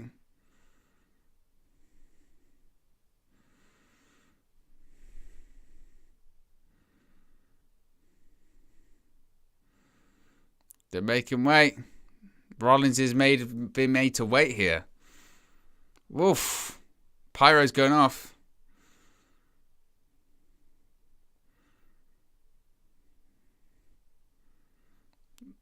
Lights have gone out.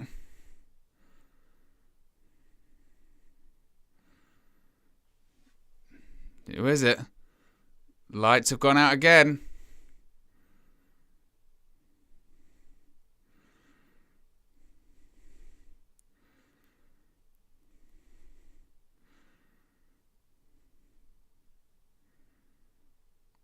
It's more than one royal family. It's him.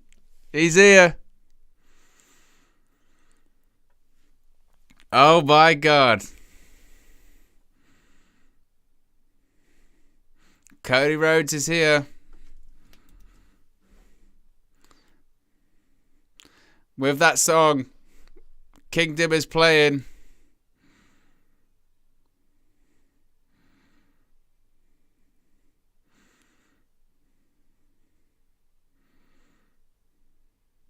There he is. Oh my God. Cody's here.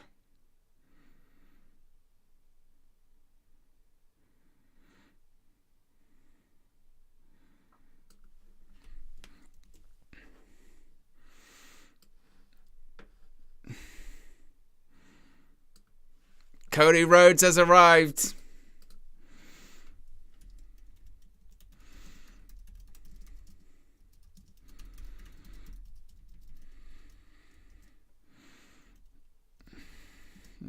This is wild. And they're playing his song. Wow. And he's the American Nightmare.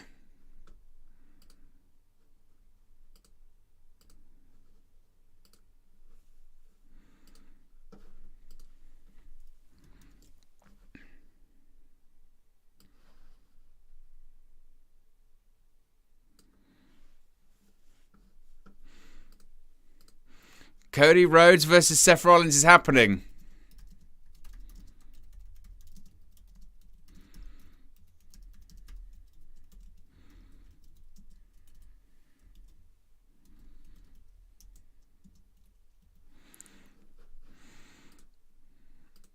Wow.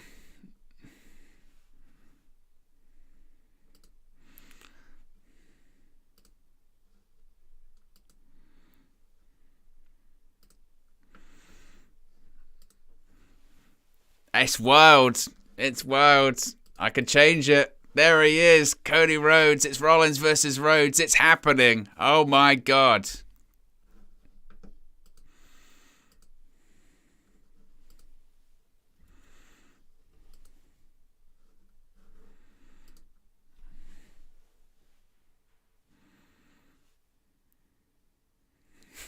It's so weird. Oh man.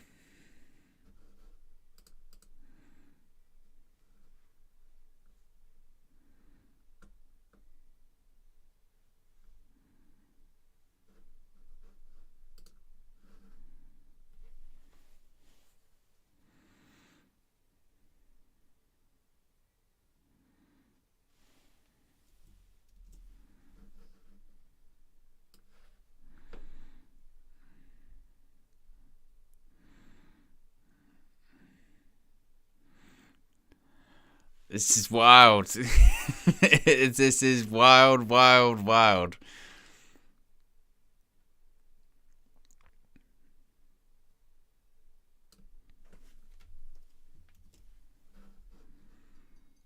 The bell is ringing.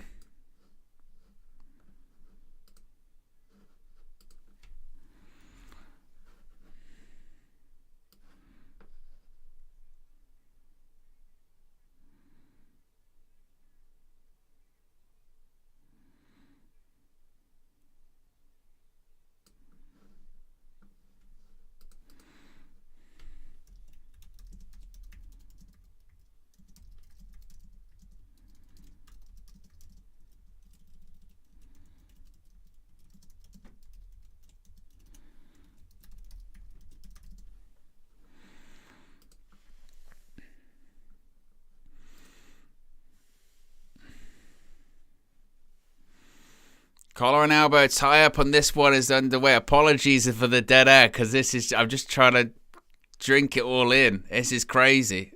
This is absolutely crazy.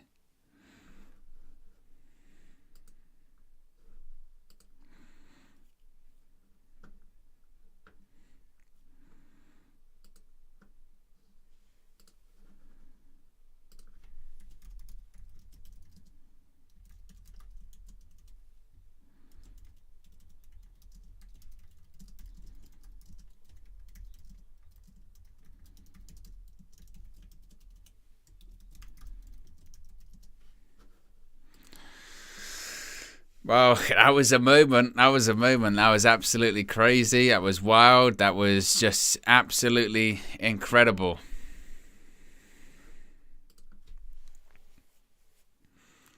Rollins leapfrog. Slides under. Big arm drag by Cody Rhodes. And he just does the Stardust stuff.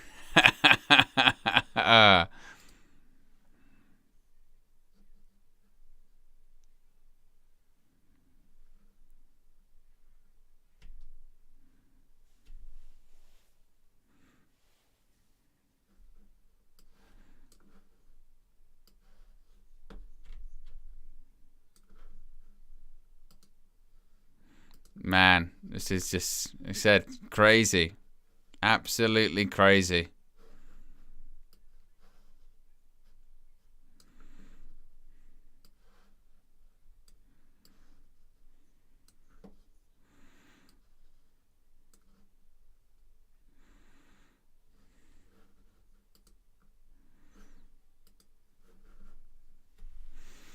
Shoulder tackle by Rollins to Cody Rhodes.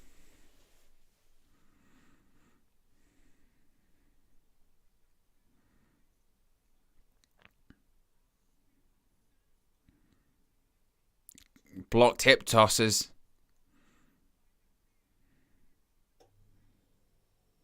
Throws Rollins into the ropes. Oh, shades of his brother Goldust. And an uppercut.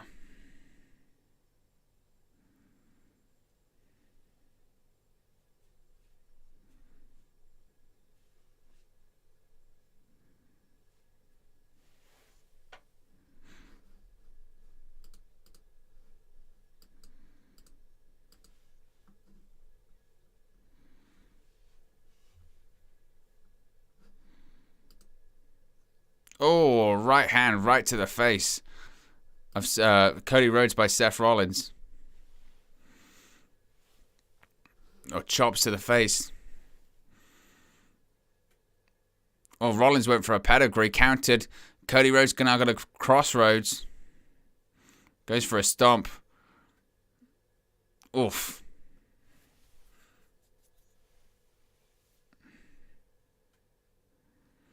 Counter for counter.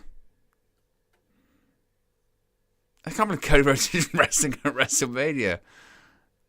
And both, oh my goodness, both fly out to the outside. God, that was nasty.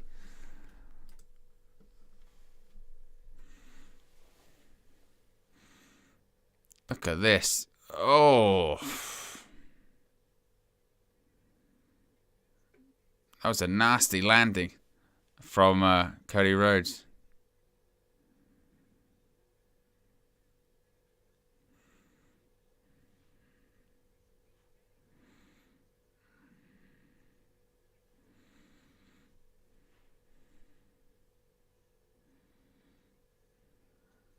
Oof. Rhodes slams Rollins' arm into the ring post.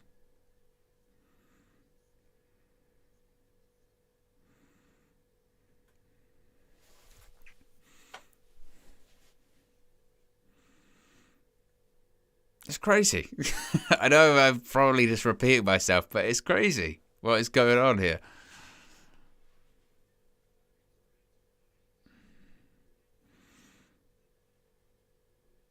Rose now grabs a hold.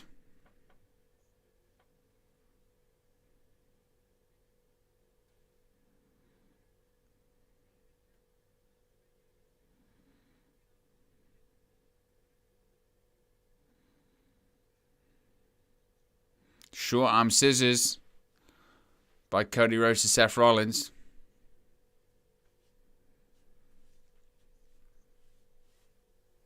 I'm interested that they kept the whole wrestling has more than one royal family as well in it.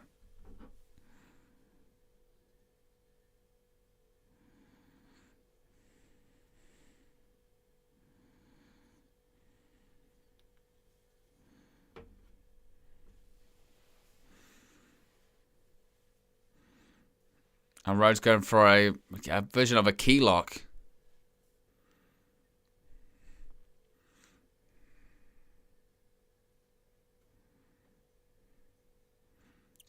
And he's going to go shades of hardcore. Holly's going to go for the kick to the abdomen. Bang.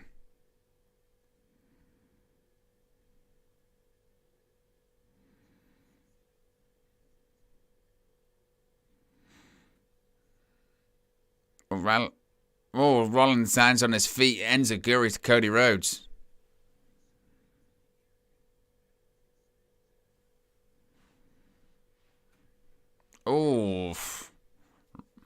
Cody just makes Rollins land on his shoulder.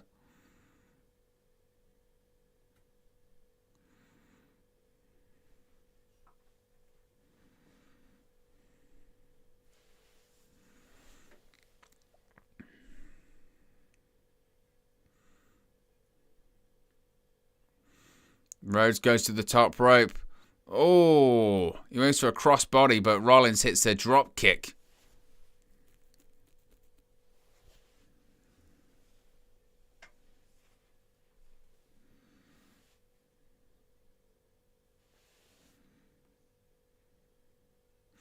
Must be said that the match itself hasn't really, totally clicked. It's more the moment, isn't it? It's more the moment as opposed to the match itself, because the match itself isn't particularly, amazing so far.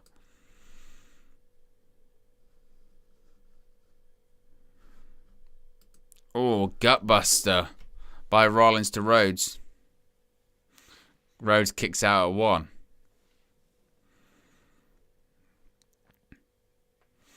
I just feel like the crowd are just still trying to process what's happened. Oof. Rollins shouting, "Welcome back to the big leagues, bitch."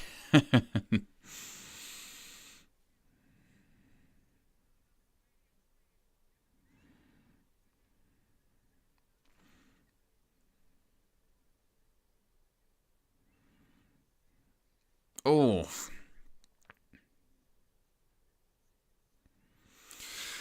Of course, Seth Rollins is in one of Cody Rhodes' most famous match of his career, right? With the Rhodes brothers, Cody and Rhodes and Goldust versus Roman Reigns and Seth Rollins at Battleground 2013. So not the first time they've stepped in the ring against each other.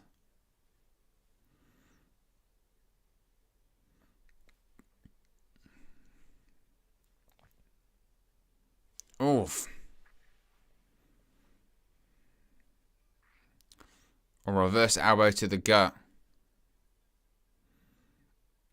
Oh, what a chop by Seth Rollins to Cody Rhodes.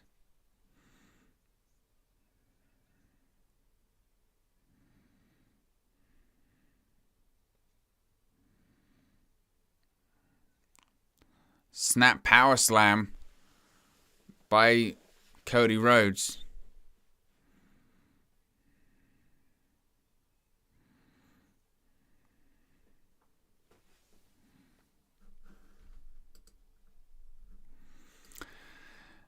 King of the Indies saying, "Ain't nobody saying it, so I guess I will." What the heck is Seth wearing? Oh, Rollins just sent over the announce table. That's the gimmick, I think, King.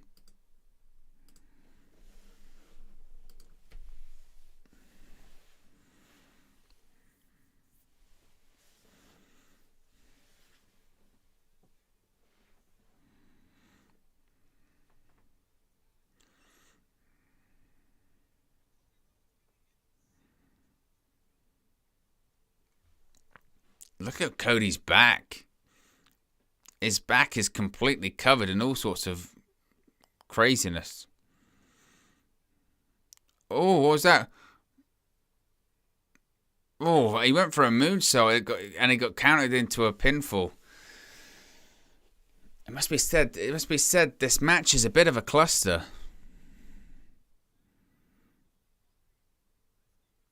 He went for, was it a moonsault? It was almost like he floated over. I don't know what's going on. This match has been rough.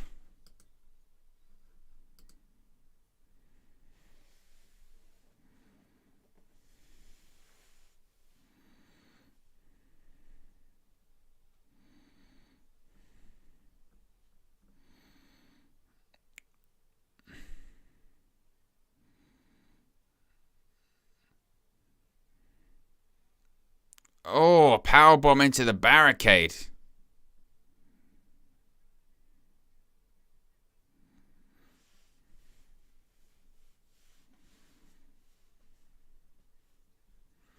Man.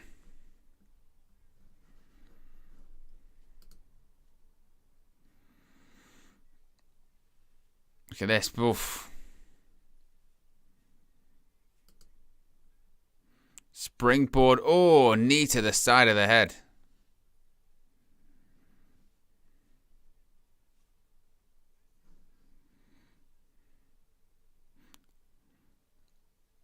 Falcon Arrow by Rollins to Rhodes. Ooh, kicks out.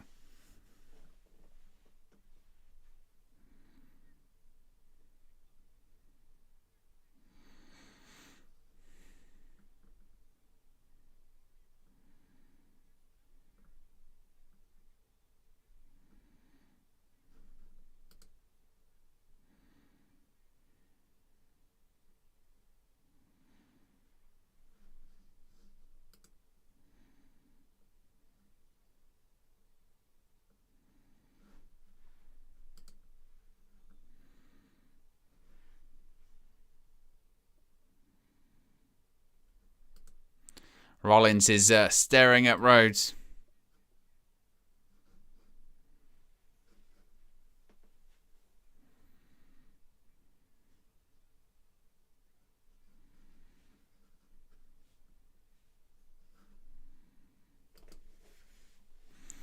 Goes for a stomp. Rhodes rolls out the way. Here we go. Goes for a crossroads. Rolls up. Oof. Rhodes going to go for crossroads again. Hits it. Crossroads. That should be it. 1, 2. Oh, Rollins kicks out. Wow. Kicks out the crossroads. Rhodes is being buried, brother. He's not.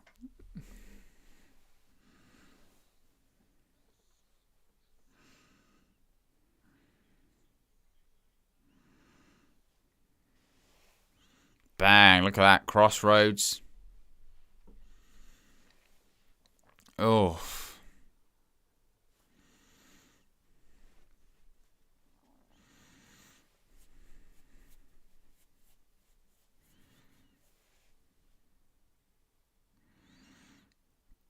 Cody's now going back up to the top rope. What's he thinking this time? Maybe it's better than his other moonsault. That was awful. Oof.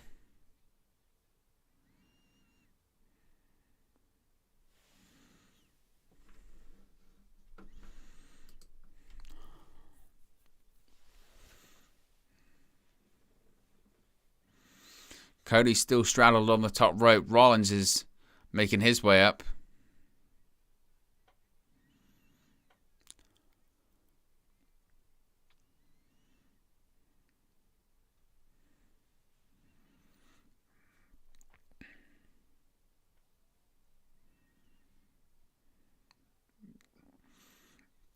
Rollins climbs to the top rope. What's he thinking? He's going to go reverse suplex. Oh, reverse suplex from the top rope. He's going to float through. Reverse Falcon Arrow. That should be it. Oh, Rhodes kicks out.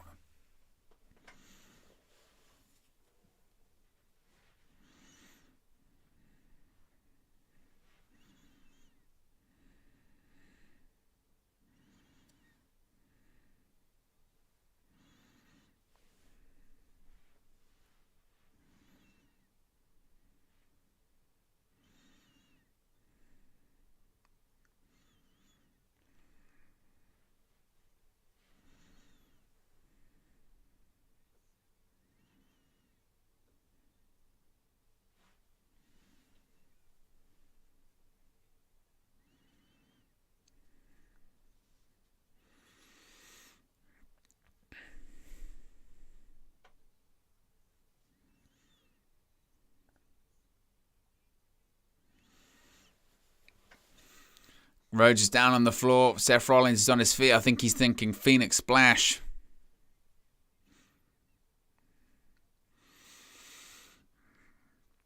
He's thinking Phoenix Splash. He's going to go for it. Phoenix Splash rolls through. He's going to go for a pedigree. Rhodes is going to hit a pedigree of his own. No way.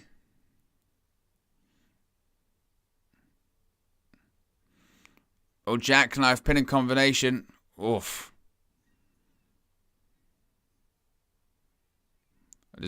Can't bridge out.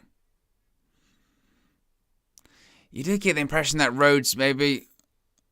Oh, Tiger Driver powerbomb. You do get the impression that, like, Rhodes maybe has, like, broken his ribs. Do you get the question, like, something's either up with Cody or his, like, conditioning's, like, way off. Jumping Cody cutter. Oh, Rollins kicks out. Wonder how long he's going to be allowed to use that move, considering it's the RKO.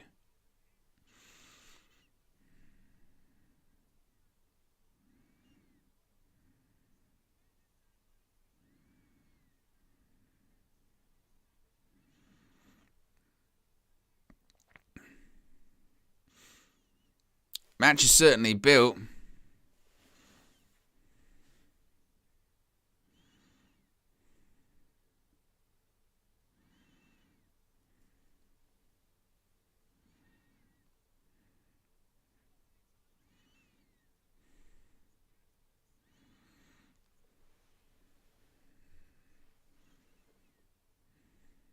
Oh, he's going to get hit with the pedigree. Pedigree. 1, 2. Oh, Cody kicks out.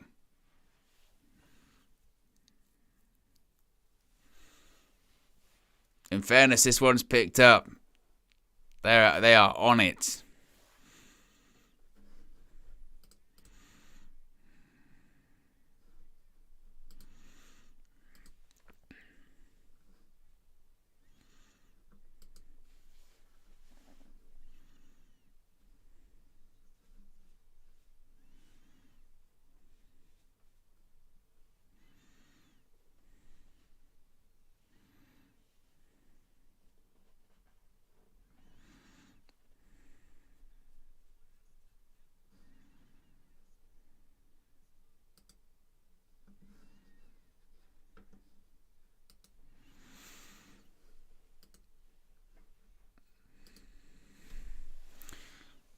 Oh, getting the booze and yays treatment.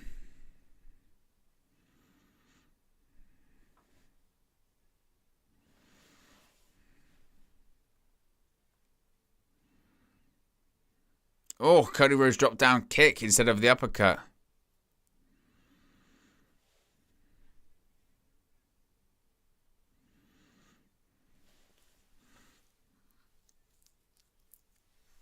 Oh, just kicks to the face by Seth Rollins. Oof. Oh, rolling elbow. We're going to go... Oh, neck breaker into just a forearm right to the back of the head.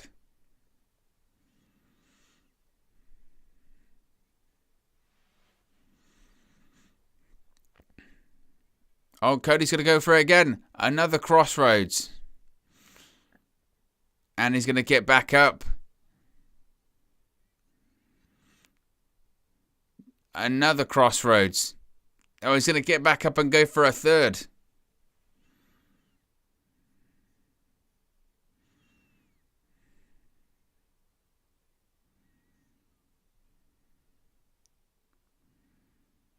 He's going to do the bionic elbow. He's going to do Dusty Rhodes.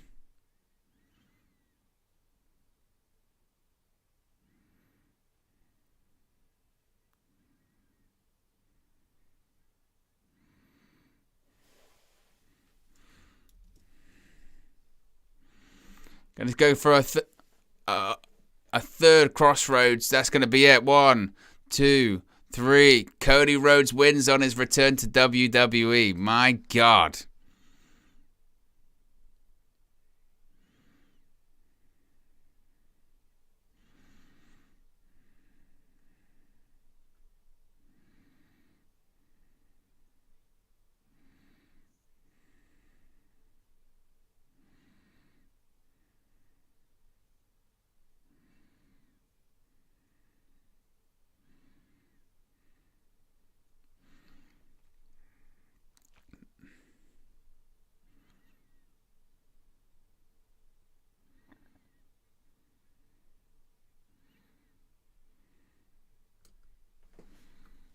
Cody Rhodes. He's back.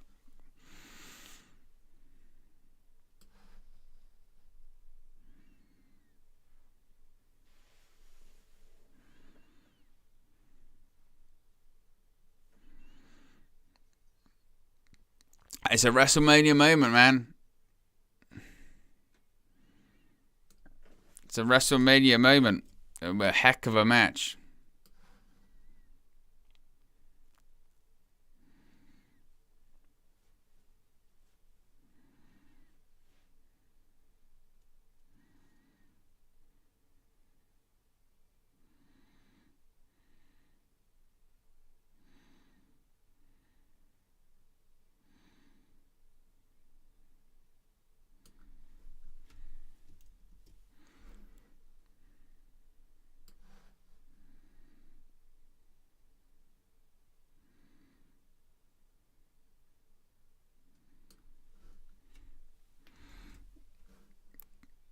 Cody Rhodes kisses the WWE ring.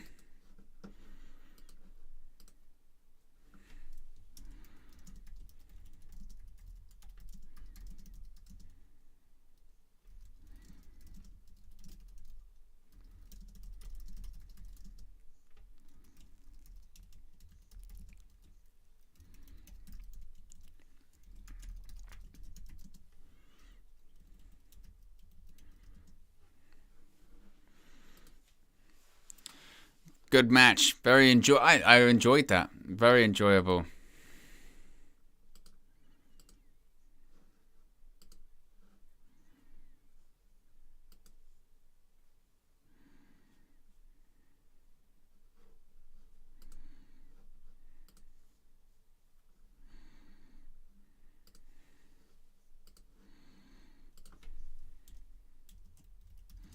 Cody Rhodes defeats Seth Rollins in his WWE return at WrestleMania.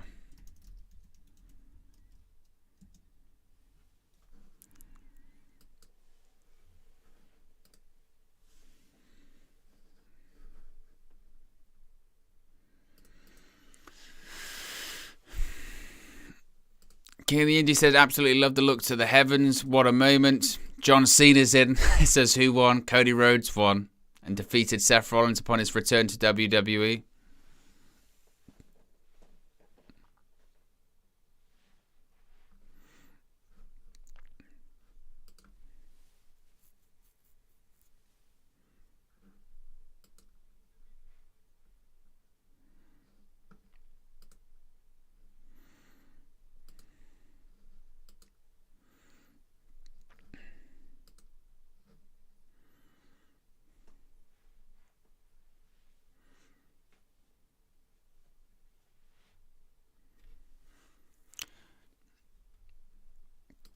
There has been some comments, by the way, when it comes to Cody Rhodes' AEW departure. Cody Rhodes has said, quote, I chose to remain silent about my departure from AEW, and I'm going to keep my word on that. There's no shoot interview. There were all these different theories, and none of them are correct.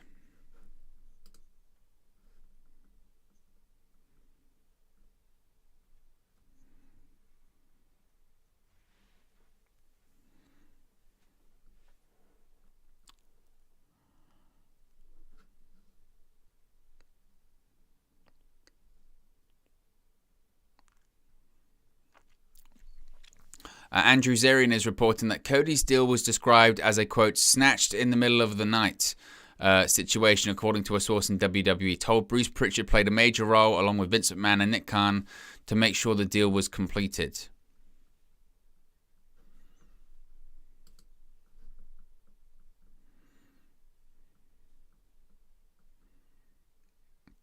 Apparently, Rick Boogs has suffered a torn quad as well.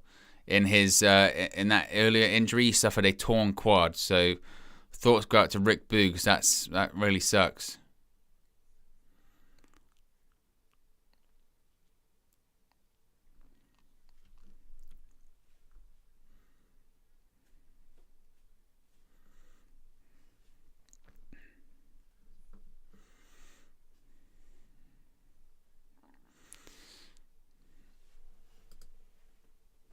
But wow.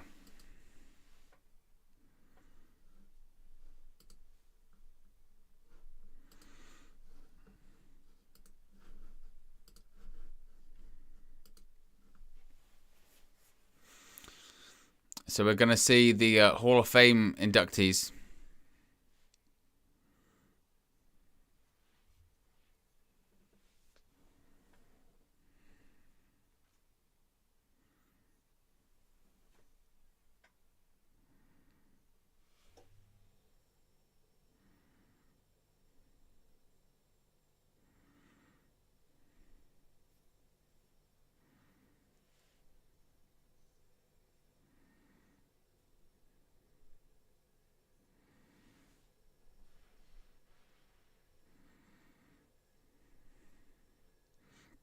Shad Gaspard, of course, Warrior Award recipient.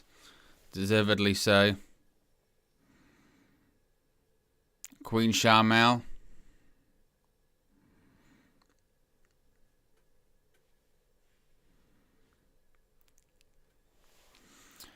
Jetty Anarchy says, what did you think of that, Owen? I thought it was fantastic. Unbelievable match. Family of Vader.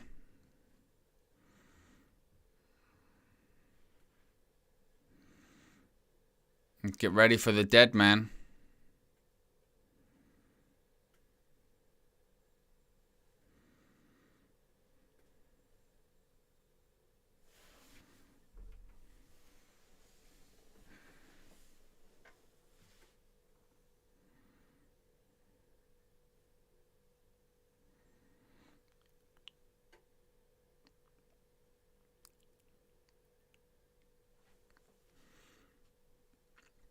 Here comes the Phenom.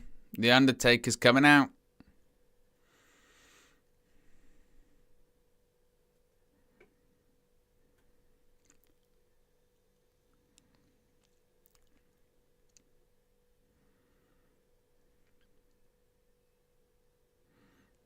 That 3D Undertaker's, the VR Undertaker's bizarre.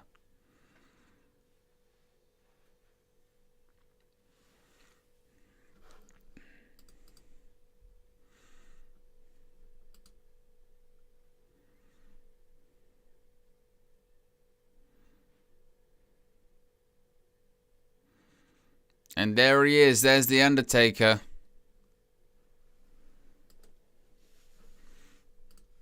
Where's Mark Calloway?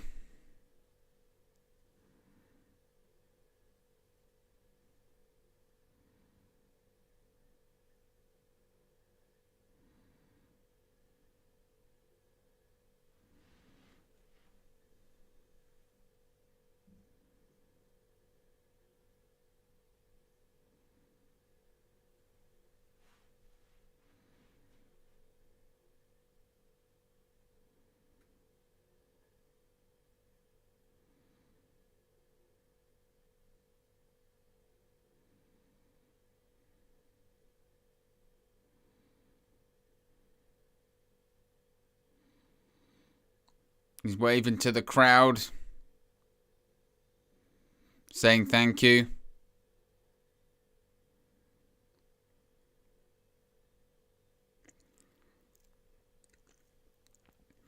As he should. Be sure to smash a like on the like button, guys. We're only 4 likes away from 100 likes. So if you haven't clicked like already, be sure to like. And be sure to subscribe as well. Bottom right-hand corner.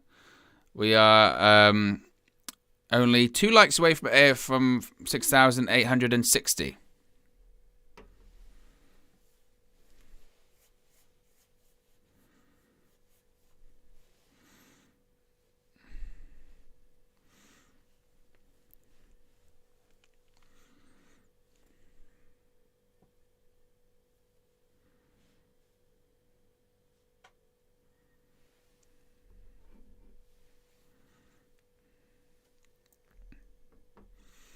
And it says thank you to the WWE Universe.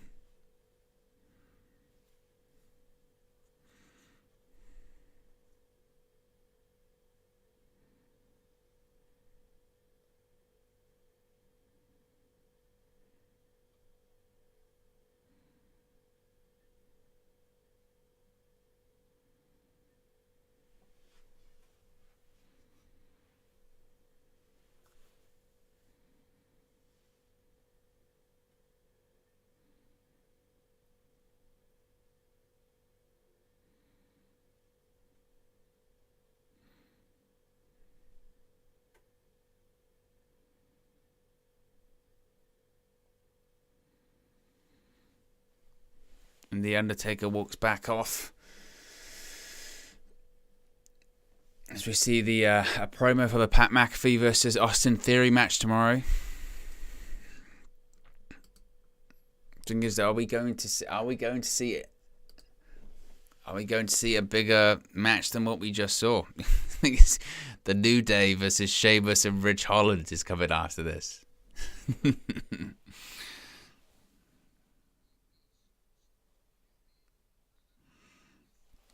Although apparently the match might be cut for time, if this is accurate.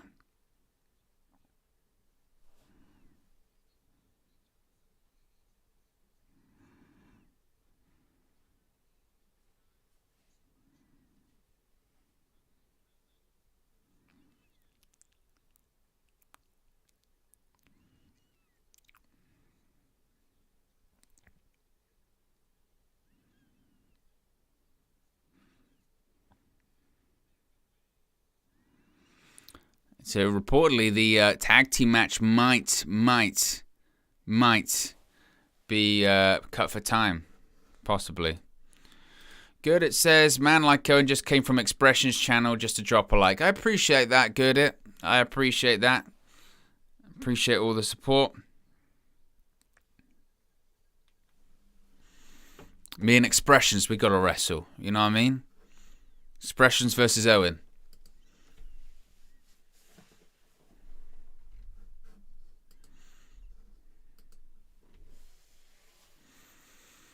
But we could just go straight to Ronda Rousey versus Charlotte Flair. The tag team match may be cut for time.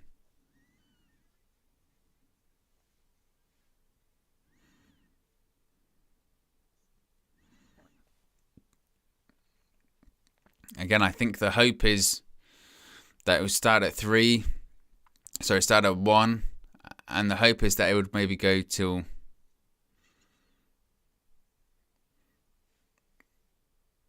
Yeah, I'm not sure what they'll do.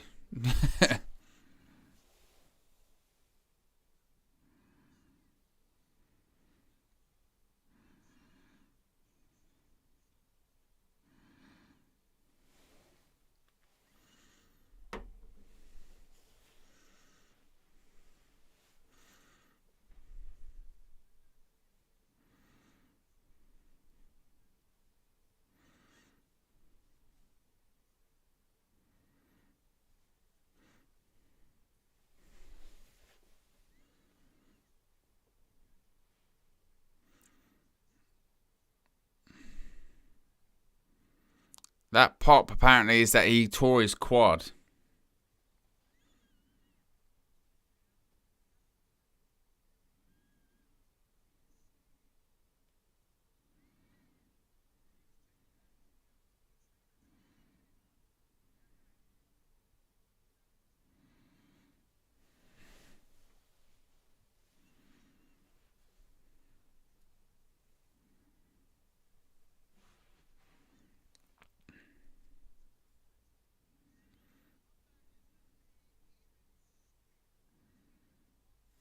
So Rick Boots has torn his quad and will require surgery, and will get surgery in the next few days, which is unfortunate.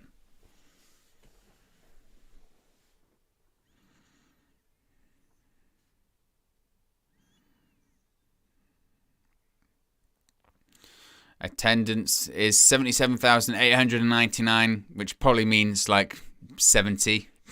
Maybe.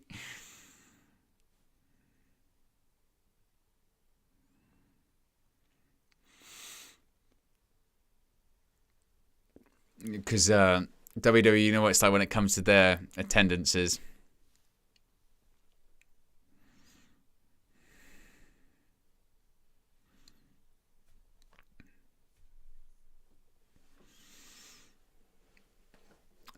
So we'll find out if this tag team match has been cut or not.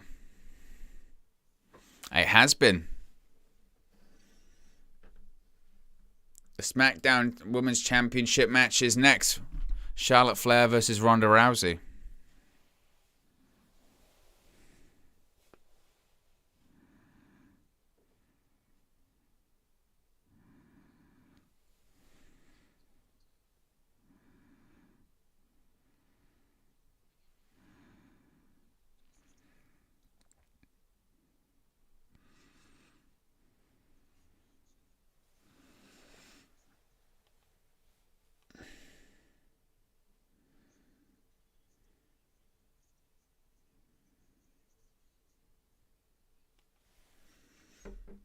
I'll put in the poll in the chat.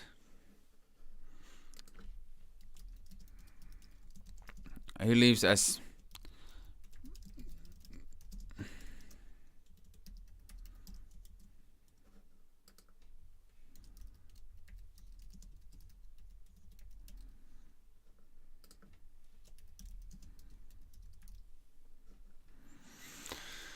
The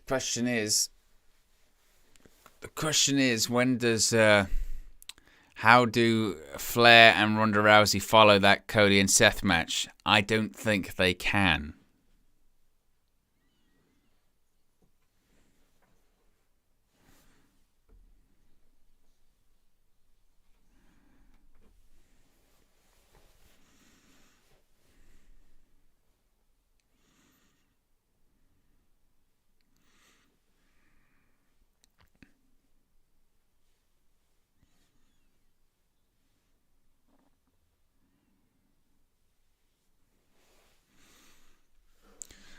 So Cody Rhodes has spoken to Variety, so there are quite a few quotes about Cody Rhodes coming out.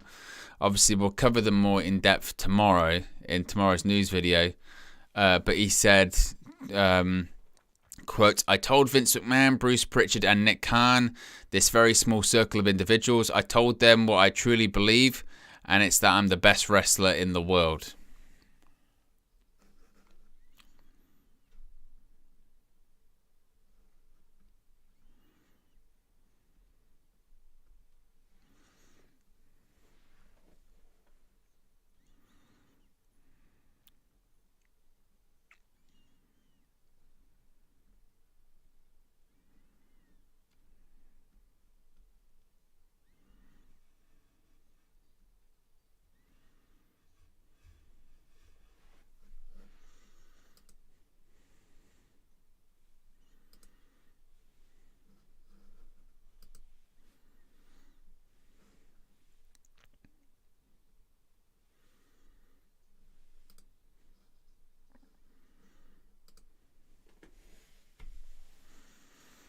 Still trying to, sort of process all of that Cody Rhodes stuff that happened. That was wild.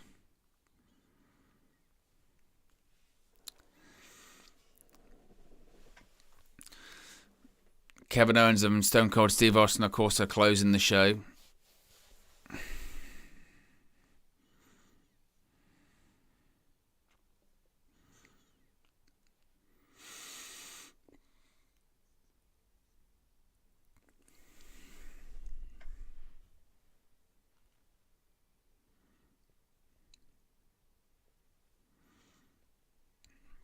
And this promo package is long, by the way.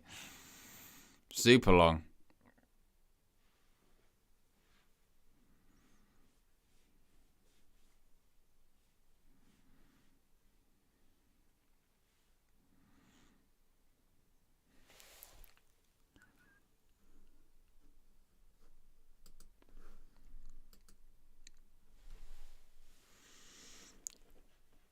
Here comes Ronda Rousey.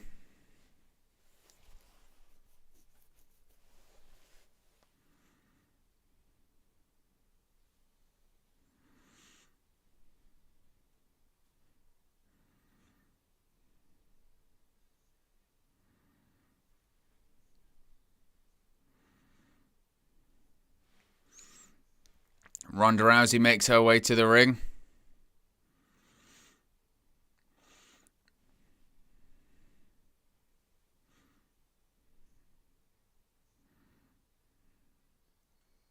They're doing the whole can Charlotte Flair make Ronda Rousey tap out for the first time in her career and all that kind of stuff.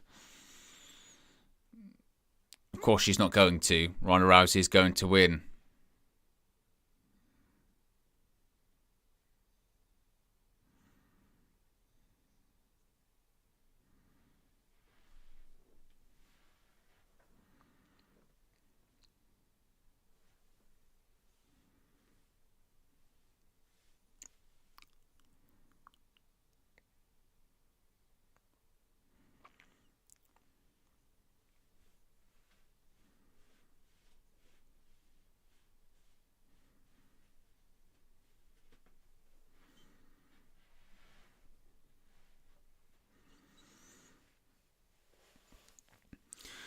Charlotte Flair's about to make her entrance, seemingly.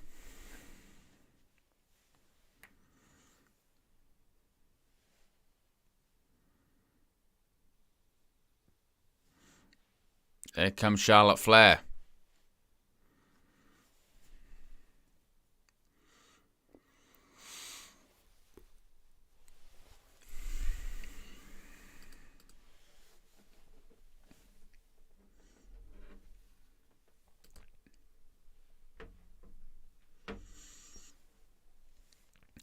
It's going to be fascinating to see, certainly, how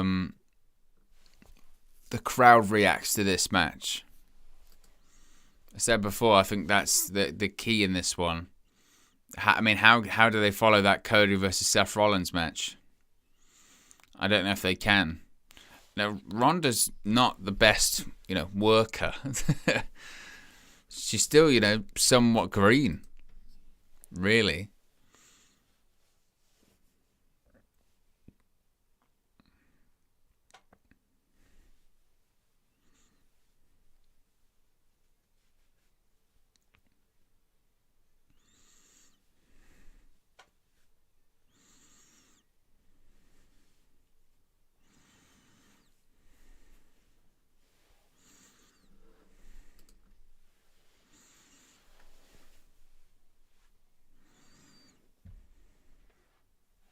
I saw some video of Ric Flair in Dallas, doing his stuff by the bar and all that kind of stuff. I was like, man, it's just a bit sad, isn't it?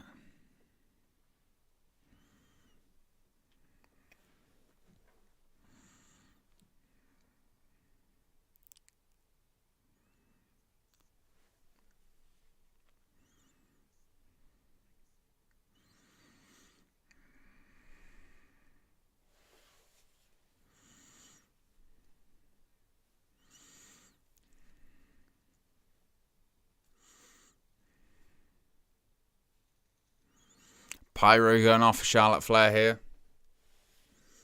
Let's take a look at the poll.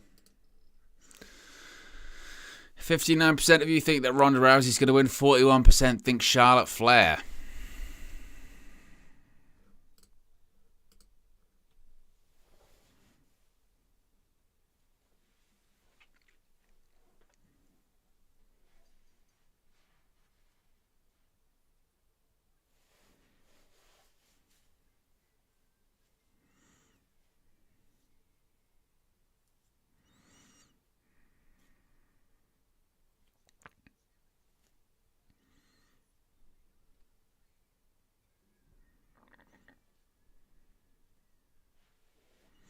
Rousey introduced first.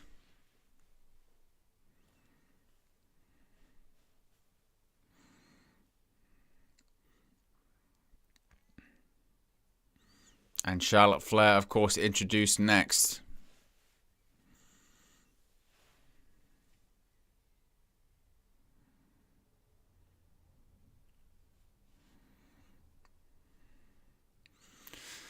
Now, can they outdo the Raw Women's Championship match earlier on in the night, which was fantastic? Can they even follow that Seth Rollins match that just happened?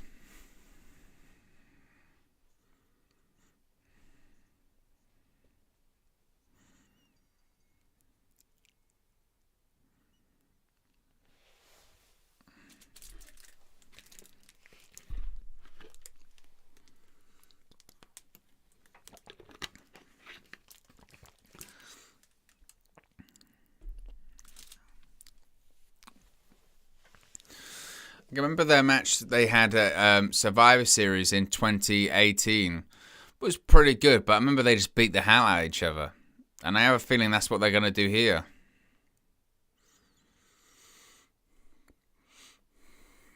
They're just going to beat the hell out of each other.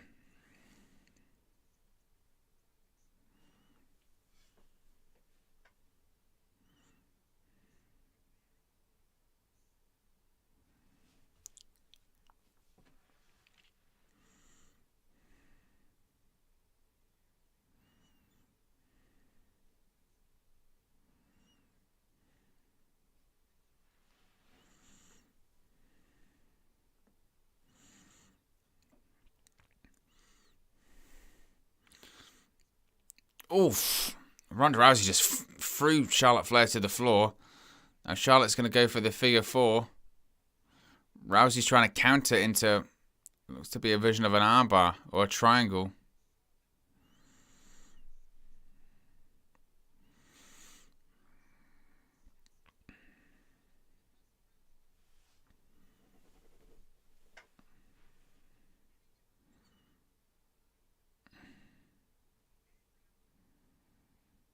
Ronda Rousey.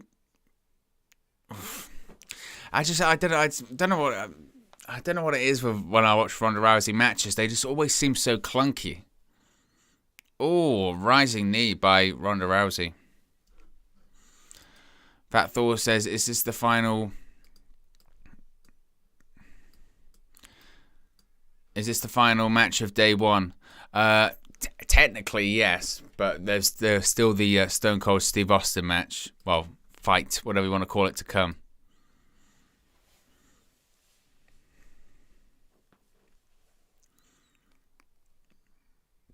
Oh, just drives Ronda Rousey into the apron.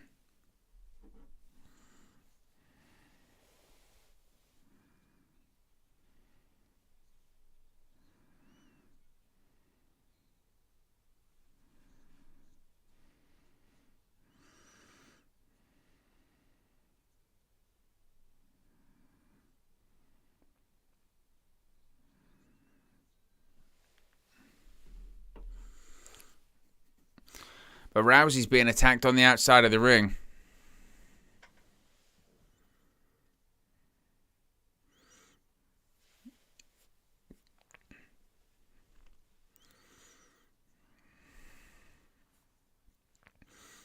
Oh, Flair just sends Rousey into the ring post there.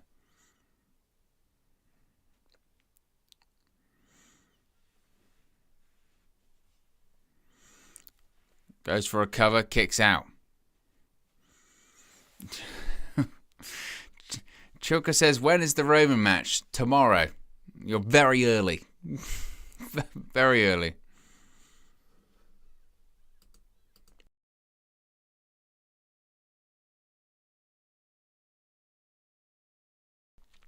Yes, you are slightly early.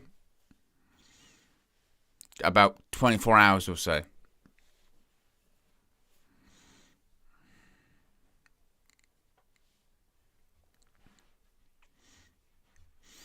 Oh, snapmare by Charlotte Flair. Oh, and a right hand to the face. Cover, Ronda Rousey kicks out. Just look at that. Just a forearm to the side of the face of Rousey. That was nasty.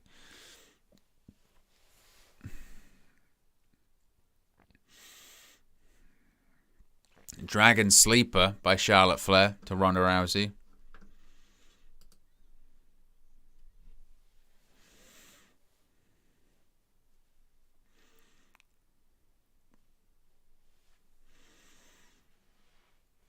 A nice judo throw there by Rousey. Oh, a knee to the face. And Charlotte Flair kicks out at 2.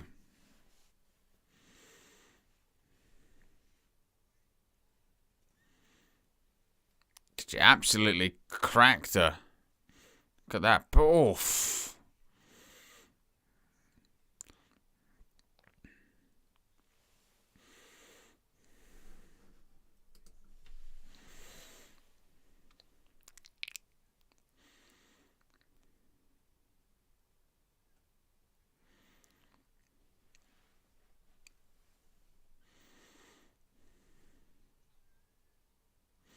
Oh, she went for the knee, Charlotte Flair.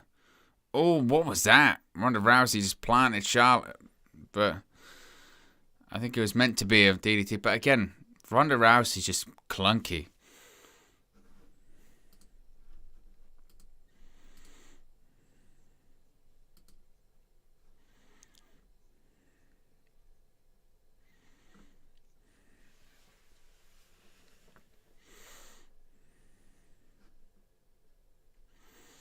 Oh, kick to the head by Rousey.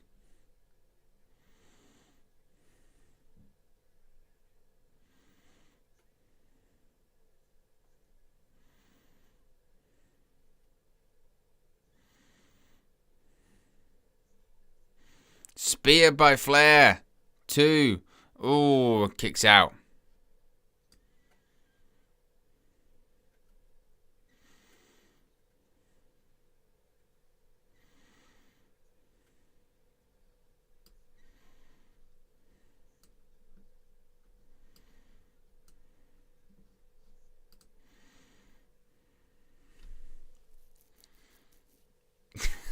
I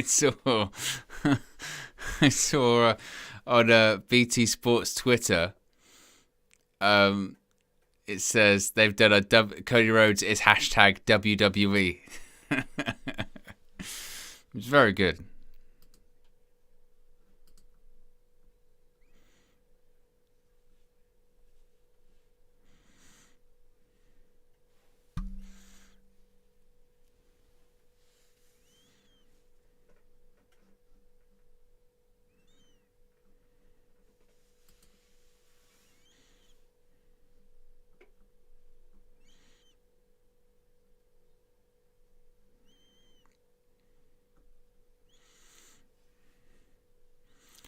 Moonsault by Charlotte. Oh, she does the.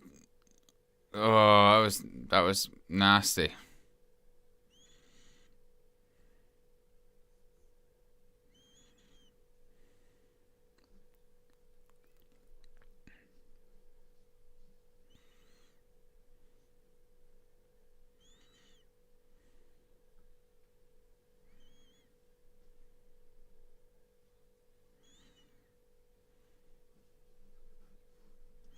Rousey with a counter. Kicks out. Oh, I was just reading some of that Cody Rhodes interview. He says it was a personal matter and we couldn't move past it. I have nothing but respect for Matt, Nick, and Kenny, and rooting for Tony Khan.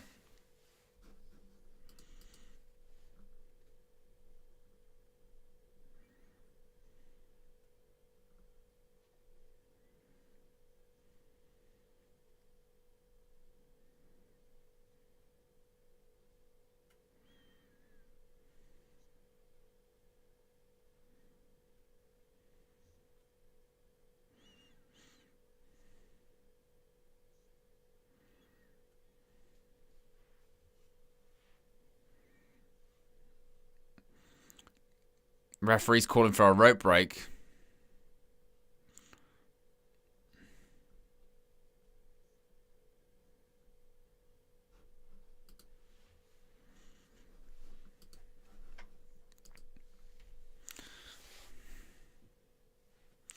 Rousey's on the second rope. Flair's on the top. Goes for a avalanche judo throw. Ooh, and Flair kicks out.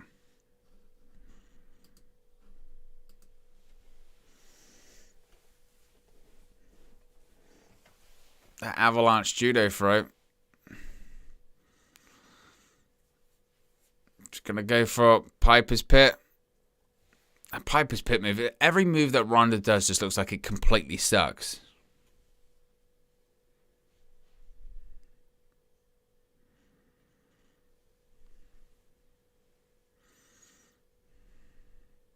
Oh, rising knee. Oh, boot to the face by Charlotte Flair.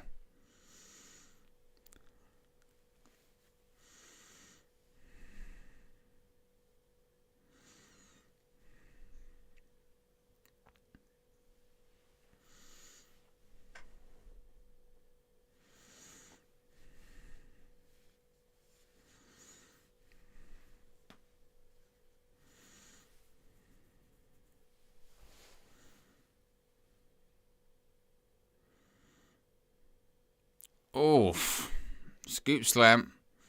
Oh, Flair kicks out too.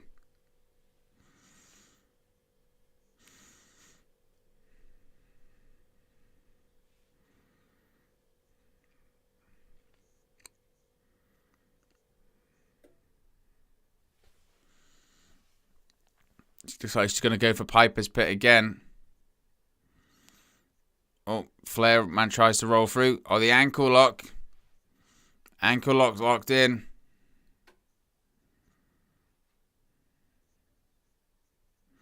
Flair's trying to get to the ropes. Now Flair's got the ankle lock locked in. Is she going to make Ronda Rousey tap out?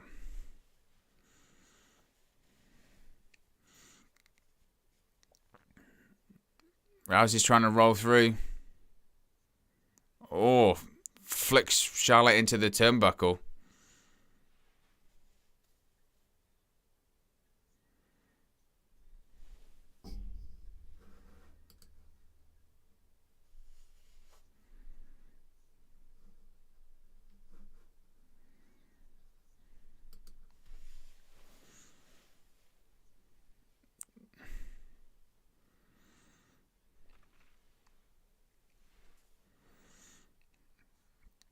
Rousey's up on the shoulders of Flair.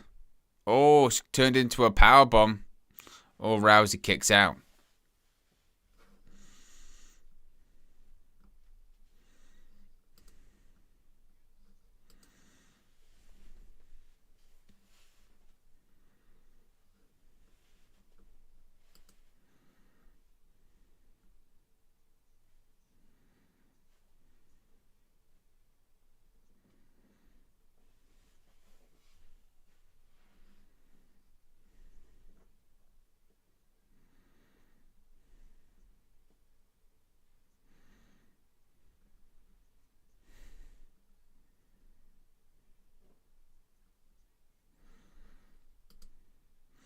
Rousey's got it locked back in. She's got the ankle locked back in. This might be it.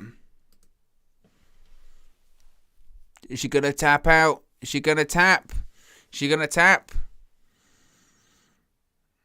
Oh, now she's trying to kick Rousey into the face. Or Rousey's kicking her back in the face. And the hold is broken.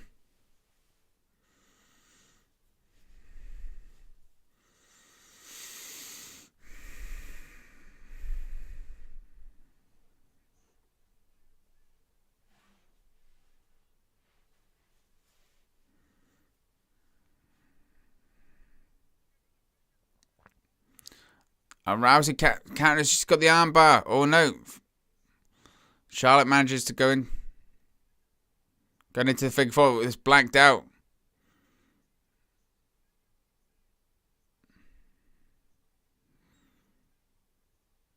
I think there was a wardrobe malfunction. Is Ronda going to tap out? She's going to counter into a...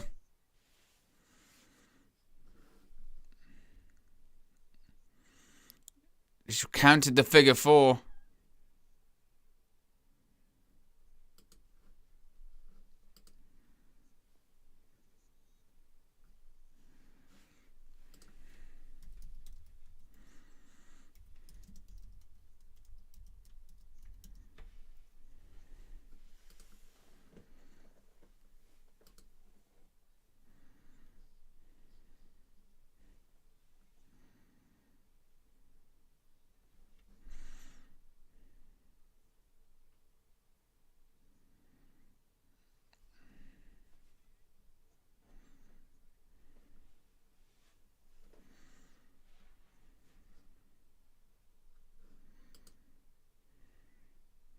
Oh, just thrown to the outside of the ring.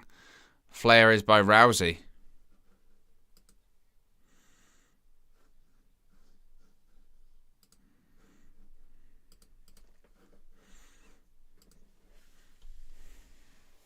Rousey's caught by Flair. Oh, explode a suplex into the barricade.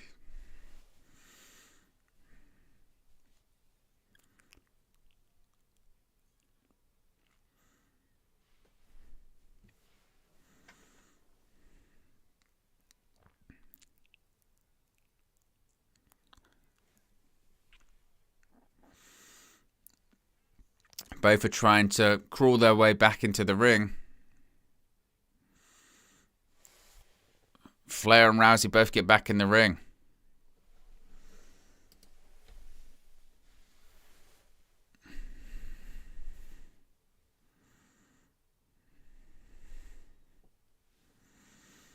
Flair saying this is my ring. Or just shoves Rousey in the face. And again. Oh. Gets her up. Piper's Pit lands on the rope.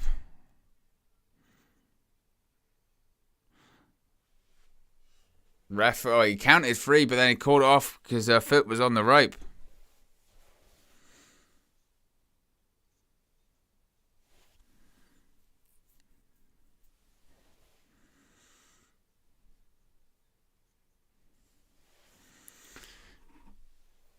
Oh, natural selection, that might be it. 1, 2. Oh, Rousey kicks out.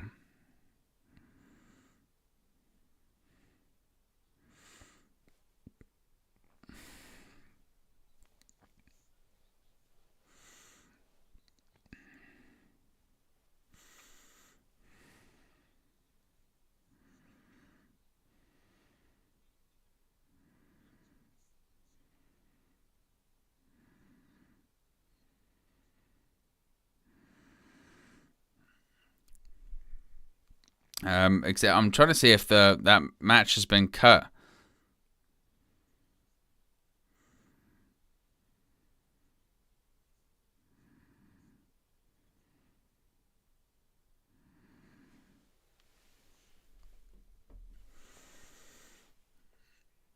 Oh, the referee just got speared. There's a massive ref bump. And not only that, Charles Robinson hit his head on the rope. And Charlotte Flair's tapping.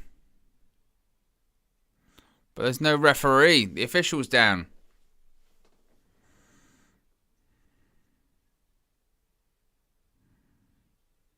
Oh, a boot to the face by Flair to Charlotte. And she won. Wow. Charlotte Flair beat Ronda Rousey. Did not see that one coming. Wow.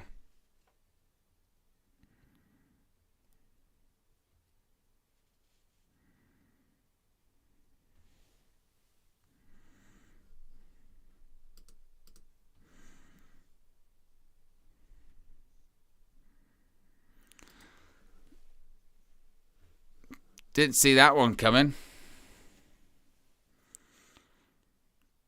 First person to actually pin Ronda Rousey clean. I mean, even Becky Lynch at WrestleMania had the shoulder up. Wow.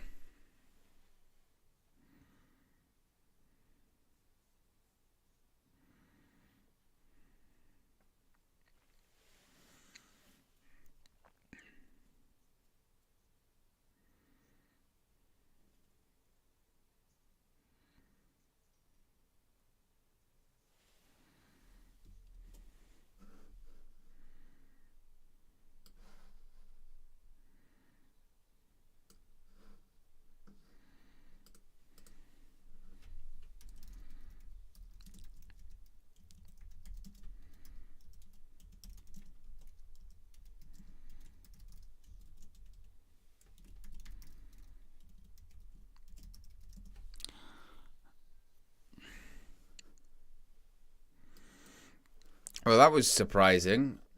I was not expecting that.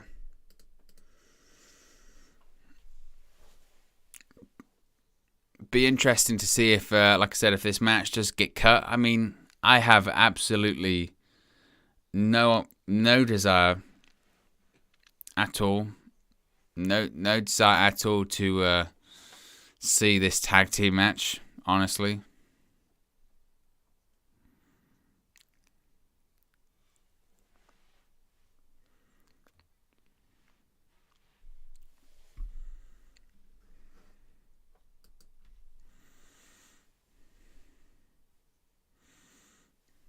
Be sure to smash a like on the like button, guys, and be sure to subscribe, bottom right hand corner as well.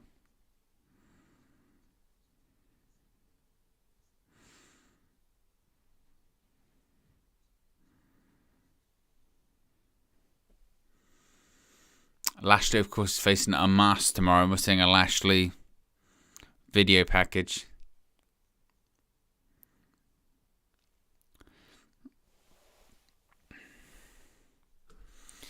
Vincenzo says reports are the match was cut. I mean, that's what the reports say, that it was under consideration. I don't know if it has been. We'll find out very shortly, because otherwise the match is happening, or they'll go straight to the Kevin Owens show.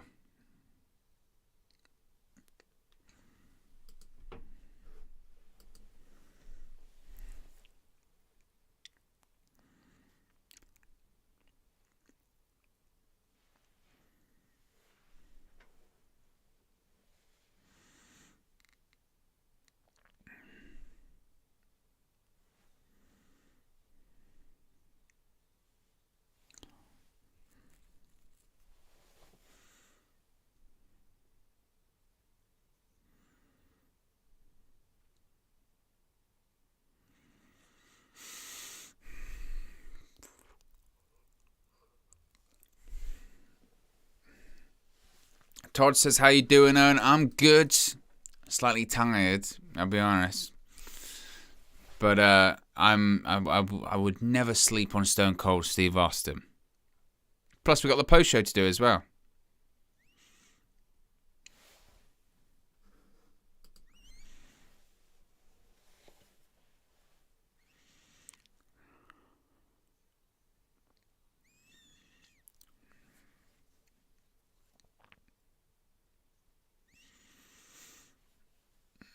We're seeing a song by Pitbull.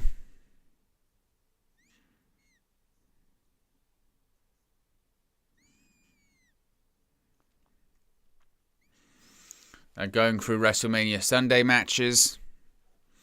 Edge versus AJ Styles.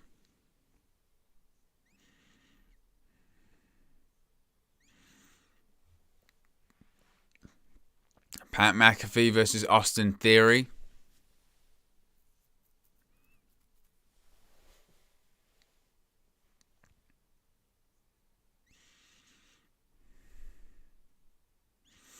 Women's Tag Team Championship Fatal 4-Way match.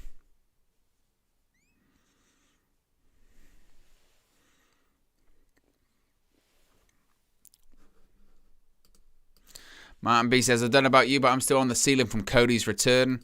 Todd says, tired? It's only 10:16 here. I'm ready to go all night. It is 4:17 a.m. here. So it is a late one.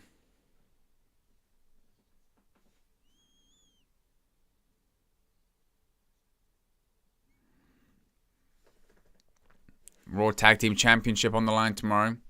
Alpha Academy, RK Bro and the Street Profits. And of course, Brock Lesnar versus Roman Reigns. Winner take all championship unification match.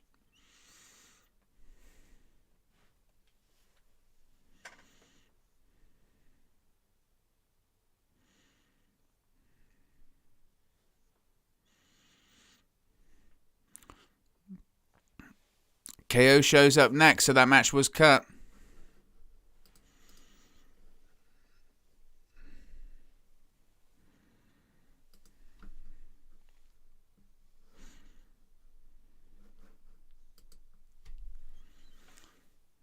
And we're just seeing a Roman Reigns versus Brock Lesnar promo.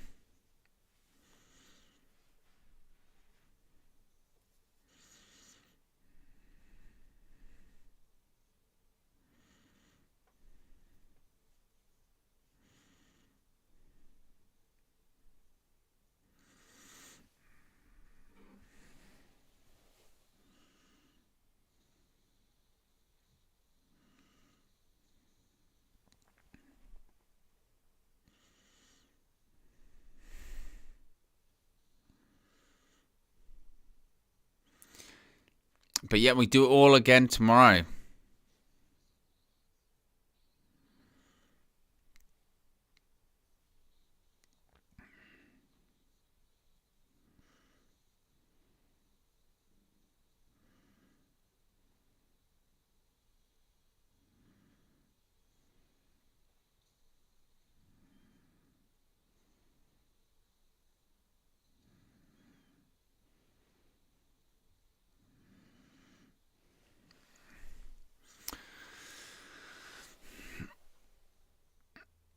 I'm fascinated to see what kind of Steve Austin we're getting.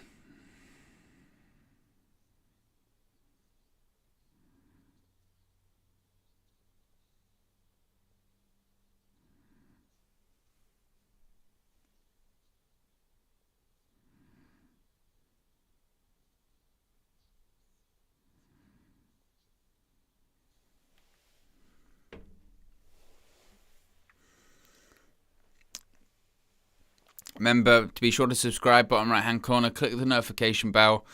Once we wrap up this watch-along, we'll go straight live to the post-show. We'll talk about the matches, the action, and then we'll do it all again tomorrow, of course.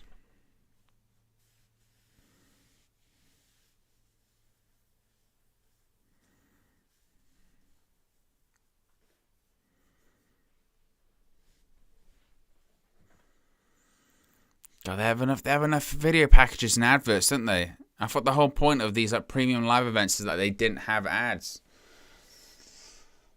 They have a ton. I know they have to set up the ring and all that, but geez Louise.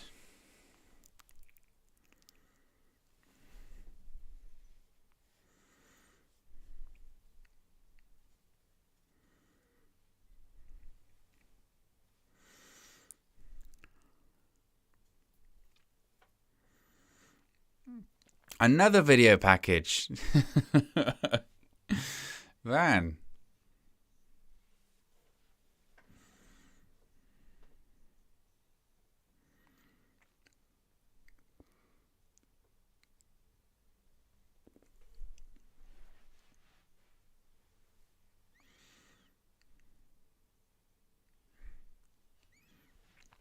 Next year, of course, in SoFi Stadium. You do find it funny that they're cutting the New Day match, but they've got like 10 million video packages. It's crazy.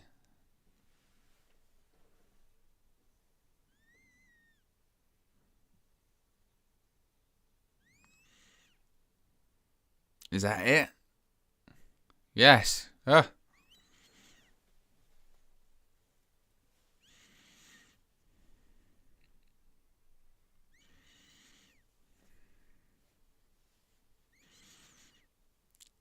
I tell you what now, if we have the KO show, and then we're going to go to a KO show video package, aren't we?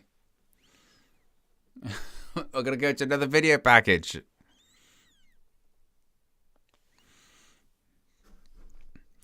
Martin B says, check Sheamus Twitter. Let's have a look.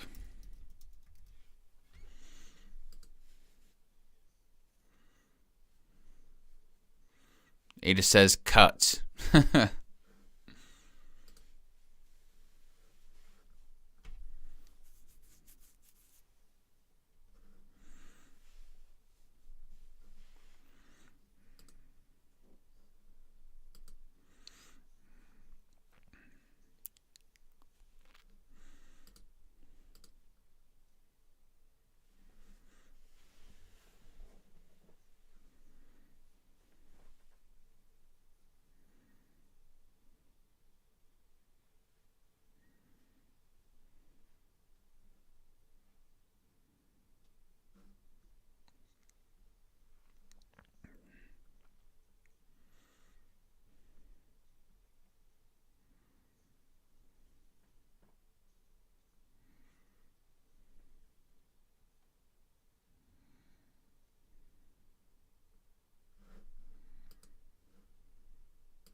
Todd says, so did Boogs tear Hank? He tore his quad. He's having surgery in the next couple of days.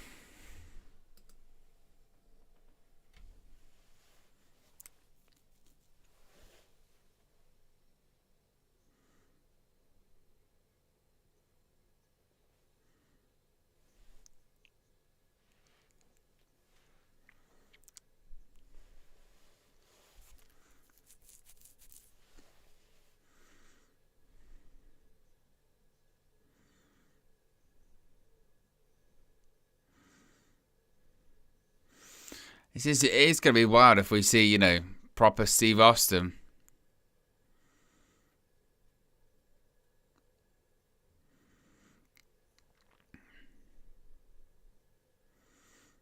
We're going to see the Attitude Era come back.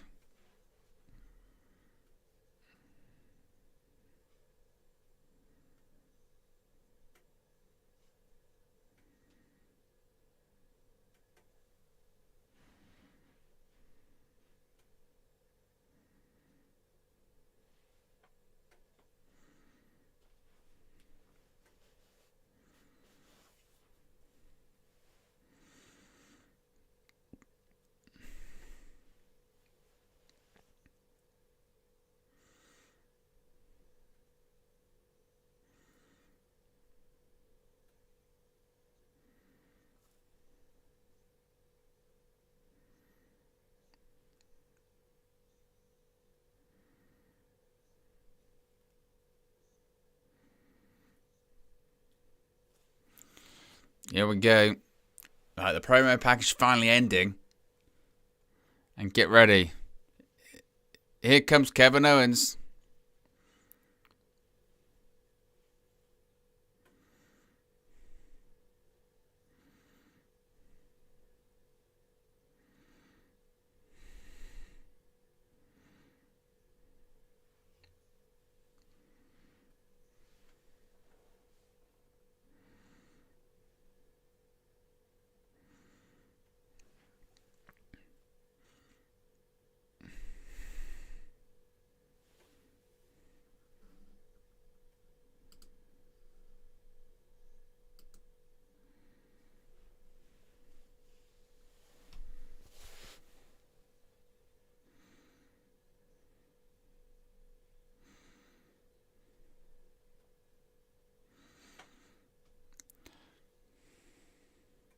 But Kevin Owens gets his WrestleMania main event.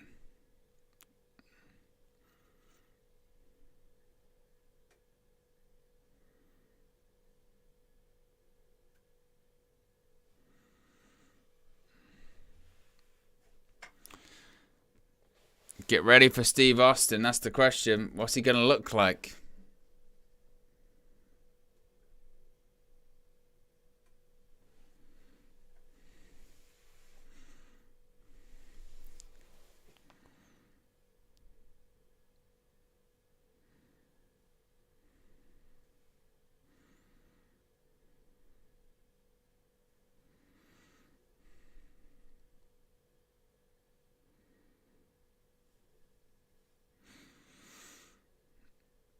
There you go. Listen to the boos. The crowd are going for Austin. It's gonna be huge.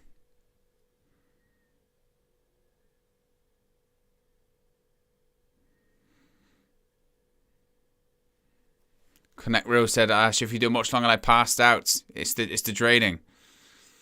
Owens puts the microphone up to his mouth, gets a chorus of boos.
Kevin Owens is apologizing to every single Texan out there, saying he's sorry.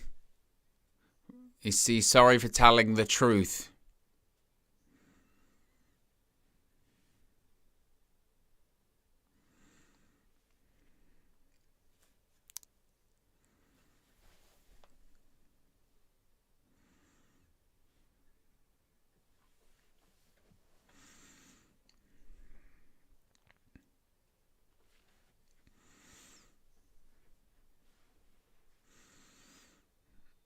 Kevin Owens is saying, Kevin Owens said he's going to bring out his guests when he wants to.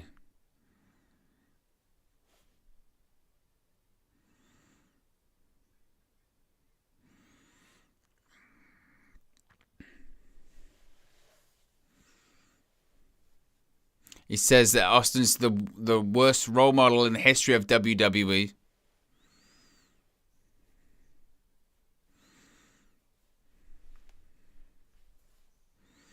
He said he's going to look him in the eyes and tell him how much he thinks he sucks.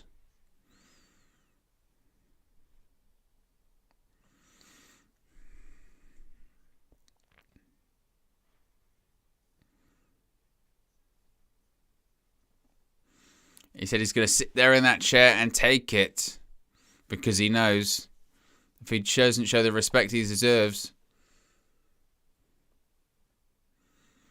he'll hit him with a stunner right in the middle of the ring.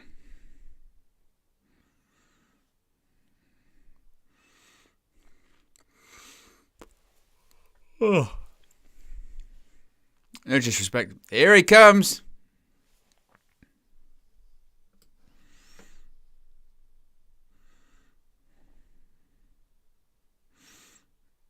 He's out in the knee braces. He's out in the shorts.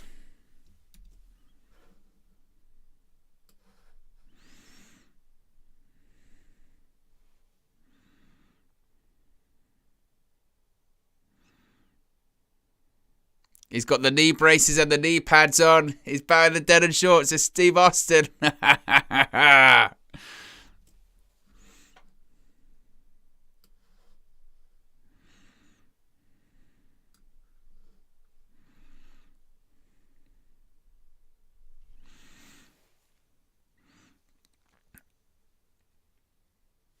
It's been a long time since Steve Austin had the knee braces on.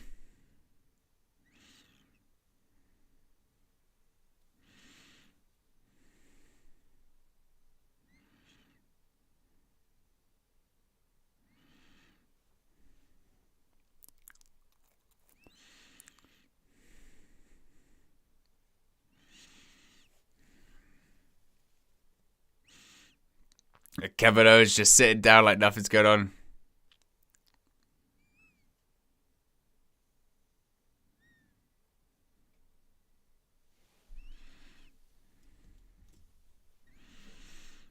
Austin's making his way to the ring.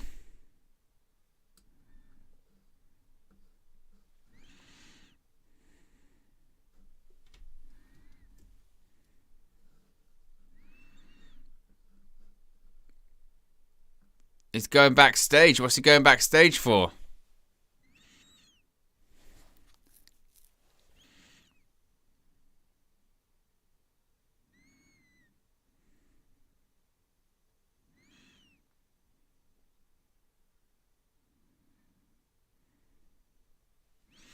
He walked in and he left. Oh, he's back in the four-wheeler.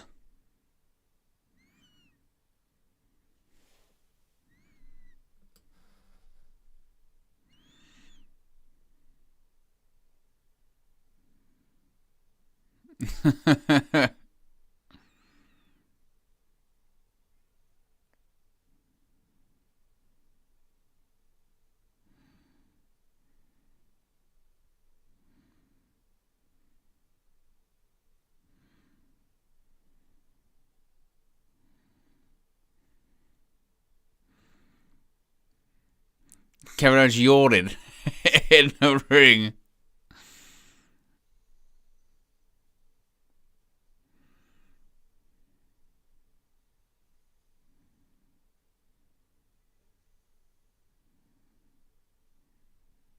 And kicked the Kevin Owens sign down.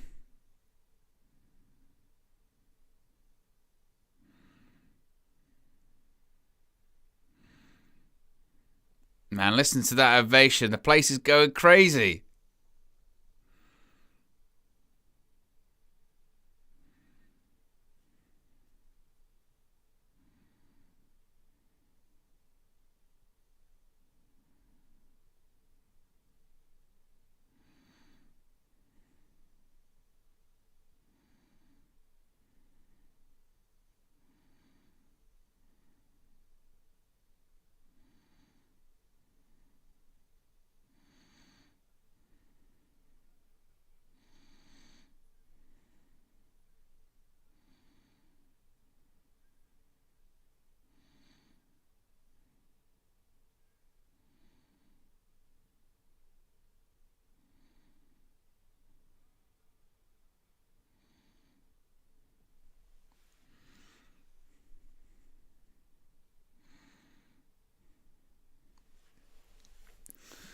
Crowd are chanting for Austin.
He's sitting down there. They asked him if he wants to come out for a conversation.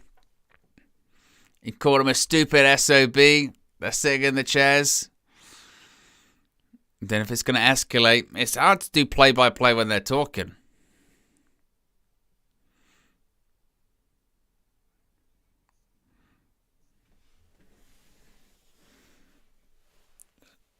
Owen says he doesn't know what's so great about Texas.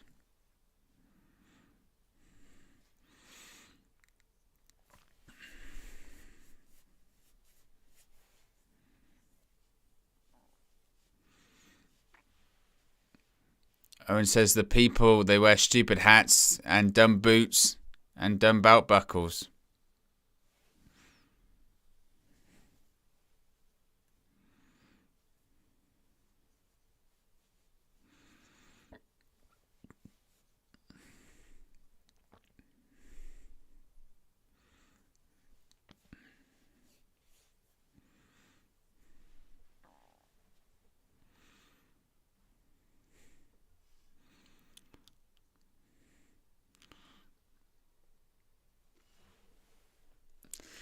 Kevin Owens said he should have moved to Mexico.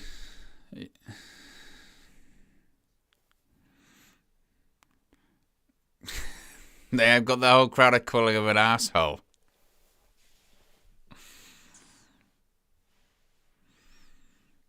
I wonder when things are going to get physical.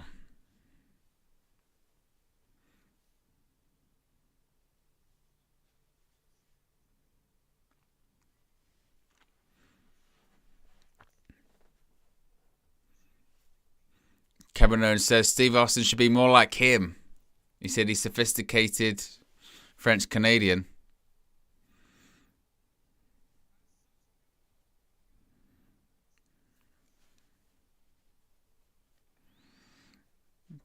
He says that he's going to be the bigger man and let him in on a secret.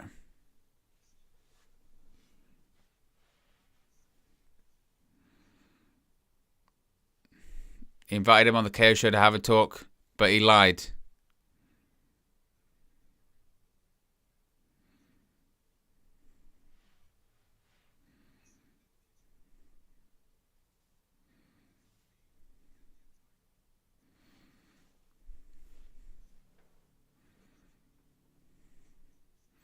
Kevin Owens said he tricked him. He tricked Steve Austin. He doesn't want to talk. He has a bad back right now, he says. He said he's looking for a fight.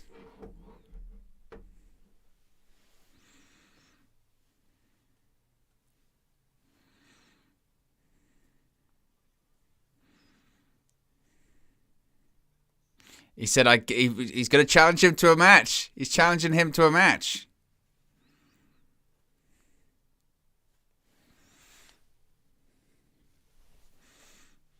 It's been 19 years since his last match.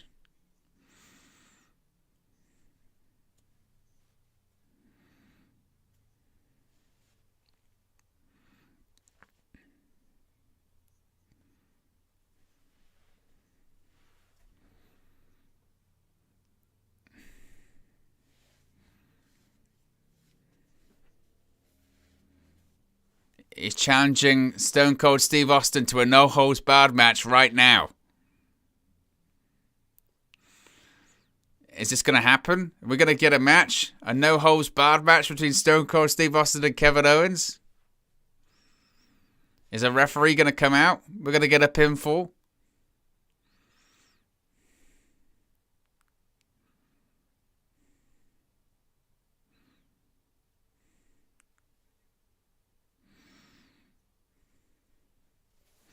He said you can't even talk.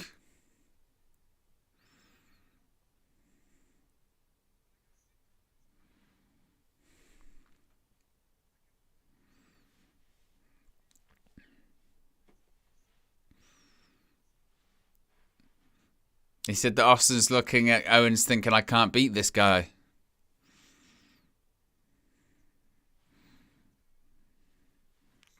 Owens says he's looking at Owens thinking, I can't beat this big, beautiful Canadian bastard KO.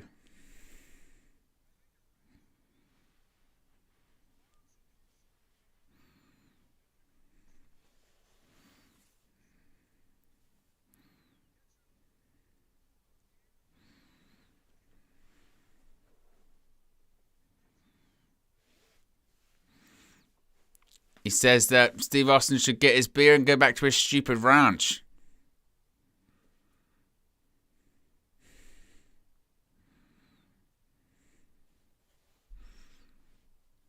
Austin looks at the crowd. He's thinking about it.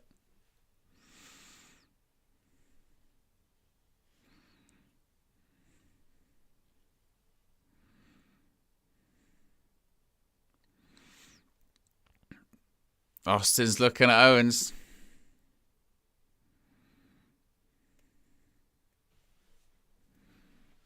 Crowd chant for Austin.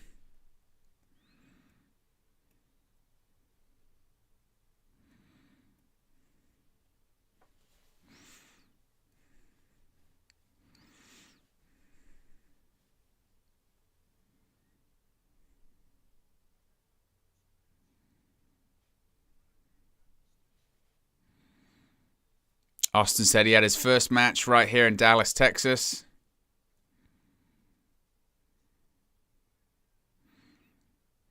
He could have his last match right here in Dallas, Texas.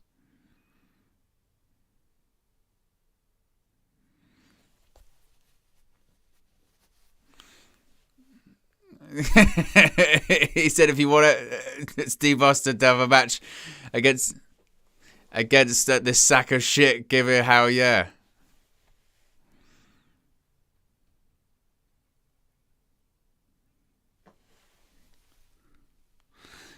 He said, bring me a referee.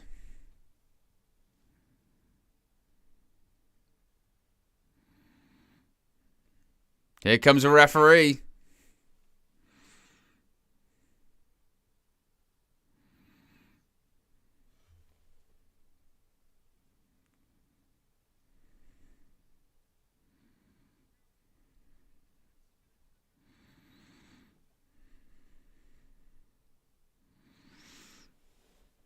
There's an official in the ring. It's happening. We're going to have a match. Stone Cold Steve Austin's about to have a match. The bell's going to ring. The bell is rung and Steve Austin's in the main event of WrestleMania.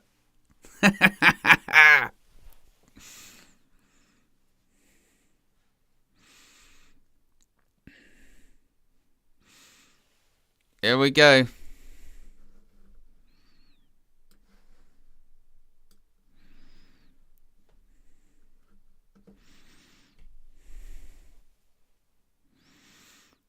They're talking smack.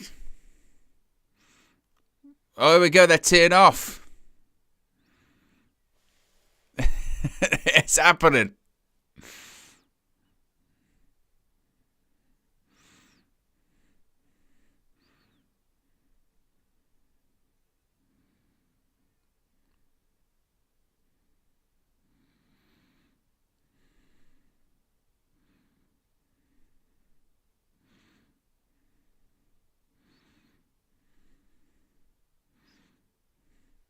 Austin's stopping a mud hole. He's going to walk it dry.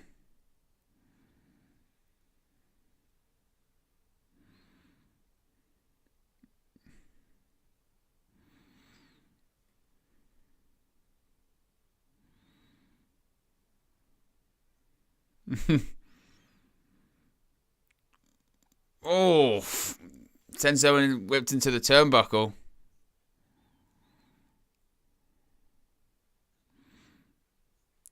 Got a beer in the middle of the match.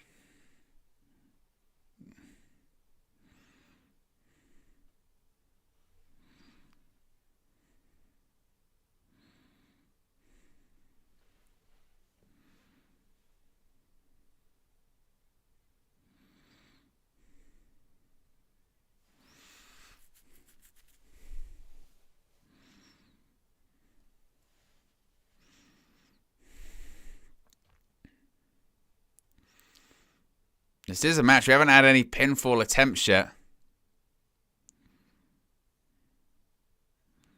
When Owens goes over the top rope, he nearly landed on his own equipment.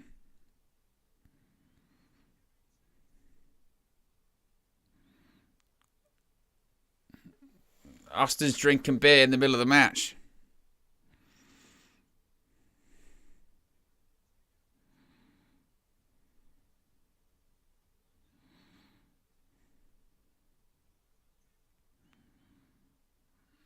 Oh, Austin with a clothesline to Owens on the outside of the ring.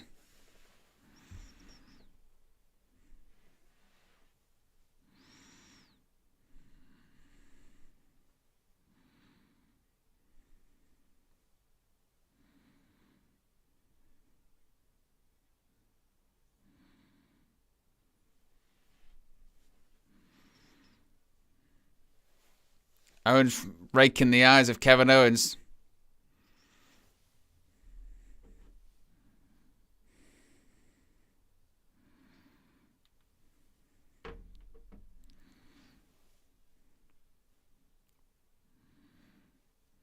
There isn't. Literally, we're watching Steve Austin wrestle.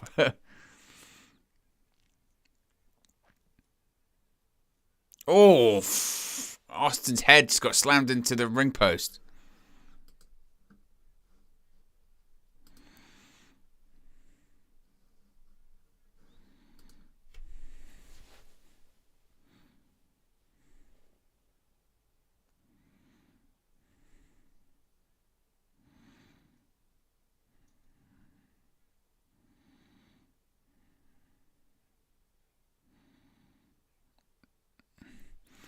Now Kevin Owens now teed off on Stone Cold Steve Austin. He smashed the stand over his back. He's teed off with right hands to the rattlesnake.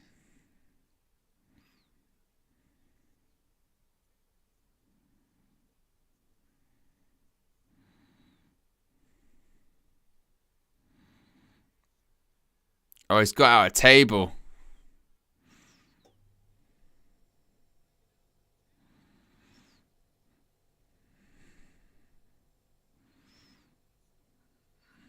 Oh, right hand.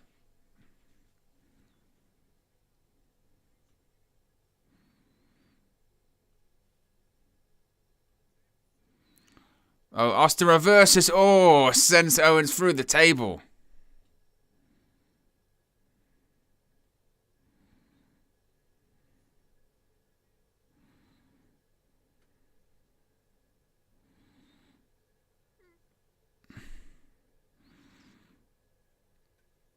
They're brawling over AT&T Stadium now. Oof.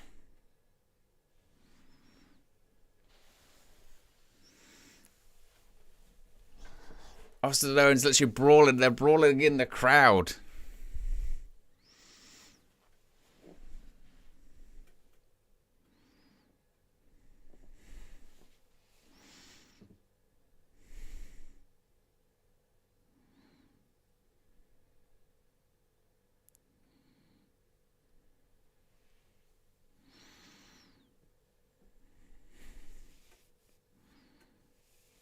He's going to do a suplex on the floor.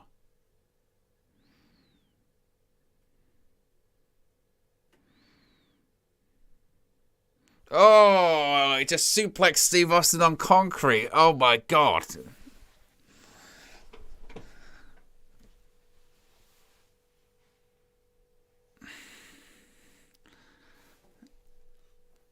Look at this. Oh, my God.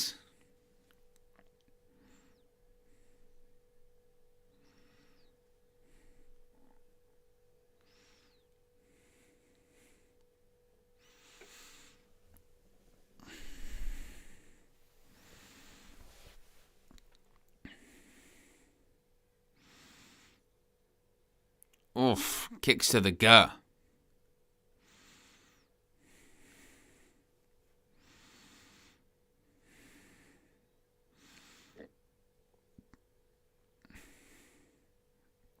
Oh, Austin's teared off on Kevin Owens again.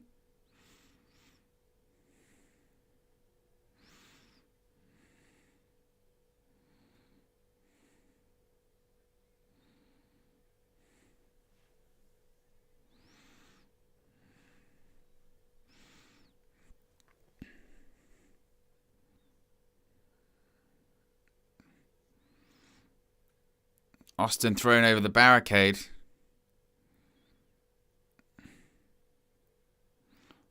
Oh. Austin throws Owens onto the announce table.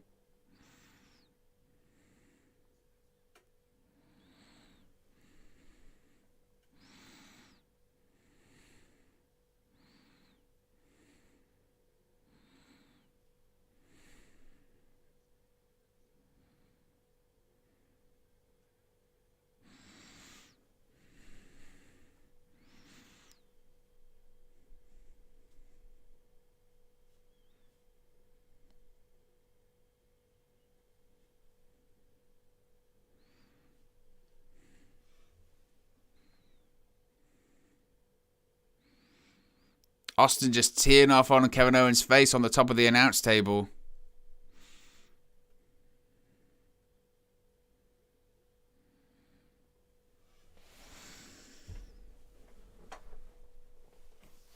Steve Austin's smiling. Looks like he's enjoying himself. Oh, he's just spitting it on.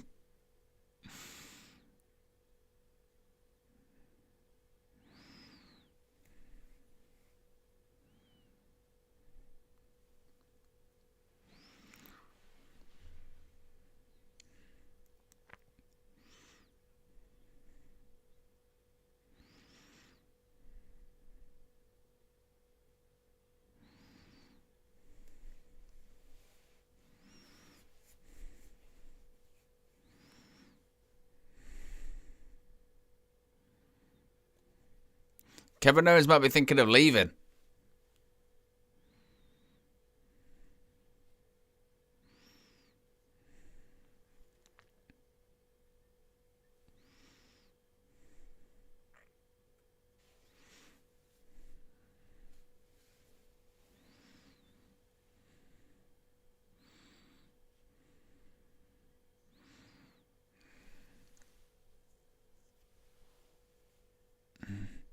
He's driving with Kevin Owens. He's been drinking.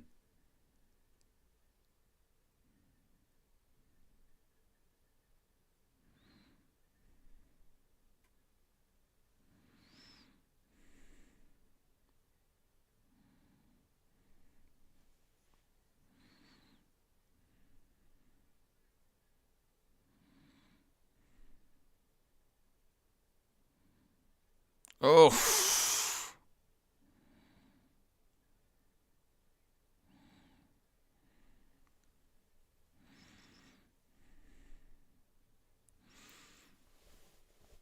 Owens just got suplex on the stage by Steve Austin.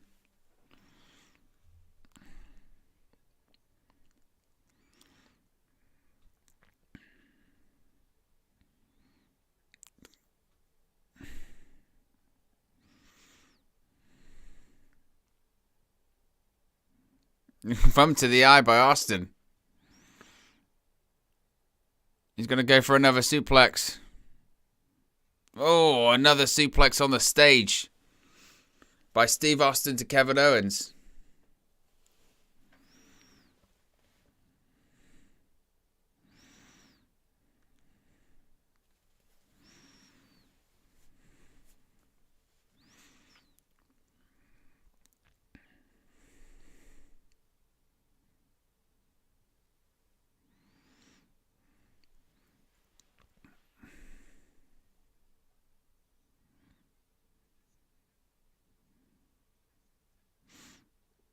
Kevin Owens just thrown down the ramp by Steve Austin.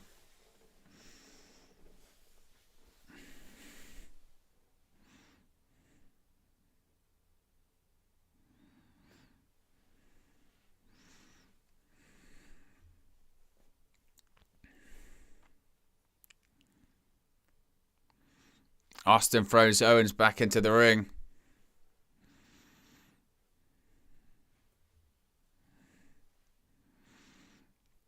Austin wants another beer.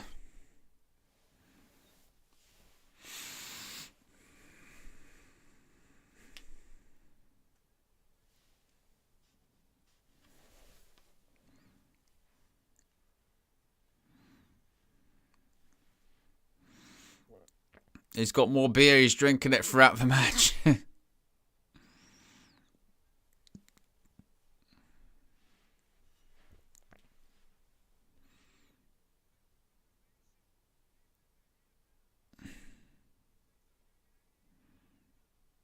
Oh, stunner.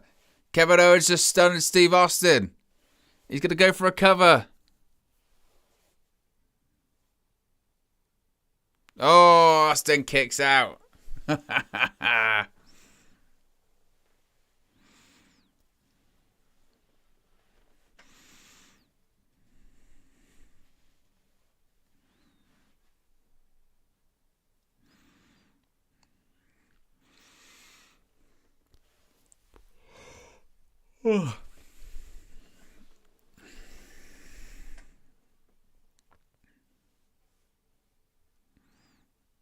What's he thinking now? Do another one?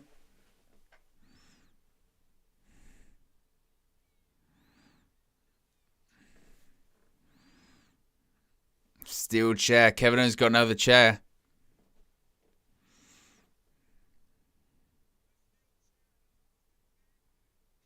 Oh, I just hit him in the head.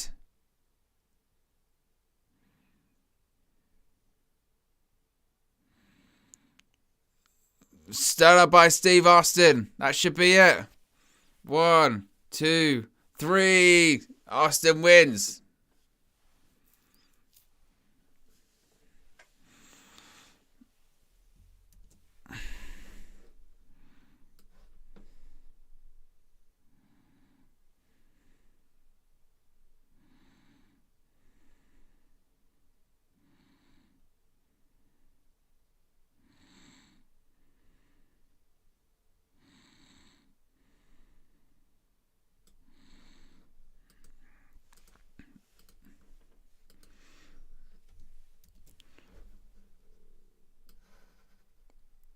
That was pretty great.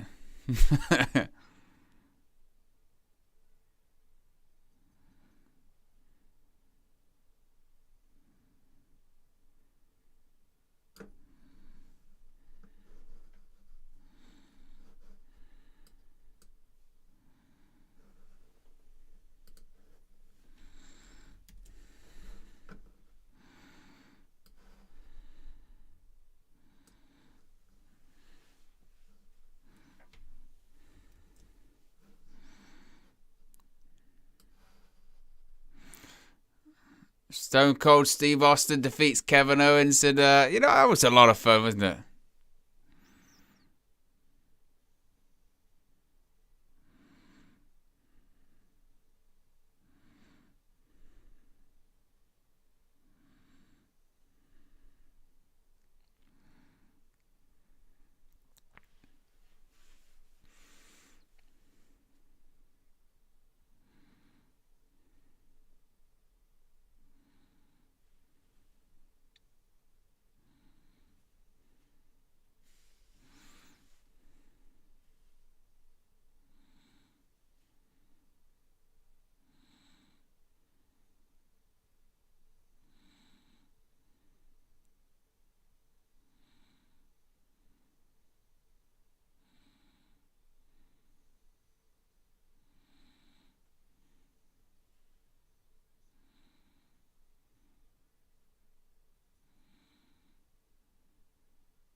Another stunner.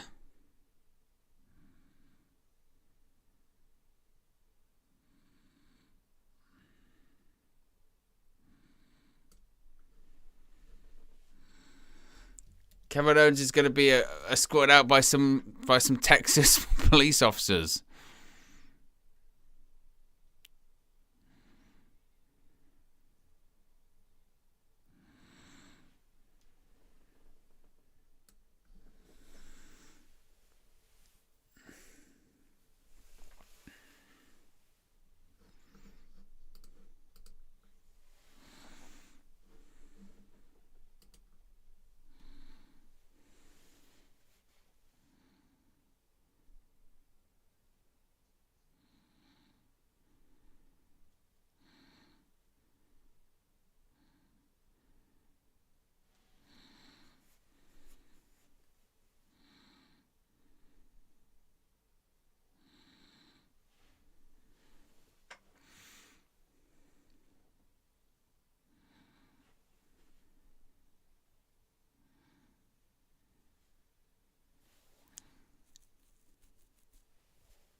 Incredible. Incredible.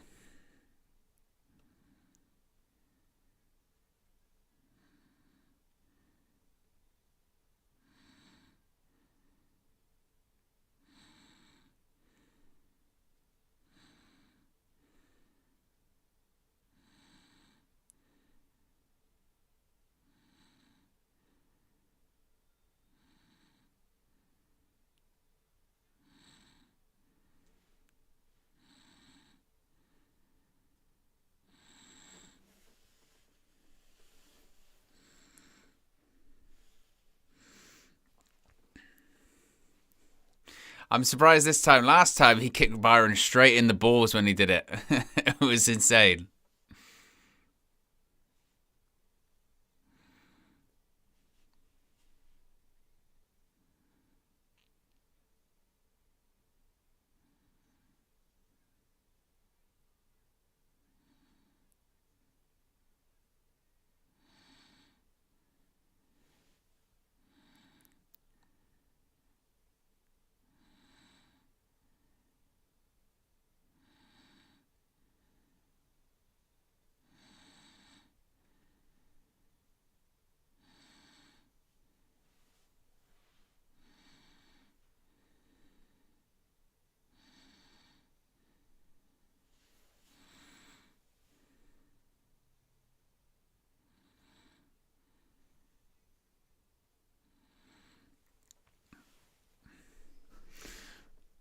Well, that was pretty great, guys.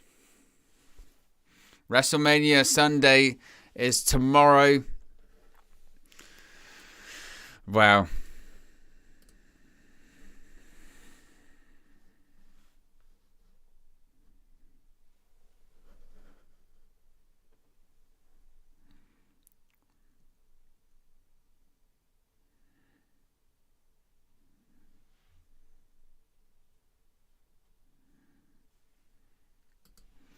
Right, guys, I will be back in about a few seconds, and we'll do the reaction